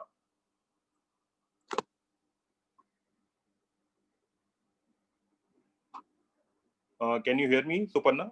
Suparna, you are on mute. You need to unmute yourself. Right. Okay. I think I just unmuted. Good afternoon, everyone, and thank you, Manish, for asking me a some very relevant points. Most of my friends in this panel have already said which we are already doing. And in my role as not only the head of finance, but I'm heading IT, supply chain, legal, and as well as corporate communications. So while some of my friends here have similar roles, IT, heading IT, heading administration, heading supply chain as well. But one thing probably I will touch upon very specially is the corporate communication role. Yeah. So in this case, in this lockdown and pandemic situation that we saw, our first most important thing was to hold on to our employees, because there was a lot of panic situation just before this lockdown and pandemic started. There was a situation in the market where some competitors started, hiring our people. So with such a, unstable situation, our first job was to hold on to the employees. We did not do a single layoff due to the pandemic. Of course, we took very minimum salary cuts, but that's not substantial. And we kind of propagated this idea that this is a temporary situation. Obviously, we were not sure at that time how long this temporary situation would have been. But yes, it was a temporary situation. And it probably gave us an opportunity to prepare for the future. What we did was we kind of paused, looked back, learned something, unlearned something, and then we prepared ourselves for the future. And there was immense support from the top management, the global top management, where the company believed that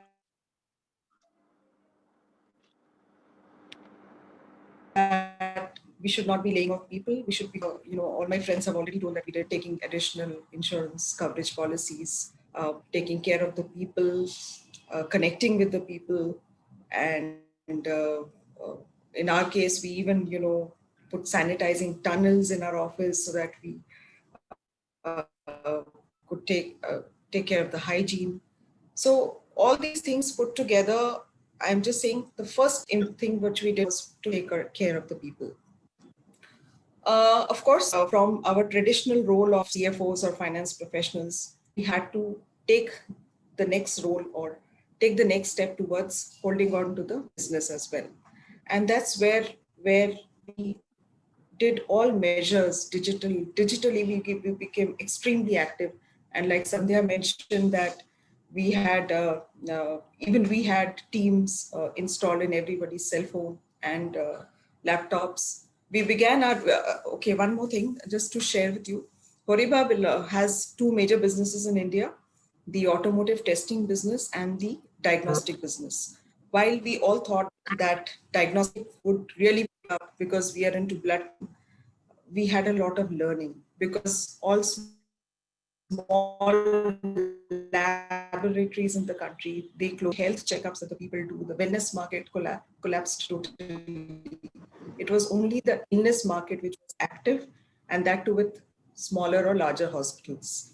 So business got impacted for sure. That was our learning, that how we need to, even despite being almost directly involved in blood testing, we really did not do well. So that was another learning for us. And anything for the business to go on, to hold on to the employees,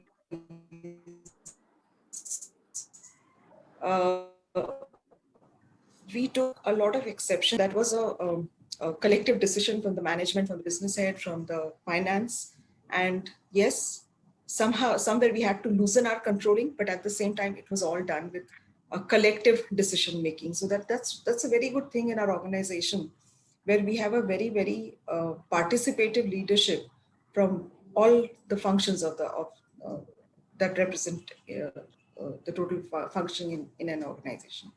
So these are some of the things that we did Of course, cash was a problem, but then our idea was that let's first take care of our vendors so that when the business comes back, the vendors are capable enough to provide goods to us so that we can further invoice to our customers. So these were some of the things that we tried to in our ecosystem, taking care of employees, taking care of vendors, taking care of customers. So it was an all-round, I won't say it was very structured in terms of whatever we did during this pandemic, but quick decision making was very, very important here, which we did as leadership.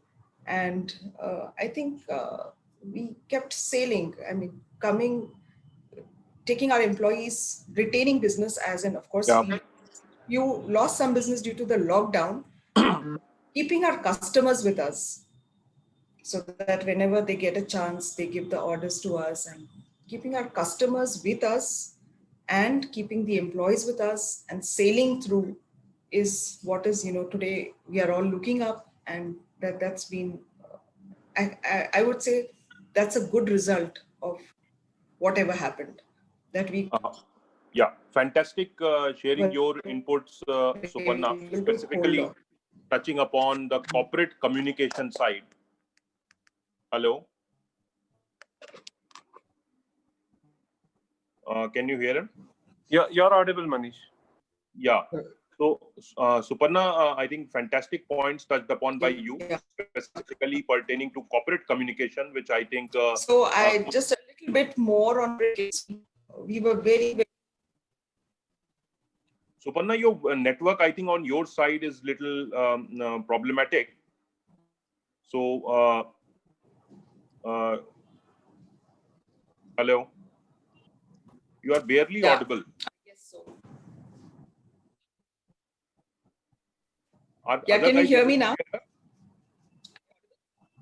Are other people able to hear Suparna? I am No, unable to. it's a problematic network. I think she freezed now. Maybe. Can you take your video off, Suparna? It might help. Yeah, I think there's some network issue at your end. But I think we heard you and we understood that corporate communication part of it, which you shared, definitely had to play a very, very vital role. Now we are almost nearing to the end of this discussion. There are some questions which are there. So I would request the panelists if they can take the questions and as posed by various people who have already logged in. So I would request if the first question can be taken by Arnab. Arnab, if you can kindly go ahead. Yeah. Thank you. Let me take the first question. The question was on what can CFOs do to build revenues? I think, see, the answer will depend on the kind of industry you are in. I'll give you some context from my industry. So my industry is a long cycle capital good industry, multi-segment focus on different segments. So the first part is to assess really how you are impacted. So as I was giving during the opening comments in context of my industry, that the power sector is not that impacted, but maybe M is impacted, mining metals is impacted, maybe commercial real estate is impacted. So first thing is do the assessment by the segments where you are exposed on. The second thing is take a look at the geographical distribution of the India, where your supply chain is coming from. If you have a plant in Maharashtra, so say if we were having this conversation in April or May, and all of us who had plants in Maharashtra was heavily impacted. It's slowly coming back, but not fully normal. So really the supply chain dependency, where we are, where the customers are, I think a geographical slicing and dicing is needed in the revenue planning. The third thing is look from a perspective of the industries because of this impact of COVID. What can come back in say a 3 months horizon? What will take a longer time to come back, and do the planning keeping on the scenario. I'm saying most of us, I think as CFOs, we have been doing multiple scenario plannings in the last, I would say 3 to 4 months. So depending on this segment you are in, the geography you are in, how your supply chain is dependent on. And then the other aspect of it is, along with revenue, is take a very hard look at the cost. Because what is happening is this year, I think most of us have taken a lot of tactical actions, a lot of salary cuts, stopping this, stopping that, but that's not going to stay for next year. Next year, your costs will come back. So the key here is how much of those tactical actions we can convert back into structural actions. For example, we touched upon the footprint reduction. That's a structural action, because if you are able to do a balancing of work from home, you can do some kind of a footprint reduction. I mean, a hard look at the employee cost of your organization to see what is needed, what is not needed, how you can reposition. I think those kind of conversation needs to happen. Technology is, I would say, the thread behind all of this. I think most of the industry, really the technology has accelerated by, I would say, many years. So if probably on a hindsight, this is an opportunity. So probably 3 years down the line, when we all look back and say that what accelerated digitization the most in this century, probably COVID would be the answer. That accelerated digitization most in this century. So look at different aspects, keep your plan flexible.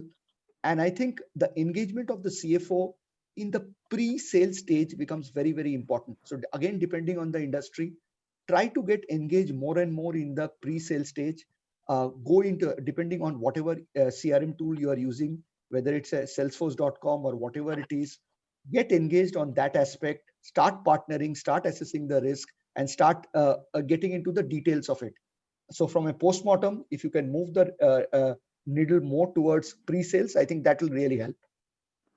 Thanks, Arnab, for sharing your insight. I think you touched.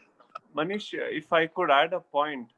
Yeah, go ahead. One point I would love to see as a change in most financial professionals is to say that this is no longer my problem and tell that this is not allowed. So that attitude, I think, will change significantly or has to change. We have to partner the sales guys. And if the customer is having a problem he cannot solve, we have to solve it for them. Call the customer up, find solutions. It could be financing, it could be the way the deal is structured, whatever the case may be. We no longer are insulated and say that, look, this is what we can do, this is what we cannot do. So that's a point I think we have to take care of. Yeah, both of you hit the nail that COVID has actually, which is what I shared around 10-15 minutes ago, my perspective, that COVID has tried to give a structured opportunity for finance professionals to become little more business focused, to tend towards or don't only keep repeating the sentence business navigators. Actually, there is a lot more meaning to the word business navigator. And COVID in a structured way has given that opportunity. All those young finance professionals who have used this opportunity would have definitely reskilled, upskilled themselves, ready to take over the future positions of leadership, not only within the finance domain, but also in the business domain. So thanks both of you to have added this perspective. There's one more question which has come up regarding that whether digital initiatives have been suspended, and if some are still going on, what all is going on currently is still pursuing. So I would request Sandhya, who is also handling IT as in her portfolio, if you can give your perspective on this question. Over to you, Sandhya. Yeah, I would say product perspective, we already were ahead with Industry 4.0. So our products are IoT based. So I like an human ECG. We have elevator ECG installed. So this we are already doing, wherein it is connected to the most important parts of an elevator, and I can, sitting in the office, know what is the health of an elevator and do a predictive maintenance rather than doing something post the problem comes up. So this we have already fantastic. done. I will request my RWA to get in touch with your company, because Yes. that's the problem we face, I think, in most of the societies. You get to know only when lift is down. Yes, and that situation helps us in two ways, really, Manish. One is definitely from maintenance and ensuring that the comfort is there, but also in times like now where people cannot travel for a maintenance, probably you can do it sitting in house in your office. So that's a good part. I would say from other digitalization perspective, if I want to know a history of an elevator from its birth to the maintenance, it's a long association. It's a 25-year association with a elevator, I would say, or an escalator. We don't have that data at one place. I have it in SAP tables, but it's multiple ones. So we are already accelerating our spend on digitization to ensure that All this will help us bring more focus on the business where it is necessary rather than being scattered in our approach. So I would say our digitization spend has been accelerated rather than being curbed. Yeah, I think brilliant point you said, which is how closer to the customer you can come to. That I think COVID has given that opportunity to all people, irrespective of the discipline with which each one of us is associated with. Whether it is finance or it is sales and marketing guys were anywhere nearer to the customer, but so-called back-end functions, I think, have also got this opportunity of thinking only or rather start thinking more about the customer and see what can you do. So that goes fantastic observation made by you. Anyone else would like to add on to this digitization? Because the specific question was, in your company, if at all you were carrying on with some digitization initiatives, have you suspended them because of lack of cash, or you are still pursuing them, or you are pursuing them more vigorously? Maybe Arnab, you may want to go for it. I think similar views like Sandhya. So we have not stopped any of the core digitization experience. Now, when you talk about a digitization, there are 2 or 3 aspects of digitization. See, the core remains the ERP. That doesn't change. Then where really the investment is happening is different kind of a business intelligence or data visualization tools. That is where most of the investments are happening, because with the advent of technologies like blockchain, RPAs, I think we are in a very big way in that journey. I think those investments we have not stopped, because that's the future. Because as we touched upon several times on the Industry 4.0, connected machines, connected products. Sandhya gave the example of Lyft. I gave a similar example. If you are selling components like that, you need to have an infrastructure of reading data from the machine, interpreting the data, and predicting behavior. And this requires a lot of, I would say, a data architecture planning. I think that's where most of the organizations are realizing, how do you have a multi-dimensional data so that you can slice and dice the data in different way. You can take meaningful information out of it and make your business and scenarios more, I would say, real time rather than doing a postmortem. So you, Manish, started the 30-year journey. I also started my journey about 25 years back. So we came from a similar scenario to a scenario like that, where we are talking about more real-time data. But I think that's where the future is. So short answer, no stop on digitization, but relevant digitization. And Manish, Mr. Tiwari, Manish, let me go to Mr. Tiwari first, because I would want a perspective of a transport industry, that how is digitization being seen in the transport sector. So your perspective, Mr. Tiwari, on this. Yeah, thanks, Manish. So basically, in the logistics and supply chain, I think is this most talked about sector in terms of the digitization and automation. So there is a say of a kind of farm to fork. So basically, from farm to fork, if we are doing a business with any of the customer, basically we have a kind of an entire supply chain and the data with us. So that kind of tracking and tracing is being talked about today, and there is no point of kind of a discontinuation in terms of the digitization and the automation. In fact, this pandemic and the problem which is we are seeing right now, basically it pushed us. And you rightly, so Saxena told just now that how you have actually pushed yourself in terms of using the Zoom and those Microsoft Exchange, those other kind of that platform. So basically, it's I will say there is no company which is going to stop it. But yes, as the Arnab talked about, is a kind of a there should be a relevant digitization piece of information which is to be made available. The another point here I would talk about is kind of as we see that there are many companies uh, which actually allowed employees or few of the employees work from home. Basically, it also going to push you, because if you want to work remotely, and if you want to visualize the data remotely, obviously there is a more kind of a digitization need to be there. Good point. So Shreyas, you were wanting to add something. Please go ahead. So Zeiss is one of the organizations which has said that India is a software hub. And so we had the opportunity to move central IT here. So a lot of R&D of IT happens in India, and I manage that as well. So we have been ramping up the number of people we have to service other countries out of India and continue the digital expertise. We are setting up RPACOE now, in the process of setting it up in India. So a center of excellence for automating processes. So we are, I think, like all my other colleagues who've spoken, we are only enhancing the spend on digitization and not cutting it down. And I think if we get the opportunity to do this, it would be great to ensure that India, which is a hub for a lot of software expertise, can ramp up and provide these services globally as well. Good point, Shreyas, and good to know that your company is taking effective steps towards Atmanirbhar, Make in India, and creating jobs for people, younger population in the country, by bringing in something from outside and doing and setting that up in India. Good to know.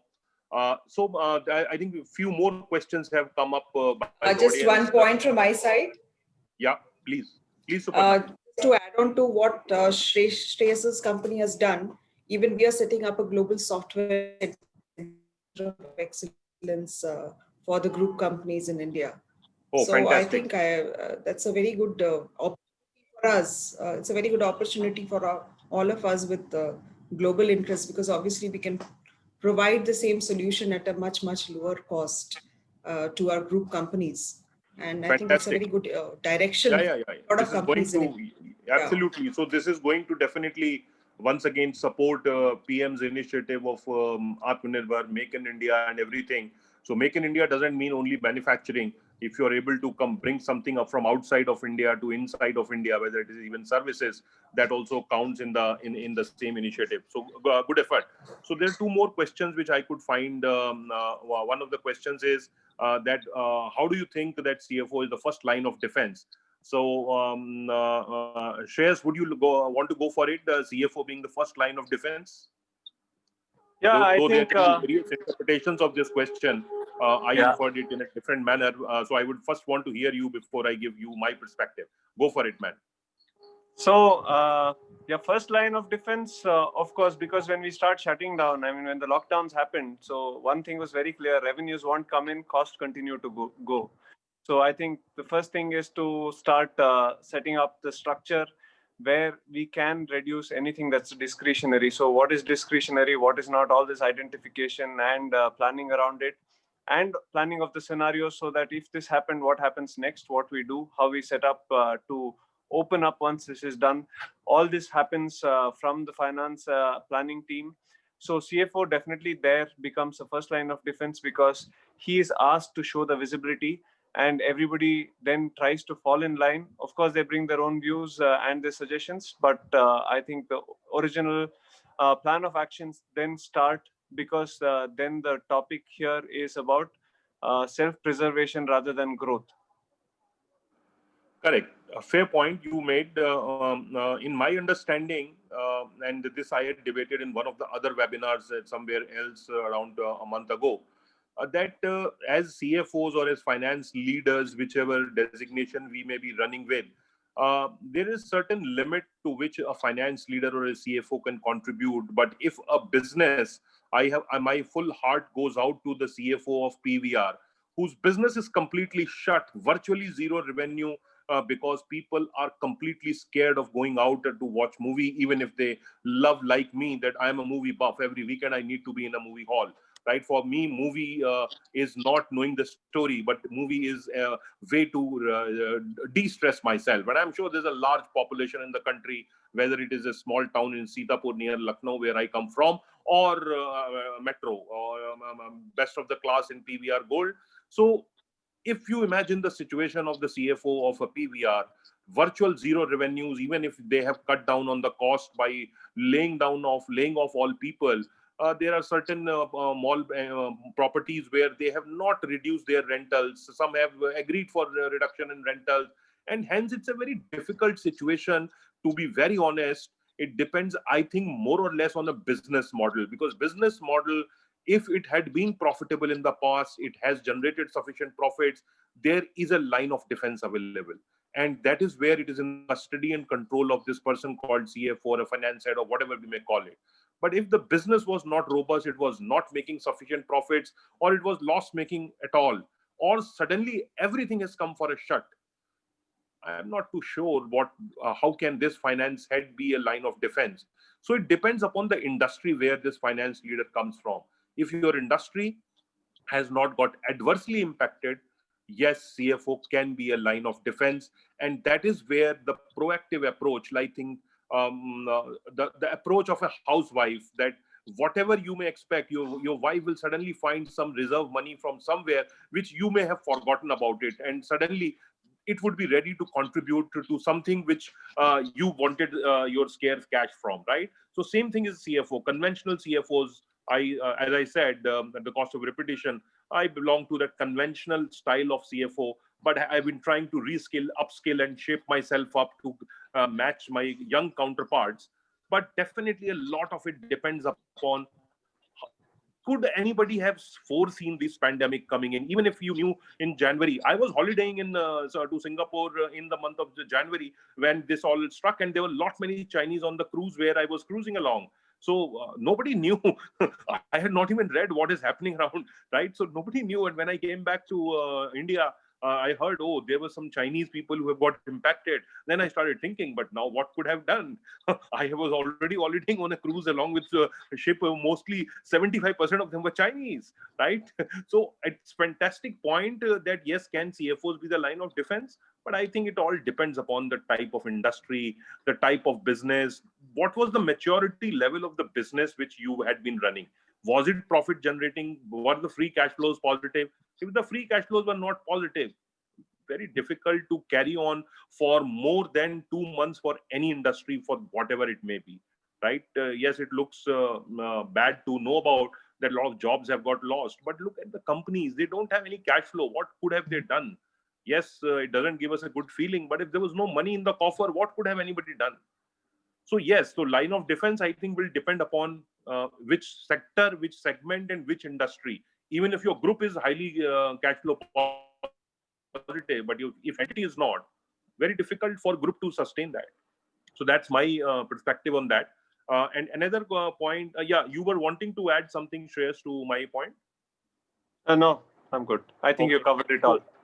Okay. So I think one of the last questions which we would want to cover, which is there on from one of the audiences, is how do you think that CFOs hypothesize the situation or the pandemic as a problem?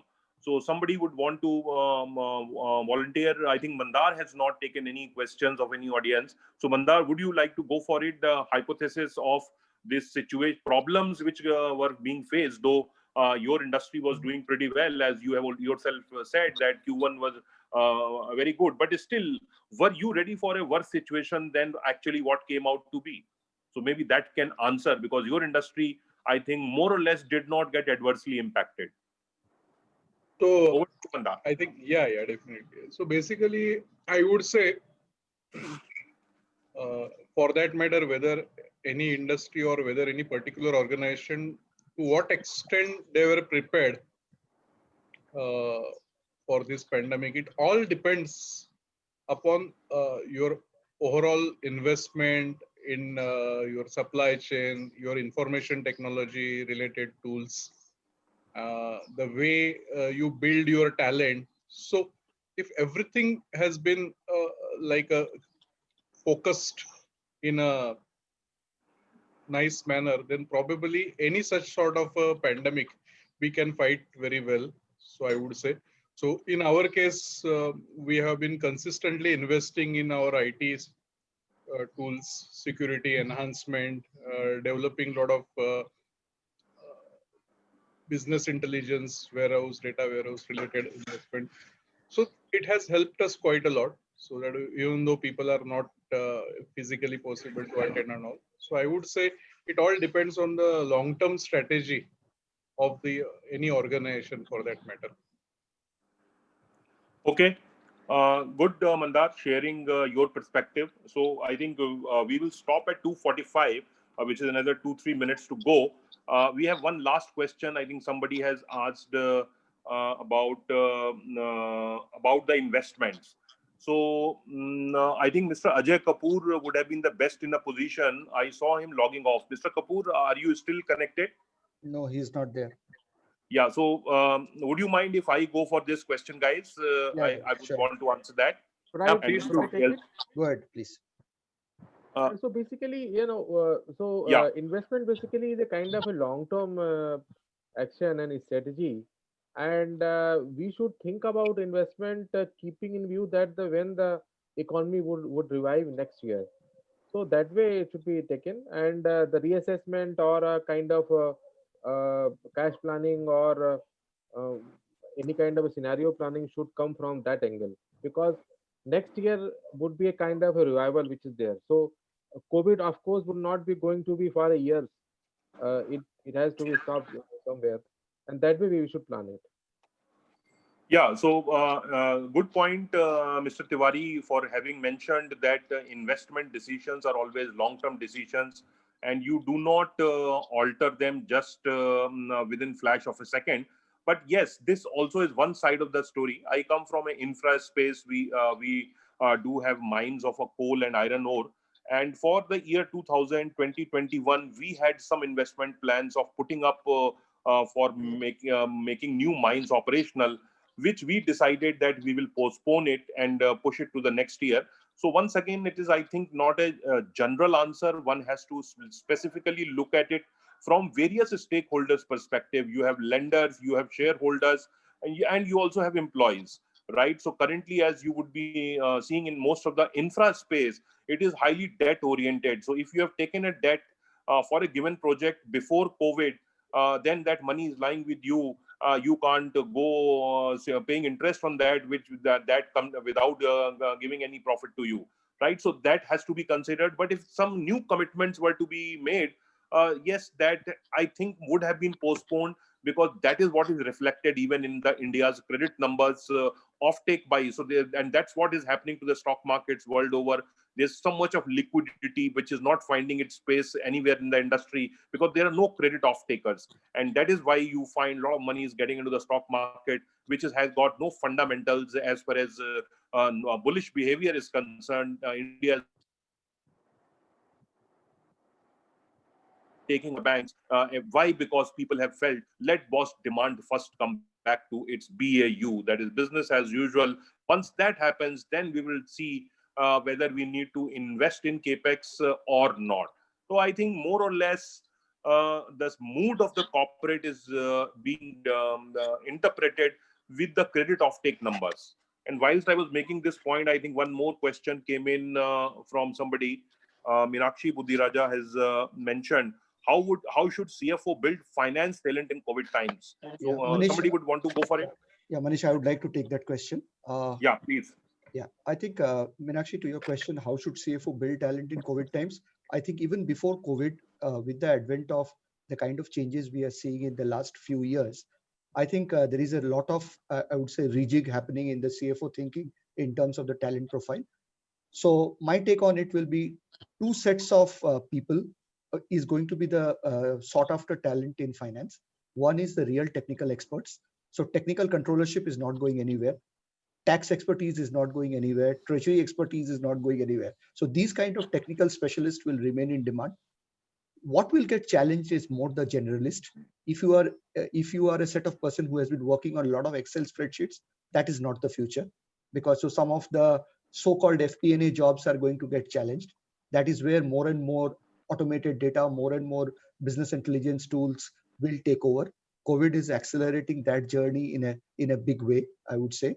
So choose your expertise. If you are a real technical expert, you will be in demand. Otherwise, you should be somebody who should have a good amount of IT savviness, should understand the modern methods of your business, get deep into the contracting and get into the commercial finance aspect of it, and can be a more effective business partner, not somebody who just consolidates spreadsheet. That part of the job is gone. So those days are gone. That's how I would say the finance talent is changing. Personally, if I talk about my team, I have about 20% engineers in my team today, because of the nature of business which we do, because we need people who can read machine data, interpret machine data. So depending again on the organization, the finance talent and the profiling is changing. Good point, Arnab, you made. I think I can't agree more with you on this point, that for younger professionals, and I'll go back in history, when I started my career, accounting used to be the core. And in 30 years, accounting has become completely gone to the back burner. Right now is the time for FP&A to get into the back burner. Some data scientist is going to take over those roles, and most of the companies are recruiting data scientists to analyze the data, which used to be the core area of a CFO.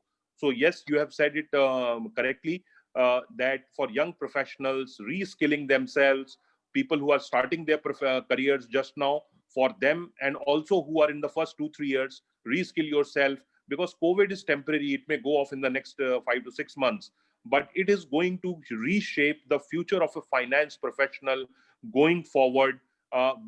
Many different type of skills are required now to work in a finance function, in a corporate world, or in a consulting world. So reskill, guys who are younger, who are starting your career, or who are in the mid space of your careers. You will have to definitely reskill yourself. I think we are done with all the queries. We are almost finished with the time, though one more question has come in whilst I was talking. Let me read what the question is. Ruchi Manali has said, how should CFO review the company's investment portfolio? So if this investment portfolio is like investment, then it is separate point, but it is like surplus profits getting invested, then it's a separate question altogether. So we have already handled the capex point of view. I would request Suparna to come and answer from an investment perspective. Capex cycle we have already answered, I think. So would you like to take this question, Suparna? Over to you, Suparna. Was I audible to you?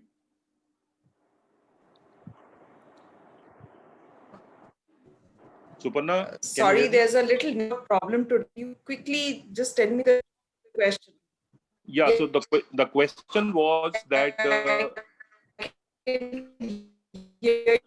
think, Suparna, there is a network issue, I think, at your end. Now, can you tell me the gist of the question once? Yeah, there seems to be a lot of network. I can't hear you at all. Guys, can you hear Suparna? No, same here. Can't hear her. Yeah. So I think, Sandhya, would you like to go for this question about the investment? Because we seem to be having you can just repeat the question. Please repeat the question.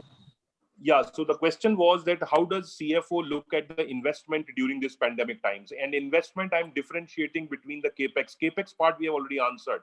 So which means if you have planned for an investment other than the business cycle, then how do you want to see it? You want to invest it in the long term, in a short term? This is what I'm inferring from the question.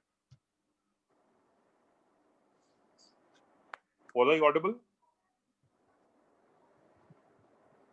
Hello.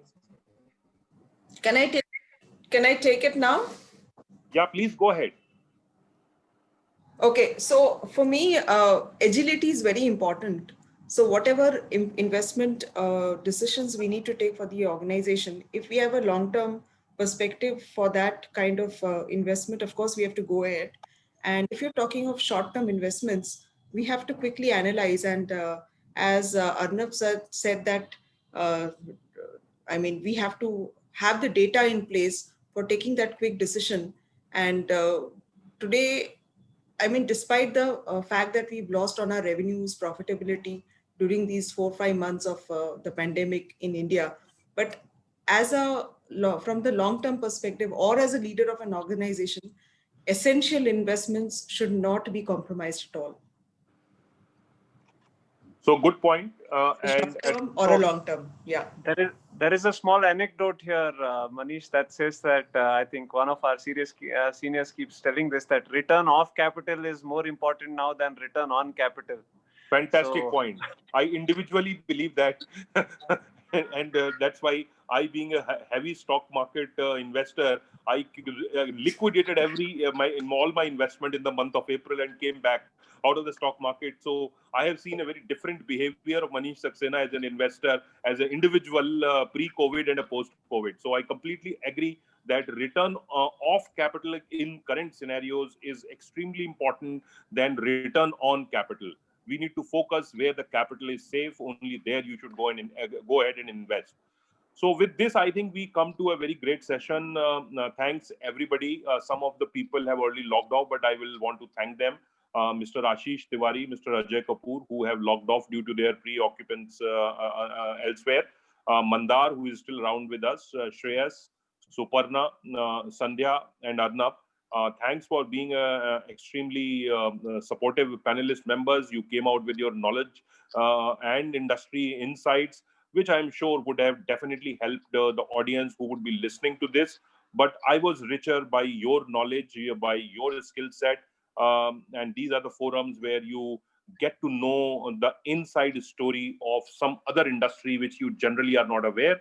Like for me, Indico Remedies, bringing the pharma perspective by Mr. Mandar was completely an eye-opener. Otherwise, I had some other thoughts about pharma, all the way laughing to the bank because huge money coming in. There's no problem, no challenge. So it's a fantastic session, in my opinion. Once again, acknowledging the thanks to each one of you and look forward to interacting with each one of you and remaining connected on a professional space and a personal space, even beyond this webinar. Thanks a lot, gentlemen and ladies. Thank you so much. Thank you. Thank you. Thank you so much, everybody. Stay safe and take care of yourself. Bye-bye. Thank you. Thank you. Thank you. Thank you to all the panelists for such a rich discussion. To interacting with each one of you and remaining connected on a professional space and a personal space, even beyond this webinar. Thanks a lot, gentlemen and ladies. Thank you so much. Thank you. Thank you. Thank you so much, everybody. Stay safe and take care of yourself. Bye-bye. Thank you. Thank you. Thank you. Thank you to all the panelists for such a rich discussion. To interacting with each one of you and remaining connected on a professional space and a personal space, even beyond this webinar. Thanks a lot, gentlemen and ladies. Thank you so much. Thank you. Thank you. Thank you so much, everybody. Stay safe and take care of yourself. Thank you. Thank you. Thank you. Thank you to all the panelists for such a rich discussion. To interacting with each one of you and remaining connected on a professional space and a personal space, even beyond this webinar. Thanks a lot, gentlemen and ladies. Thank you so much. Thank you. Thank you. Thank you so much.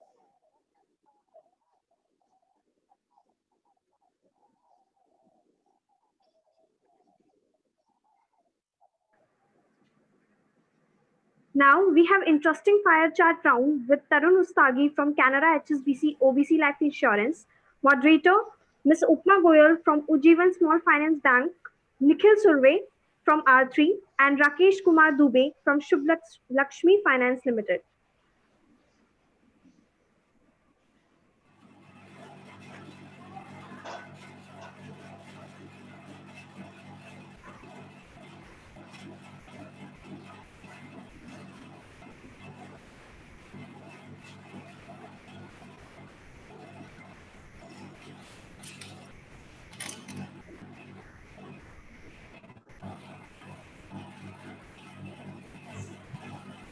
Good afternoon, everyone.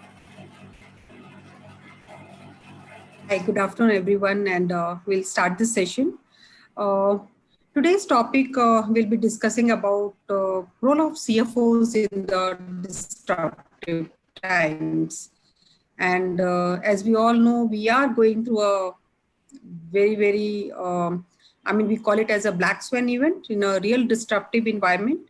How CFOs are coping it up in the entire situation when there is a huge impact onto the business operations, cash flow stability is in question mark, and life, it's an event where everybody is being working more towards for the safety of the people and for everyone. So we'll start the discussion on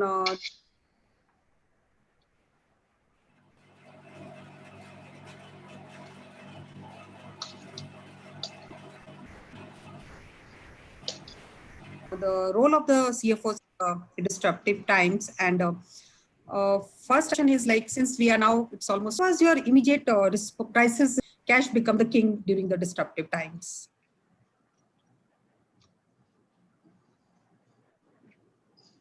Yeah, Uma, you want me to take this? So can you repeat it, because there was a disruption in the network actually. Okay, sure, Tarun. So basically, I was talking about we are already into the disruptive environment. Would like to hear from you. What was your immediate response when the crisis has happened sometimes in March? I mean, especially in India when I talk about.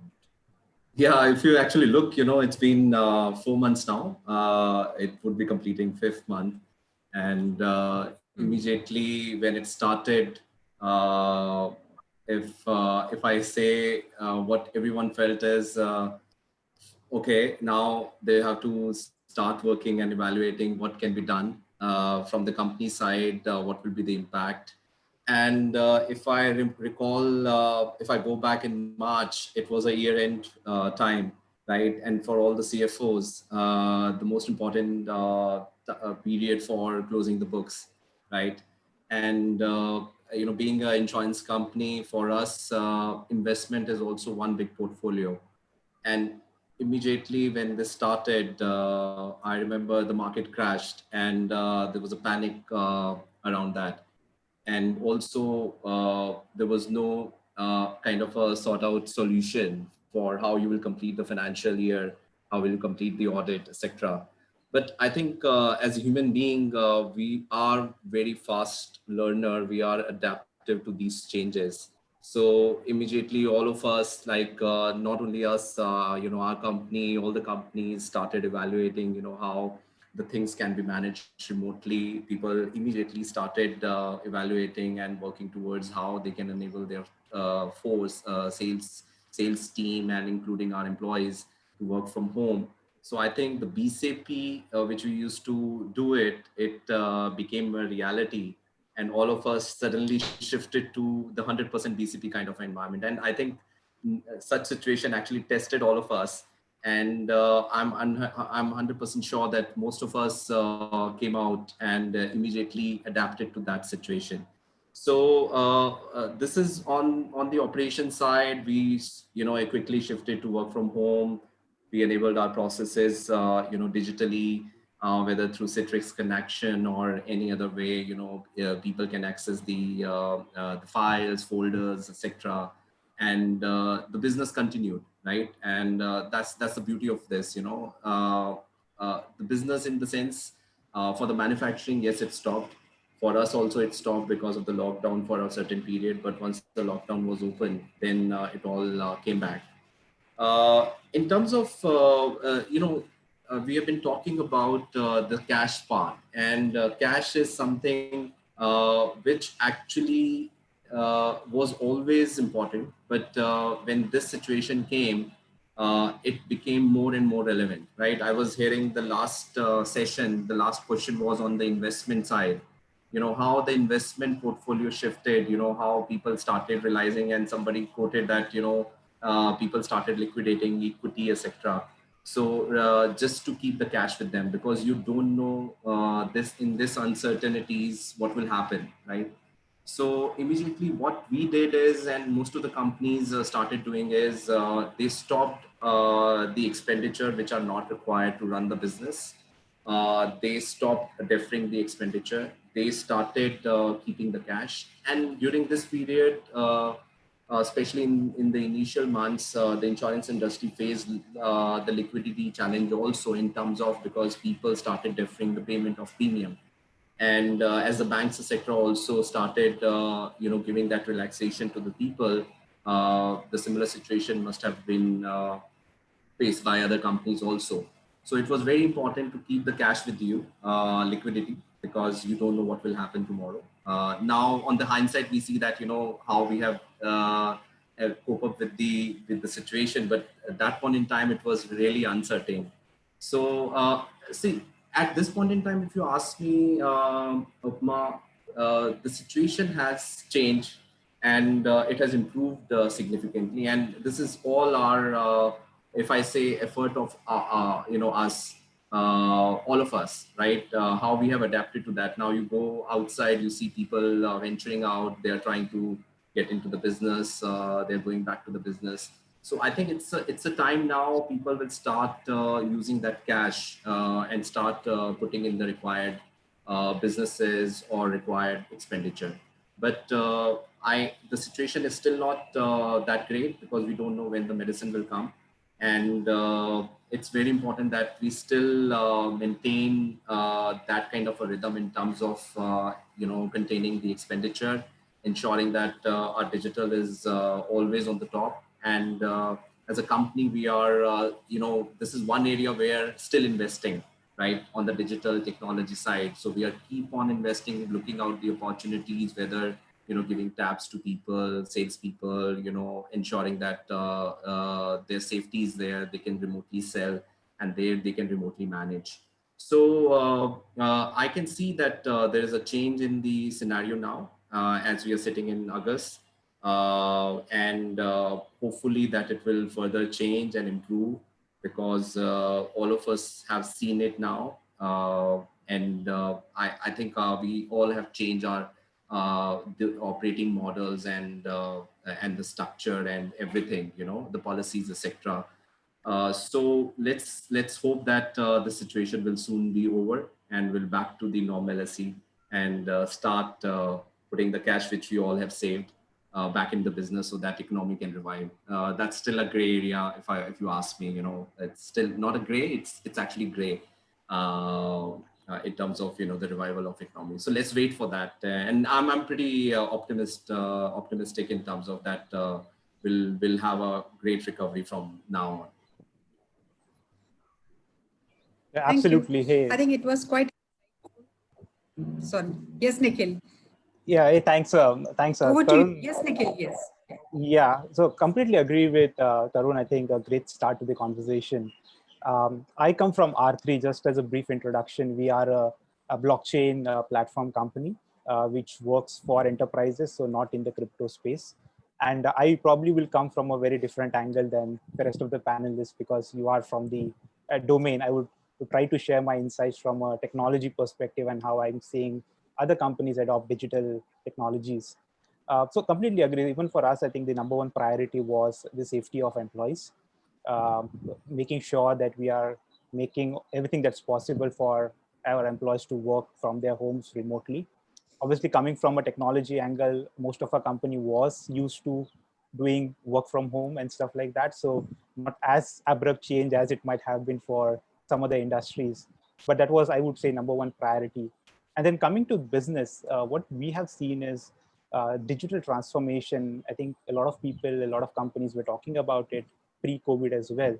But with COVID and with the way it has impacted businesses, a lot of companies have really accelerated their agenda on digital, right? It goes beyond just enabling your workforce to act remotely, but going into much more deeper investment in terms of how do you improve your customer connect, and more importantly, how do you make sure that the entire ecosystem works with you. So what we have seen predominantly is the ecosystem play, right, where you are working with your partners, with other companies. Traditionally, that was done mostly in an Excel format, or most advanced way would be via APIs. But what we're seeing, given that blockchain is a network technology, people are now more receptive to having this kind of technology where the automation can really go across your company. So within the company, we have already seen people migrating to cloud, people adopting AI and RPA and other advanced technologies. But when it comes to inter-organizational or inter-company automation, that's where we are seeing a lot more our customers open to new ideas and how they can really relook at the business model. How can they improve efficiency of the business processes, eliminate a lot of reconciliations, so and so. So just to give an example, we are very strong in the trade finance space internationally. We have got a couple of blockchain platforms or a couple of blockchain networks which work on our platform, Corda. We've seen immense interest coming in from the cross-border trade, where it's still, I would say, way back into the past. People are still using physical documents for letter of credit, for bill of lading, and it's really a complex process. But now what we've seen is a lot of companies, a lot of corporate banks are also open up to completely digital forms of doing business, and we are seeing that grow significantly. From an insurance perspective as well, there is a consortium of the large insurers which are already working on our platform for B3I. They just went live with one of their applications. And I think insurance is predominantly industry where you have to work with your competitors, right? Because the insurance value chain is so complex that even if you're competing, you are somewhere reinsuring or insuring your competitors in a way, especially the large corporate insurers. So we have seen that interest pick up. So I think that's the silver lining for us as R3 as a company and as the blockchain leaders. We have seen a lot of companies opening up to ecosystem plays, which was spoken about a lot in the previous, and people, to be honest, were doing a lot. But then this just gives them a very efficient way of channelizing all of that energy. And maybe sometime in the later half, I had actually written an article which got covered in ET, in Economic Times. We spoke about a couple of interesting ideas on new business models that company could look at, both from an asset-heavy industry or an asset-light industry. So I'd love to sort of share that as we move on the discussion.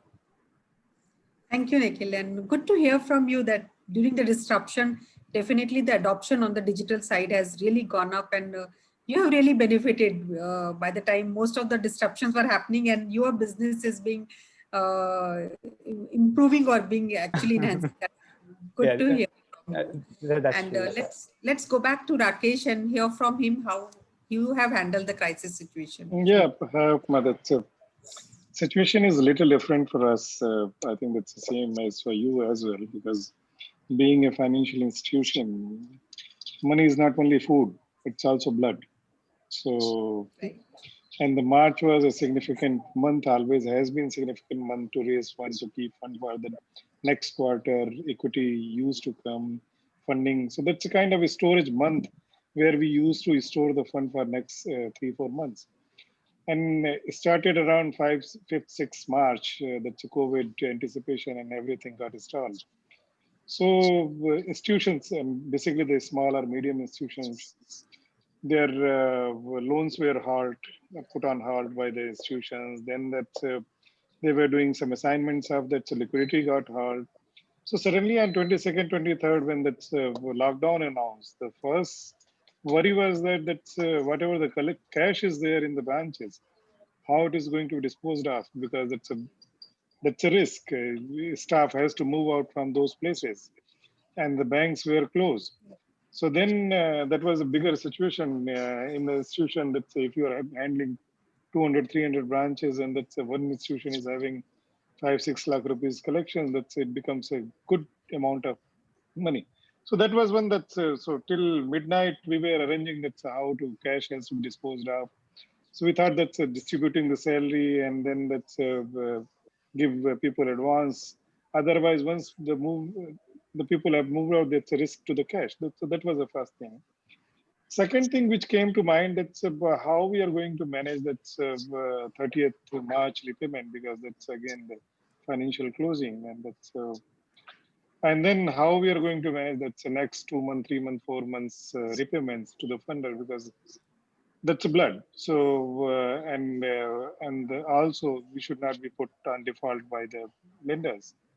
And the RBI came with the idea with that moratorium, but moratorium was given to client, but banks and public sector bank especially, they were not giving moratorium to financial, especially to NBFCs. So that was a bit hard discussion, and we got involved not to negotiate. But again, the problem was that some have got the moratorium, some did not got. But third situation was bigger than that. So that's because our total asset is in the hand of other with the people. So how it is going to come back? Because that's with the other institutions like pharmaceutical, they can keep their asset 3, 4, 6 months, 9 months manufacturing company, and then if economic revives, they can go back and sell that. But for us, it was totally in the other people's hand, and if they are going to deny it. So what we learned, we had a lesson from that demon, that how to manage that, and that gave us a kind of roadmap rather than once everything gets open, start calling them, start motivating them that this operation is going to start in 3 weeks, 4 weeks times, and then we'll come back to you. So this kind of communication. So communication was a key thing in first month for us. to make them understand that things are okay, things will okay, we are going to be there. But the fourth bigger part was that to manage the staff, because the staff went back to home. We did not have infrastructure for the calling, to monitor the calling. So the chaos was there, what they are talking, what they are promising. So then in meanwhile, we went to technology, whether the technology is available for calling, recording of the calling. So video calling can be done. Then we went to take the help of UPI, if the payments could made through the UPI. So once crisis is there, you start scratching your head to resolve that, might be, and that becomes a good experience for you. So I think that's till May 15th, everything was starting settling, but not sure that's how the things will move on. But thank God that the sector has revived in terms of repayments. And I think it has come to 80-85% recovery of the loan on month basis. And hopefully that's another 1 month, 2 months, that should go to 95%, 96%. But bigger challenge is still there, that funding from the institution is still put on hold. So managing 3-4 month, 5 month cash was a bigger challenge. So at some point we have to go to our bank or financial institution and they said, we can't pay you. You have to wait for 3 months. So we started behaving like our clients used to behave with us. That's नहीं अभी तो पैसा नहीं है जी आपको अगले महीने देंगे. So that was a hard part, negotiating with the financial institutions. Somehow they managed that, and that's so. But the bigger thing which I felt that whatever the TLTRO and other instruments were brought by RBI and the public sector bank, institutions below triple B, they got suffered because they could not access those funds.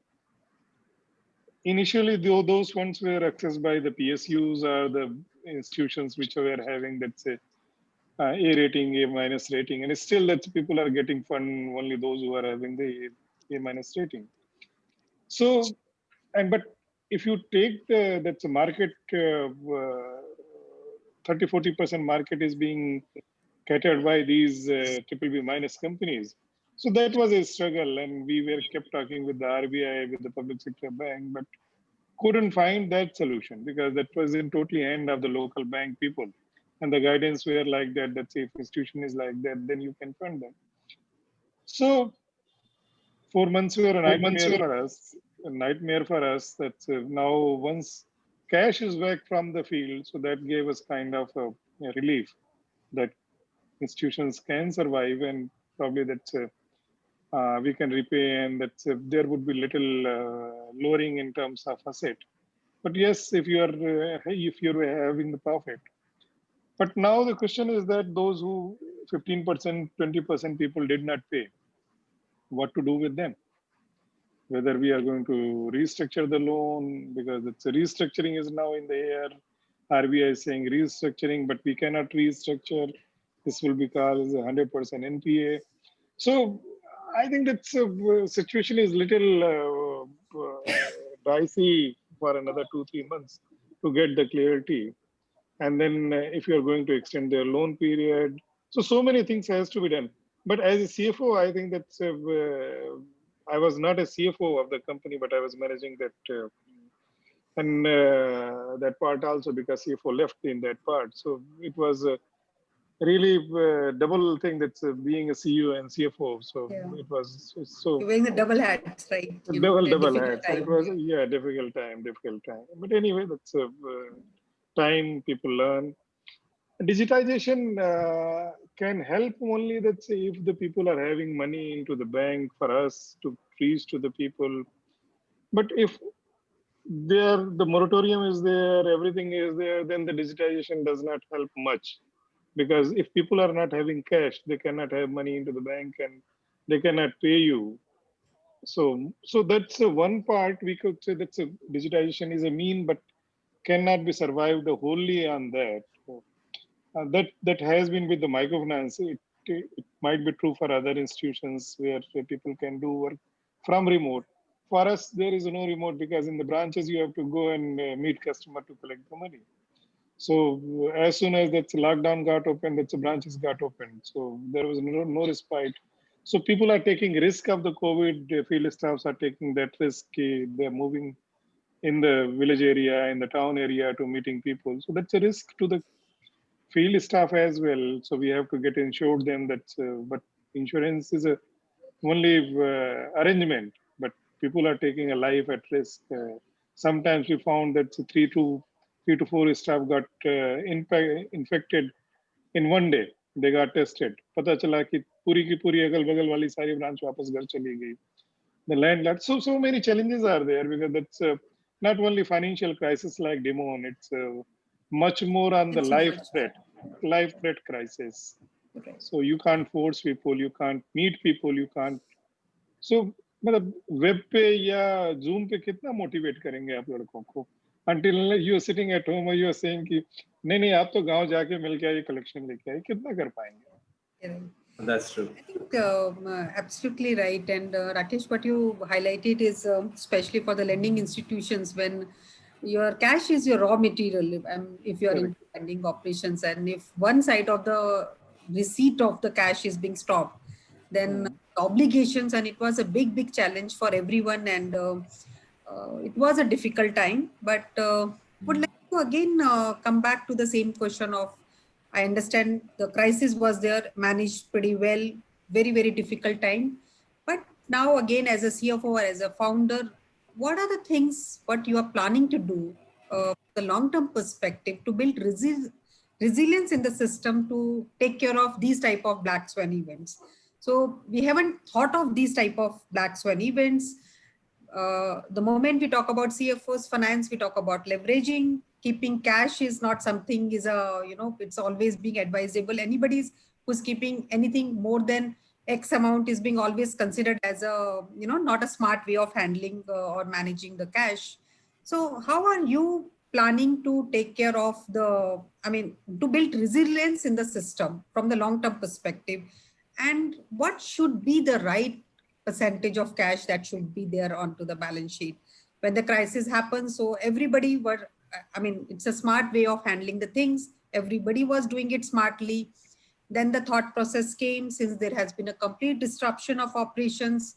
There were some definitely, as Tarun highlighted, non-essential expenditure absolutely cut down, but that yes, there are commitments. You need to serve your basic commitments which were there for the month. And then you have to keep the cash. For how long one should keep the cash, for how many months cash flow requirements. Some of us are regulated by the we are the regulated entities, so the RBI talks about yes, this much percentage you need to keep it, and that anyway banks and the other financial institutions were keeping it. But is it sufficient?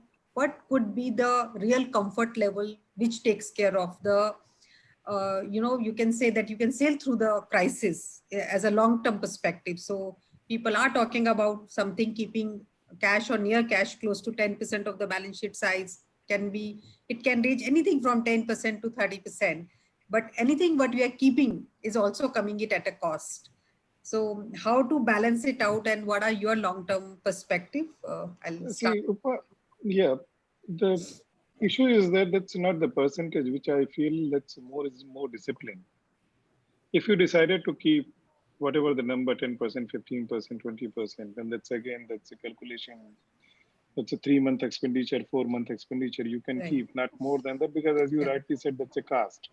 Yeah. Then the disbursements you cannot do from your whatever that's a kitty you are creating. So essentially, what you create, that's a 3 months repayment plus 4 months salaries and the cost and other thing.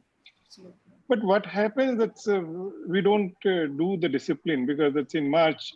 Asset is value creating proposition. So we always say that's how efficiently पैसा तो आ जाएगा जी क्योंकि we work on the promises. As I said, that's in March we got the disbursement and there were 3-4 promises that that much money is going to, and that was a 10-15%. And we said okay 10 दिन में पैसा तो आ ही जाएगा, let's disperse that money. So discipline, which I felt is much more important. And also, so अगर आपको 5% मतलब 3 महीने की सैलरी रखनी है तो 3 महीने की सैलरी आपको रखनी है. Don't use that. So use as a that's a, जैसे कहा जाता है कि 6 महीने की तनख्वाह आप अपने क्राइसिस पीरियड के लिए रखिए, नौकरी छूटती है तो 6 महीने बाद हो सकता है दूसरी मिल जाए, तो यू हैव दैट. सो वो डिसिप्लिन मुझे लगता है कि whether it is into that instrument 7%, 8%, 9% instrument, and don't put any leverage on that. So it's a free cash which can be parked with the bank, which can be parked with that mutual fund. But mutual fund we have seen that's like Franklin and other parts. So I think that's a more safety of that investment also has to be seen. तो मुझे वो discipline ज्यादा मुझे समझ में आता है, but I feel that's 3 month kind of repayments plus 4 month salary should be enough. But 3 month का ये जो रिपेमेंट होता है वो करीब 10 से 12% होता है, और सैलरीज जो होती है वो करीब 12, तो करीब 15% तक का कैश आपको रखना चाहिए. But you are rightly saying 15% meeting keeping cash for NBFC, it mean that's whatever the equity you are having you are keeping as a cash. True, absolutely. So Yes, that's a Tarun. very Yeah, let's hear from Tarun as well. Yeah. So it's a tough question, how much cash you need to, and I agree with Rakesh in terms of it's not the quantum, and it all depends upon business to business. And there is a cost also which is there if you keep the cash. So for just taking the example of our industry, we receive money from the policy holders, and sometimes we commit a return. And sometimes it is linked to the market, right? So if it is linked to the market, it all depends upon, so we have to invest 100%. If we give some guaranteed return to the customer, then if you keep that cash, the cost has to be borne by the insurance companies. So that is a very balancing act you have to play, how much cash you will keep. And for us, like you also mentioned that regulated companies. So one thing which has, which has emerged, and as a CFO and any person who's looking at the risk side, the the the scenario testing and the risk appetite has to be seen in this situation and for the future also. So what we started doing is more and more, and we used to do it earlier also. But now it is becoming more important that you keep, you evaluate, under various stress scenario, whether you will be requiring capital. One is capital. Second one is how much will be the liquidity under various stress scenarios. So for us, there are two stress scenarios which are very, very critical. One is in such kind of a situation, and it can be anything else also, your claims can increase significantly, right? It can be death claims, it can be health claims in case of insurance companies. Now, whether you have enough cash to fulfill that commitment. And the second stage is, once you do that, the second element to that stress testing is the economy, the macroeconomy. So if, let's say, market is crashing, you will not be able to liquidate and get the cash what you are supposed to pay. If the interest rate is falling down, you will not be able to get the return which you are expecting and committed to the policyholder. So all these stress testing has become more and more important for the organization. And then the third element is how much operating expenses cash you need to carry with you. Now, again, there you have to take some call whether you need to keep that cash or you want to keep it in, let's say, short-term deposit, because still our financial system is very strong if I compare to other international market. And we still have sovereign guarantee if we keep some cash with the government authorities, etc.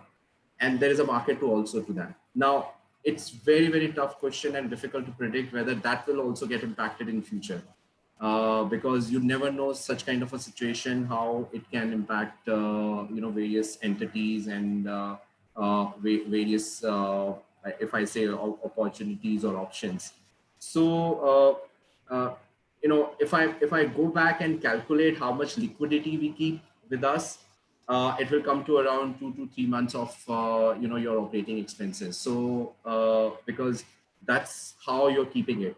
But are you keeping it in cash? I think it's cash, and cash equivalent has to be counted. So at least you will have something coming back to you, but not the cash, which is, is sitting in your safe and not earning anything for you. So all these things have become more and more important, and it's like a daily exercise which you have to play and run, and keep in mind that what you can expect immediately, let's say in a week's time, on a fortnightly basis. Now, coming to your first question, Upma, in terms of how what can be done, let's say in case of a future event, this kind of an event happens, very difficult to predict. One thing which is, I think, the confidence which this event has given to all of us is that whatever will be the situation, we can stand up very fast, and slowly we can start running also. And I will ask a question to you and Rakesh later on. I jotted down some questions in terms of what Rakesh just mentioned in the previous comment. But yes, it is different for different industries. For us, we are right now almost recover insurance industry. If I say we were negative till last month, this month we are hoping that most of us will be in the green zone vis-a-vis last year. Obviously, the plan versus actual is a totally different ball game. But for the future, one is you have to be ready with all the latest technology, which I think technology support is very, very relevant. You have to be agile in terms of adopting to the some latest technology, and you have to be agile in terms of changing your processes, in terms of changing your risk appetite, changing the way you look things. Like, for example, now today, one of the most important area is the cybercrime, because everything is now through internet, and everyone is having doing things through internet or online. So that has gained importance now. For now, how long it will be there, what is the risk we are facing, what will be that risk, only time will tell, but we need to be ready with that. So I think the technology is one area which should be there. The second thing is definitely you have to keep some liquidity in your hand, because that situation can come anytime. So again, it depends on company to company. And third thing, if I say, is the investment in your staff, because that is also important in this period of time. If your staff is with them, with you, or your team is with you, then I think you can still sail through. So again, these are the three things which I Thank see. you. I think, it's very interesting, Tarun. And let me just touch upon what Nikhil has been talking about. He's been seeing spurt in his business, and which is most of the people have started working smartly. And what you rightly said, and Rakesh is also talking adoption of technology, that's something in thing. I again go back to the same question of, that means it requires some investment. We were going through the crisis. How to handle your capex? Because everything, I mean, it's good to have the good technology. You can go into the cloud, but it requires some investment. How do you handle a situation where your cash flows are impacted because inflows are not happening? You also wanted to act smartly or work smartly. You need to invest. How are you handling your capex requirements? So Nikhil is definitely getting money. So they are getting businesses. So people are actually investing. That something gives us a good. But Nikhil would like to hear from you, because generally the thought process is during the crisis, most of the people move to the essential expenditure. Everything cut down which are non-essential, and then investments slightly take a back seat and not as a front seat, because it's a question of survival. How's your experience, and how people are investing when they're talking about the new technology, and there is an investment attached to it? Yeah, no, absolutely. I mean, when things are not going right, people focus on BAU and keeping the lights on. So that definitely comes up in a lot of our discussions. But I think the ones who are investing and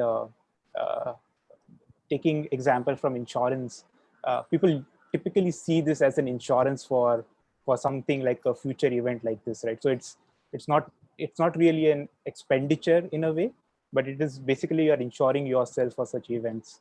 And as we are seeing, right, in all the industries, more and more decisions are being data driven. I read some report where I think it was for manufacturing, but I think it's true to most of the industries that more than 50% of the data is actually generated outside your organization. It could be with your customers, with your partners, with regulators, with in general macroeconomic events that are taking place. So what happens is if you don't have a clear visibility on your data and a trust on your data, how then you do the stress testing? How do you make sure that you run what if scenarios? If you're not even sure whether the data that I'm getting from 100 different Excels are really true or are matching. So what we have seen predominantly, going back to the insurance example, people are looking at this as an insurance. And I think Rakesh touched upon a very, very important point of capital being available right now in pockets, right? So if you're triple A also, you are probably getting capital, but if you're not there, it's very difficult to get easy credit lines. And what we have seen as an interesting theme coming up, especially in the supply chain finance, is something called as a deep tier financing, where what happens is, as a concept, I think it's there, but I'm seeing it coming to life now. What happens is if you are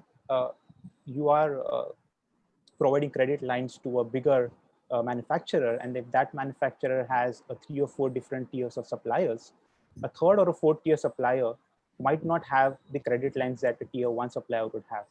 So a bank would be more than willing to fund someone who is like very big and they have very less credit risk, but they're not really willing to supply the tier 4 or tier 5 supplier. What happens is and because of this, there's this unequitable distribution of capital, right? And where we have seen blockchain being picked up is because blockchain basically, to simplify it to a very, very basic level, it basically says what you see is what I see. So what happens is if a bank has that visibility that there is a PO which is worth 100 crores, it has gone to multiple tiers, and the tier 5th supplier is only going to provide you 5 crore of whatever that machinery is, but then they can clearly trace it back in the entire supply chain. So what happens is then for a bank, they are having the same credit worthiness that they are funding for an A plus or a triple A company, but they're actually giving out credit lines to a smaller company, which in typical scenarios they won't be able to do, because the due diligence, just the business that comes from that small player is not enough to validate or justify the investment that go in. So those are some of the trends that we are looking at in terms of people wanting to be resilient as same time agile. So those are a few examples where I'm seeing people are open to invest in new ideas. And again, for us, although we are seeing an uptake, I think from a commercial perspective as well, we are also making sure that we are offering right things to our customers so that we don't expect them to put a huge amount of money. I think as a service is quite the norm nowadays when it comes to technology. So you will rarely find someone putting a big capital investment up front and then saying, okay, I'm okay to invest for 3 years at one go.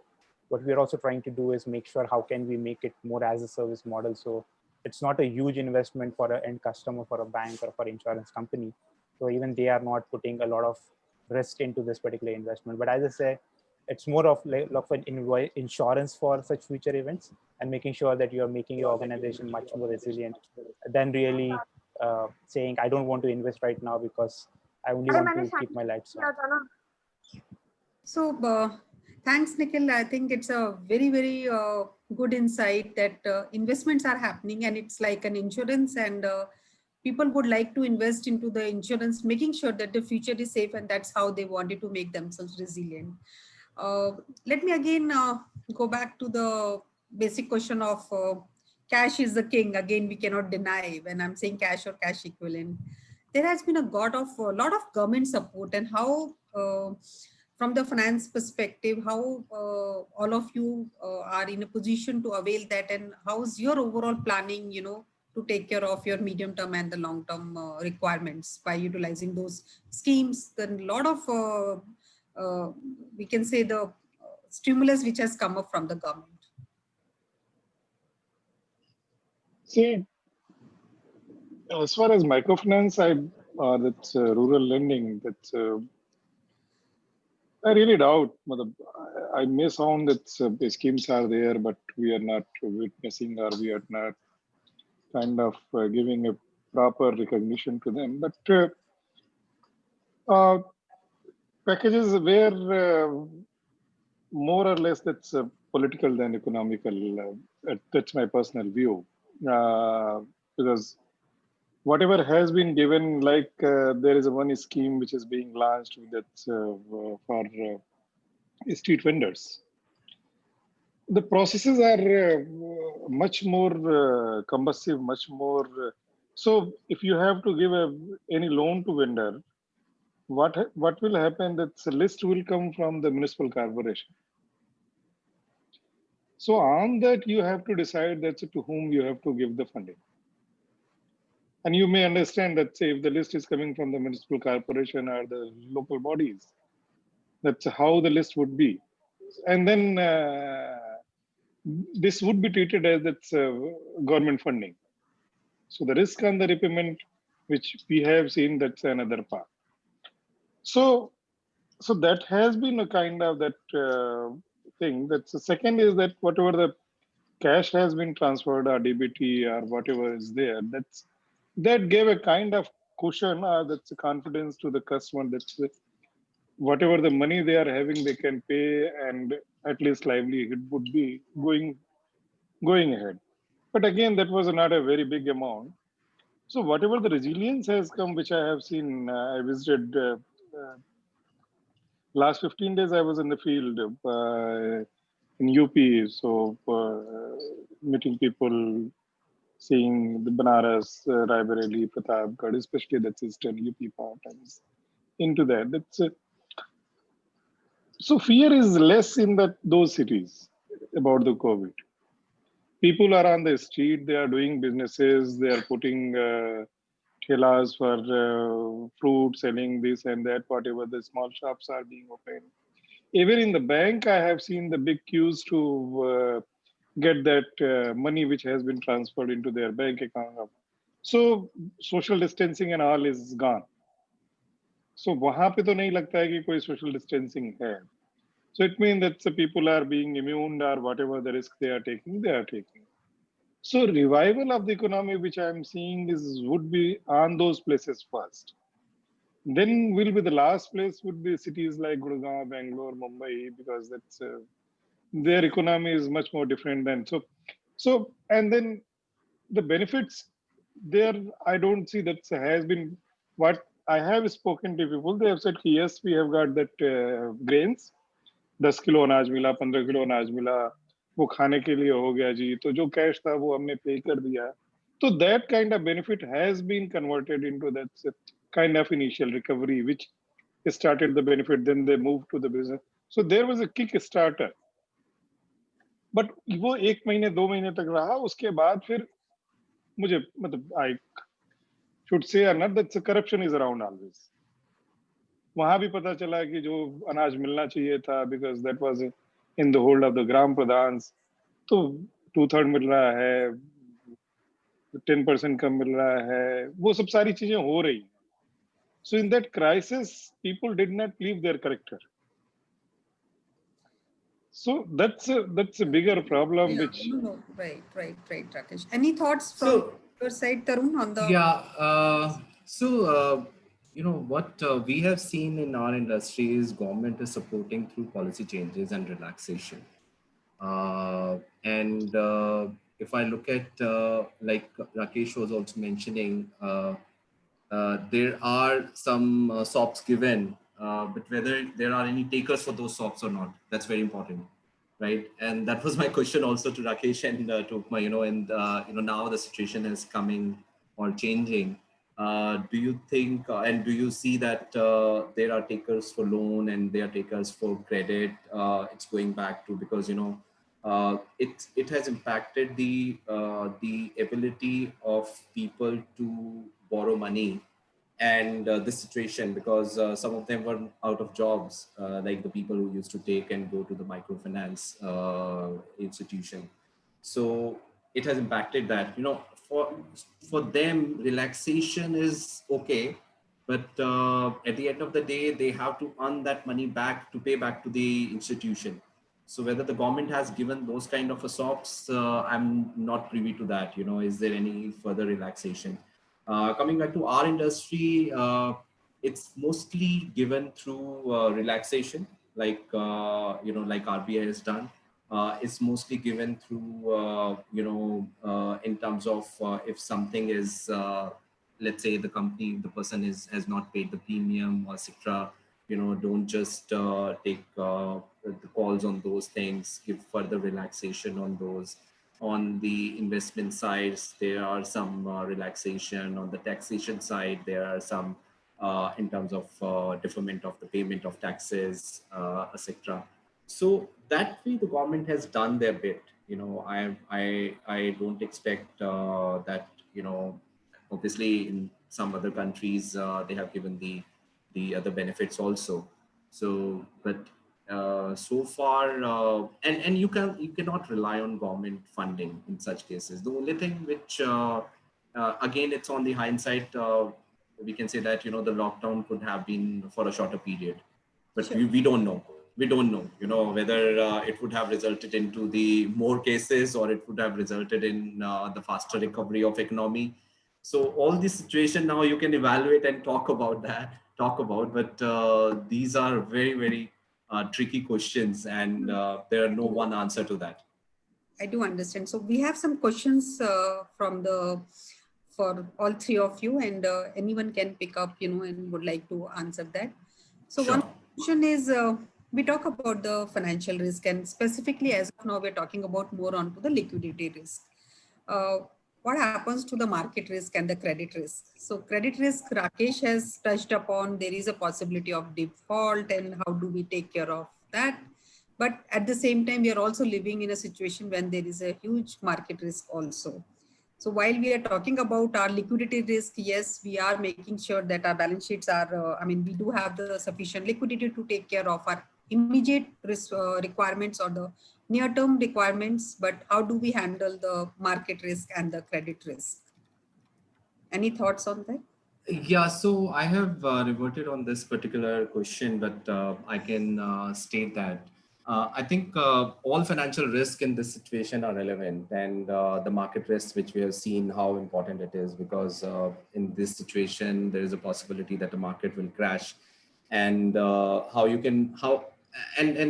it's very difficult. It's anybody would be able to predict market. Then he can be like multimillionaire. But one thing which anyone can do is and like we do is a diversification, and diversification will help, generally helps in this situation. And the second thing is basically balancing your investments into debt and equity, because if you still have the debt is still secure, equity is something which you can take ahead.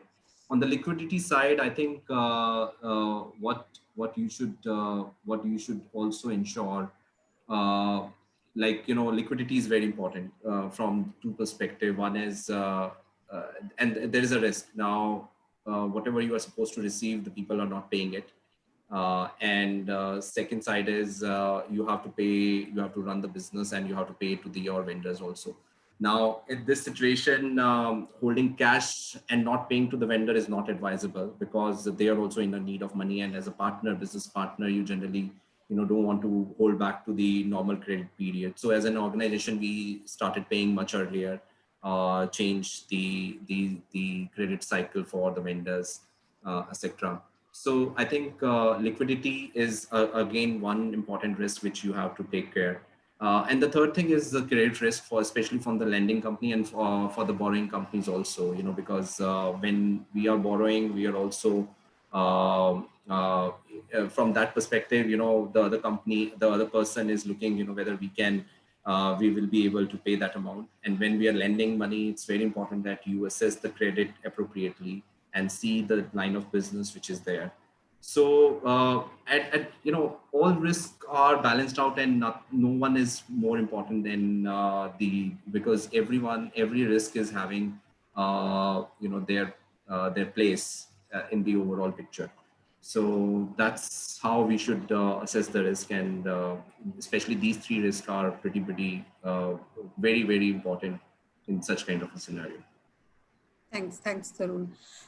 Just to add one more thing is about when we are going through this liquidity crisis, and we always make sure that we have cash or near cash on our balance sheets, making sure that we are taking care of. Yes, we do carry some part of the market risk, and there is a possibility of some slippages on account of the market risk. That need to be factored in, and what Rakesh has highlighted onto the credit risk.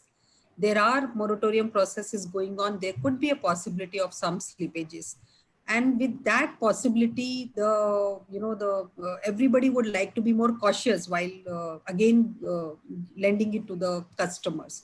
So that becomes like more as a vicious cycle, whereby you become more stringent onto your credit norms.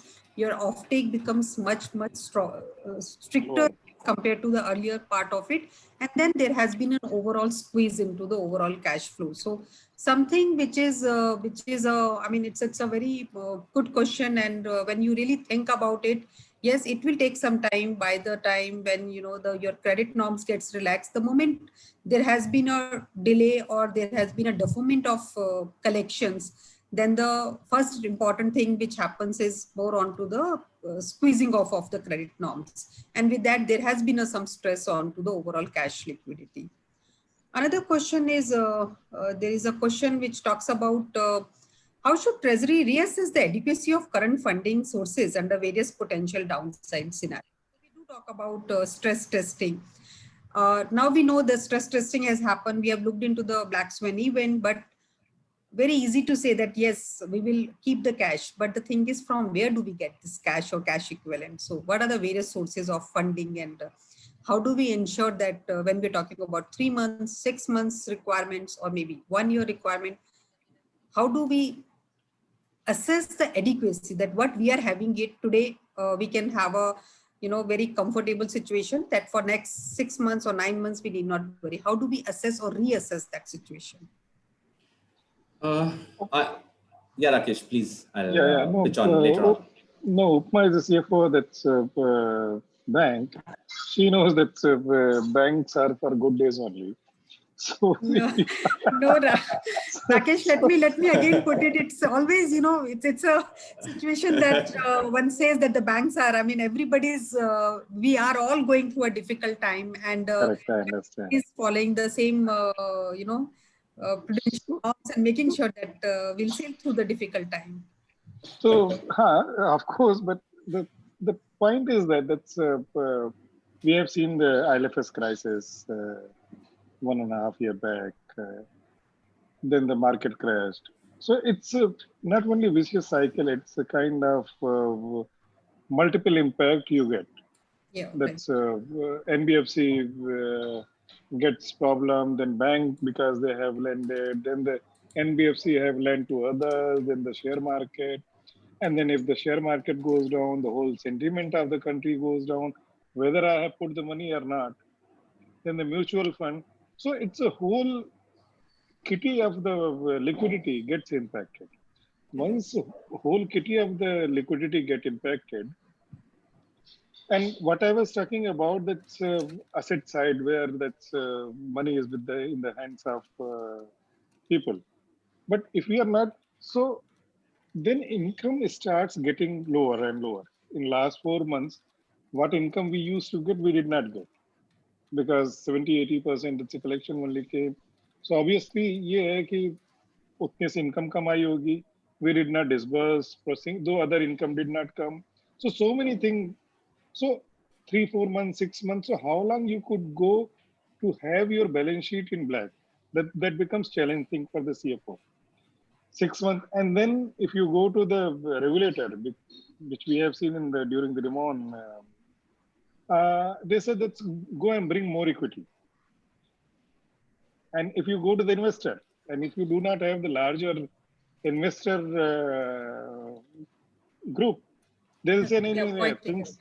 Yeah. So I think that's is prudent also to have a good group of the investor.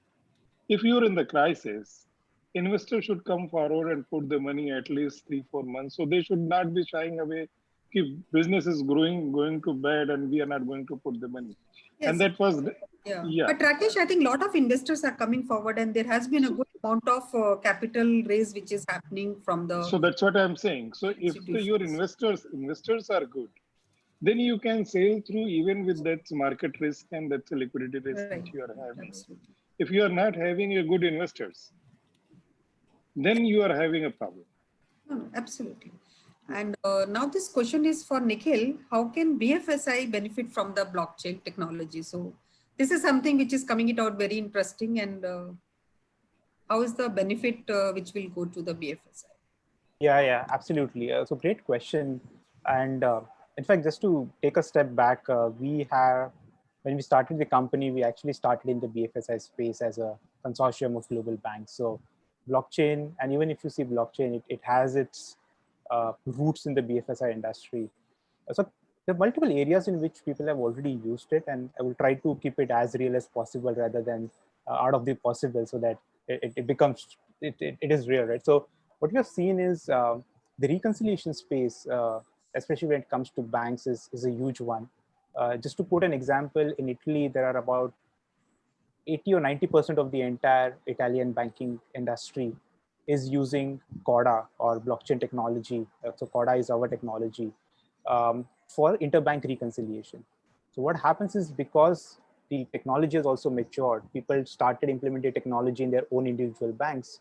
And what happened is this became islands of innovation, right? And then whenever you talk between banks or between corporates, there's always a friction.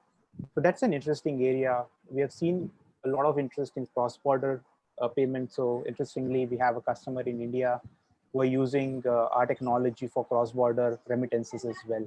That's an interesting area.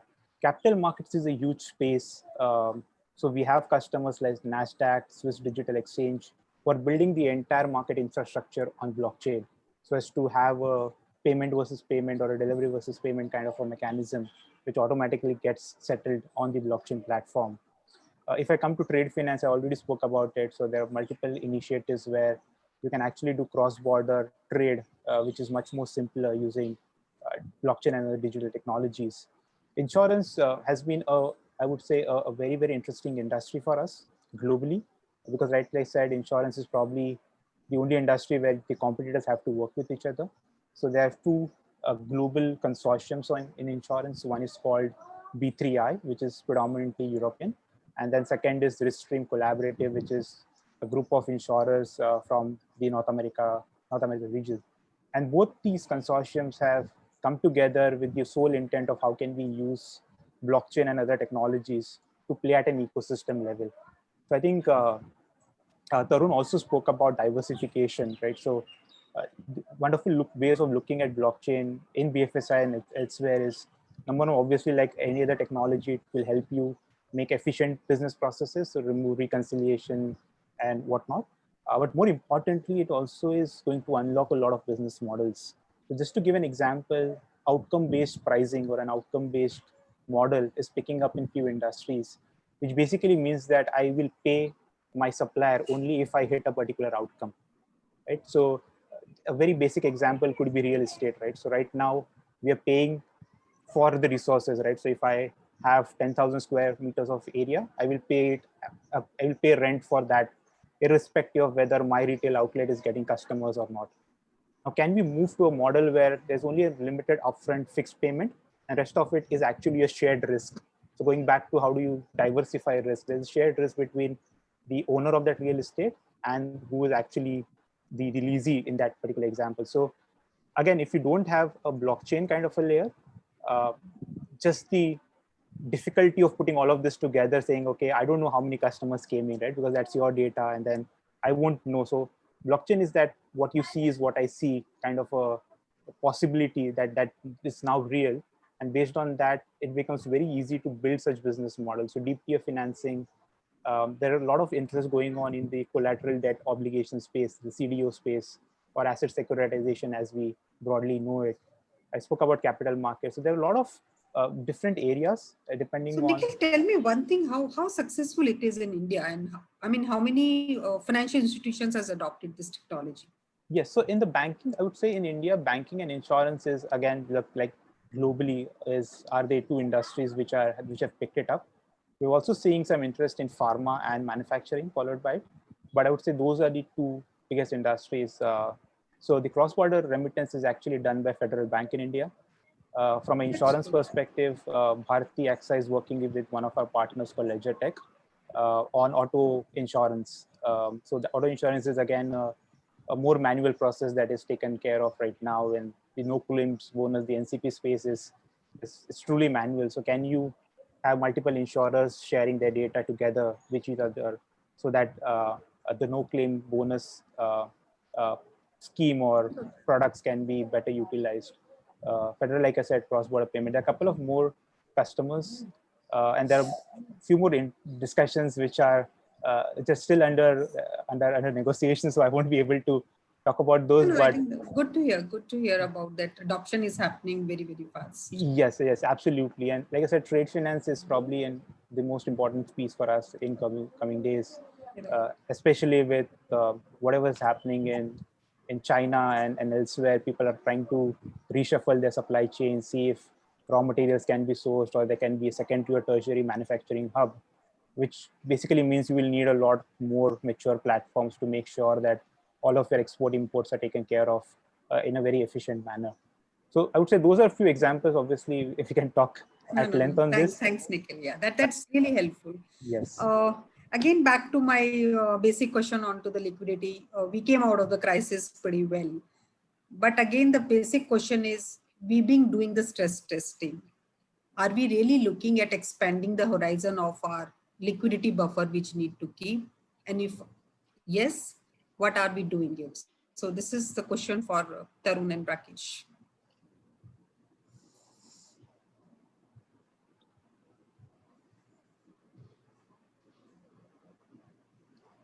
I thought that Tarun is going to go. Rakesh.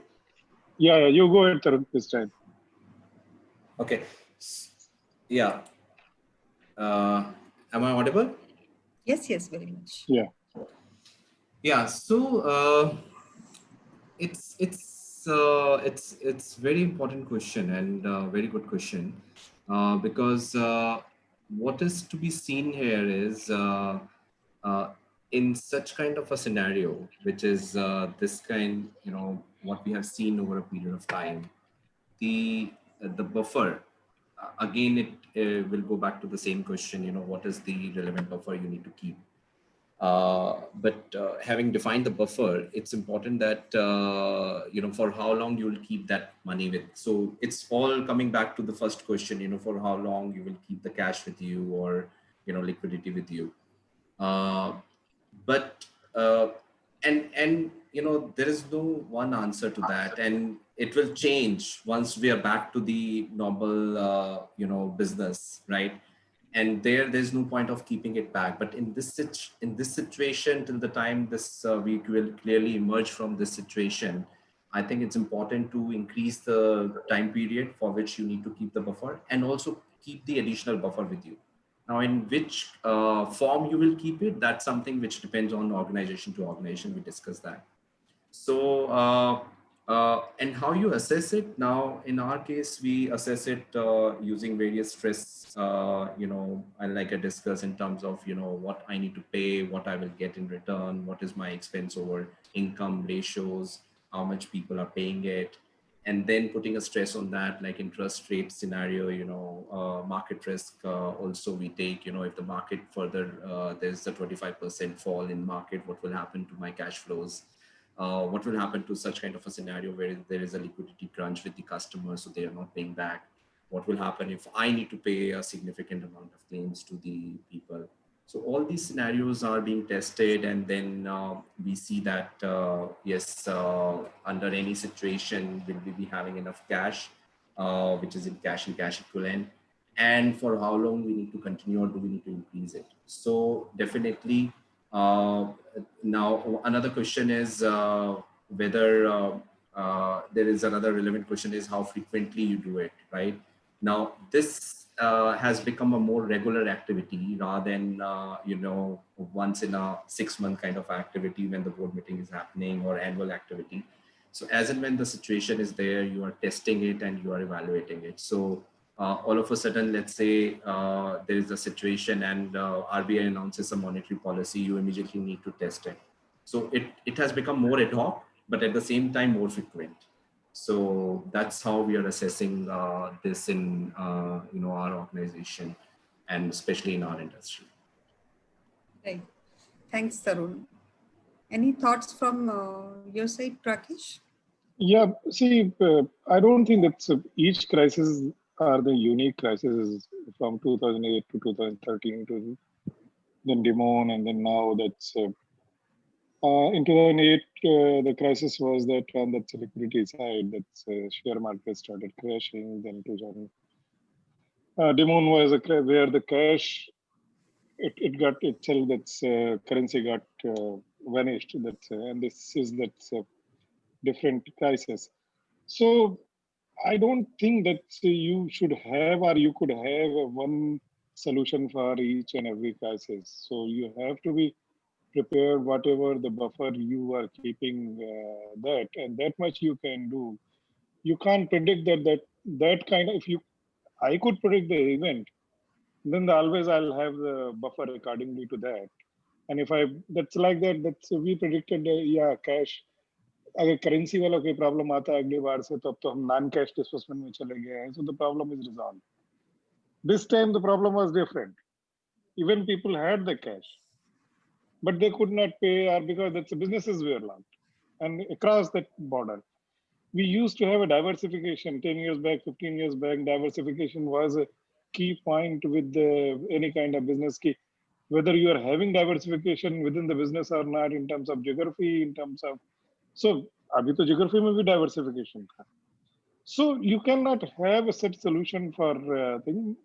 I think 3 to 4 month cash is enough, which you could keep with you, run the business.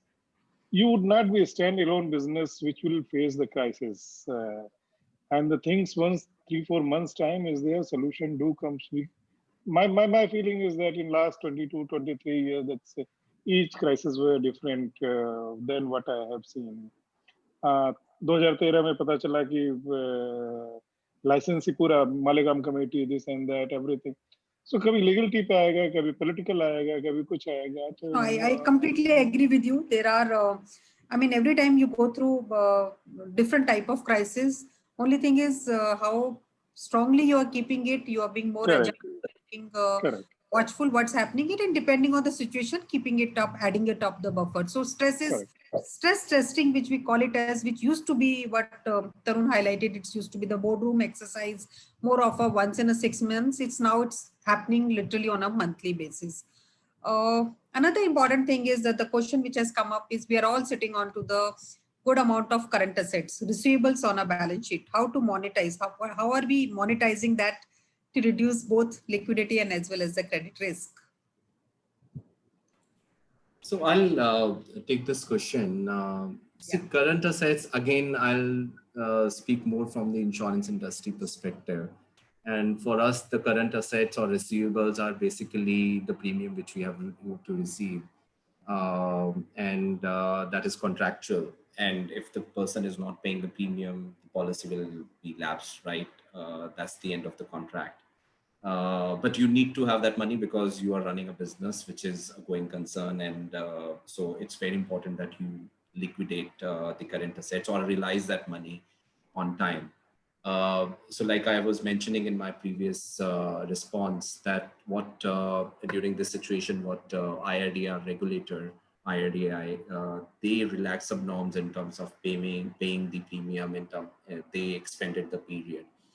And similarly, similar steps have been taken by various companies, including us, to facilitate the payment by the policyholders. So, you know, uh, it will be a different question for the business where you're manufacturing, because there you have a significant receivables, and there you have to collect money from them. And if there is a delay, you know, it's stopping the business. Whereas what we need money is to run the business and also give the required return to the policyholder. So the situation is slightly different, and there are challenges which we are facing, no doubt about that. but the response and the answer will be slightly, I will say, muted in our case than any other industry. So, for example, in the financial company also, like Rakesh was responding, and you also responded that, if the people are not paying the money back, how the money will get circulated. So it's like a, bloodline. For us, it is required, but it's a Are you different looking at some situation. sort of incentivizing or some part of it so that that is again not that is again not allowed by the regulation. So you cannot give discount, incentivize people. The only thing what you can do is facilitate people to pay the amount, relax some period, waive off some charges in terms of reinstatement. That is under you. So which we all are doing. And also making all the payment option enable for them. Not only you have to walk down to the bank and pay the amount through check. Online payment modules are available now. So I think digital is also playing role. So it is more of a facilitation which we are making them enable. Otherwise, we are totally driven by the regulatory framework and the guidelines. So we cannot go beyond that. So that's the. Thank you so much. I think we are running out of time, and it was a really, really insightful session and a lot of learning, especially onto the digital side and how blockchain can really help the organizations what we are doing it currently, the manually, and more adoption of technology. And as far as cash part is concerned, liquidity is something which everyone has to keep it, but how much liquidity one has to keep it, it's a big question mark, and it has to evolve as we go ahead. And the last thing is keep doing the stress testing, making sure that you have sufficient form of cash or near cash on your balance sheet to take care of your disruption as and when this might come. So thank you so much. It was a very, very insightful session, and we will be in touch. Stay safe, remain healthy. Goodbye. You too. Thanks a lot. Thank you. Thank you, Tarun. Thank you, Kumar. Thank you, Nikhil. Bye-bye. Bye. Thank you to all the panelists for a great discussion. Now, a most awaited moment has come to an end, a precious moment to celebrate success and innovation. Inflection Awards are the India's most prestigious awards in finance, fintech, technology, supply chain, logistics, endorsed by NASCOM and Alder. Now, we will have some category for the awards. First award for CFO of the Year, Pharma.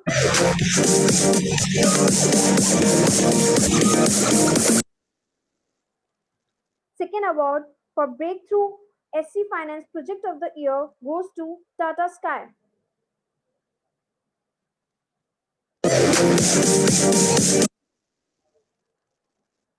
Another award category for the Finance Leader of the Year, Petrochemicals, goes to Deepak Singh from Haldia.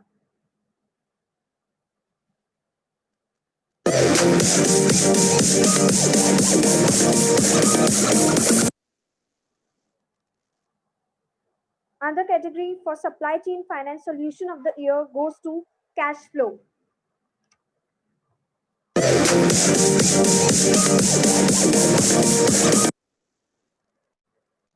Best Digital Stamping Solution of the Year goes to Signedesk.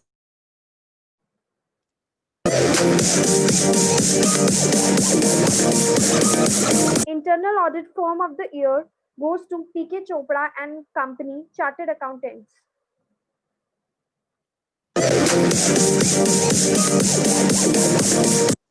And the last award category for Marketing 30 Under 30 goes to Divya Jain from Philips.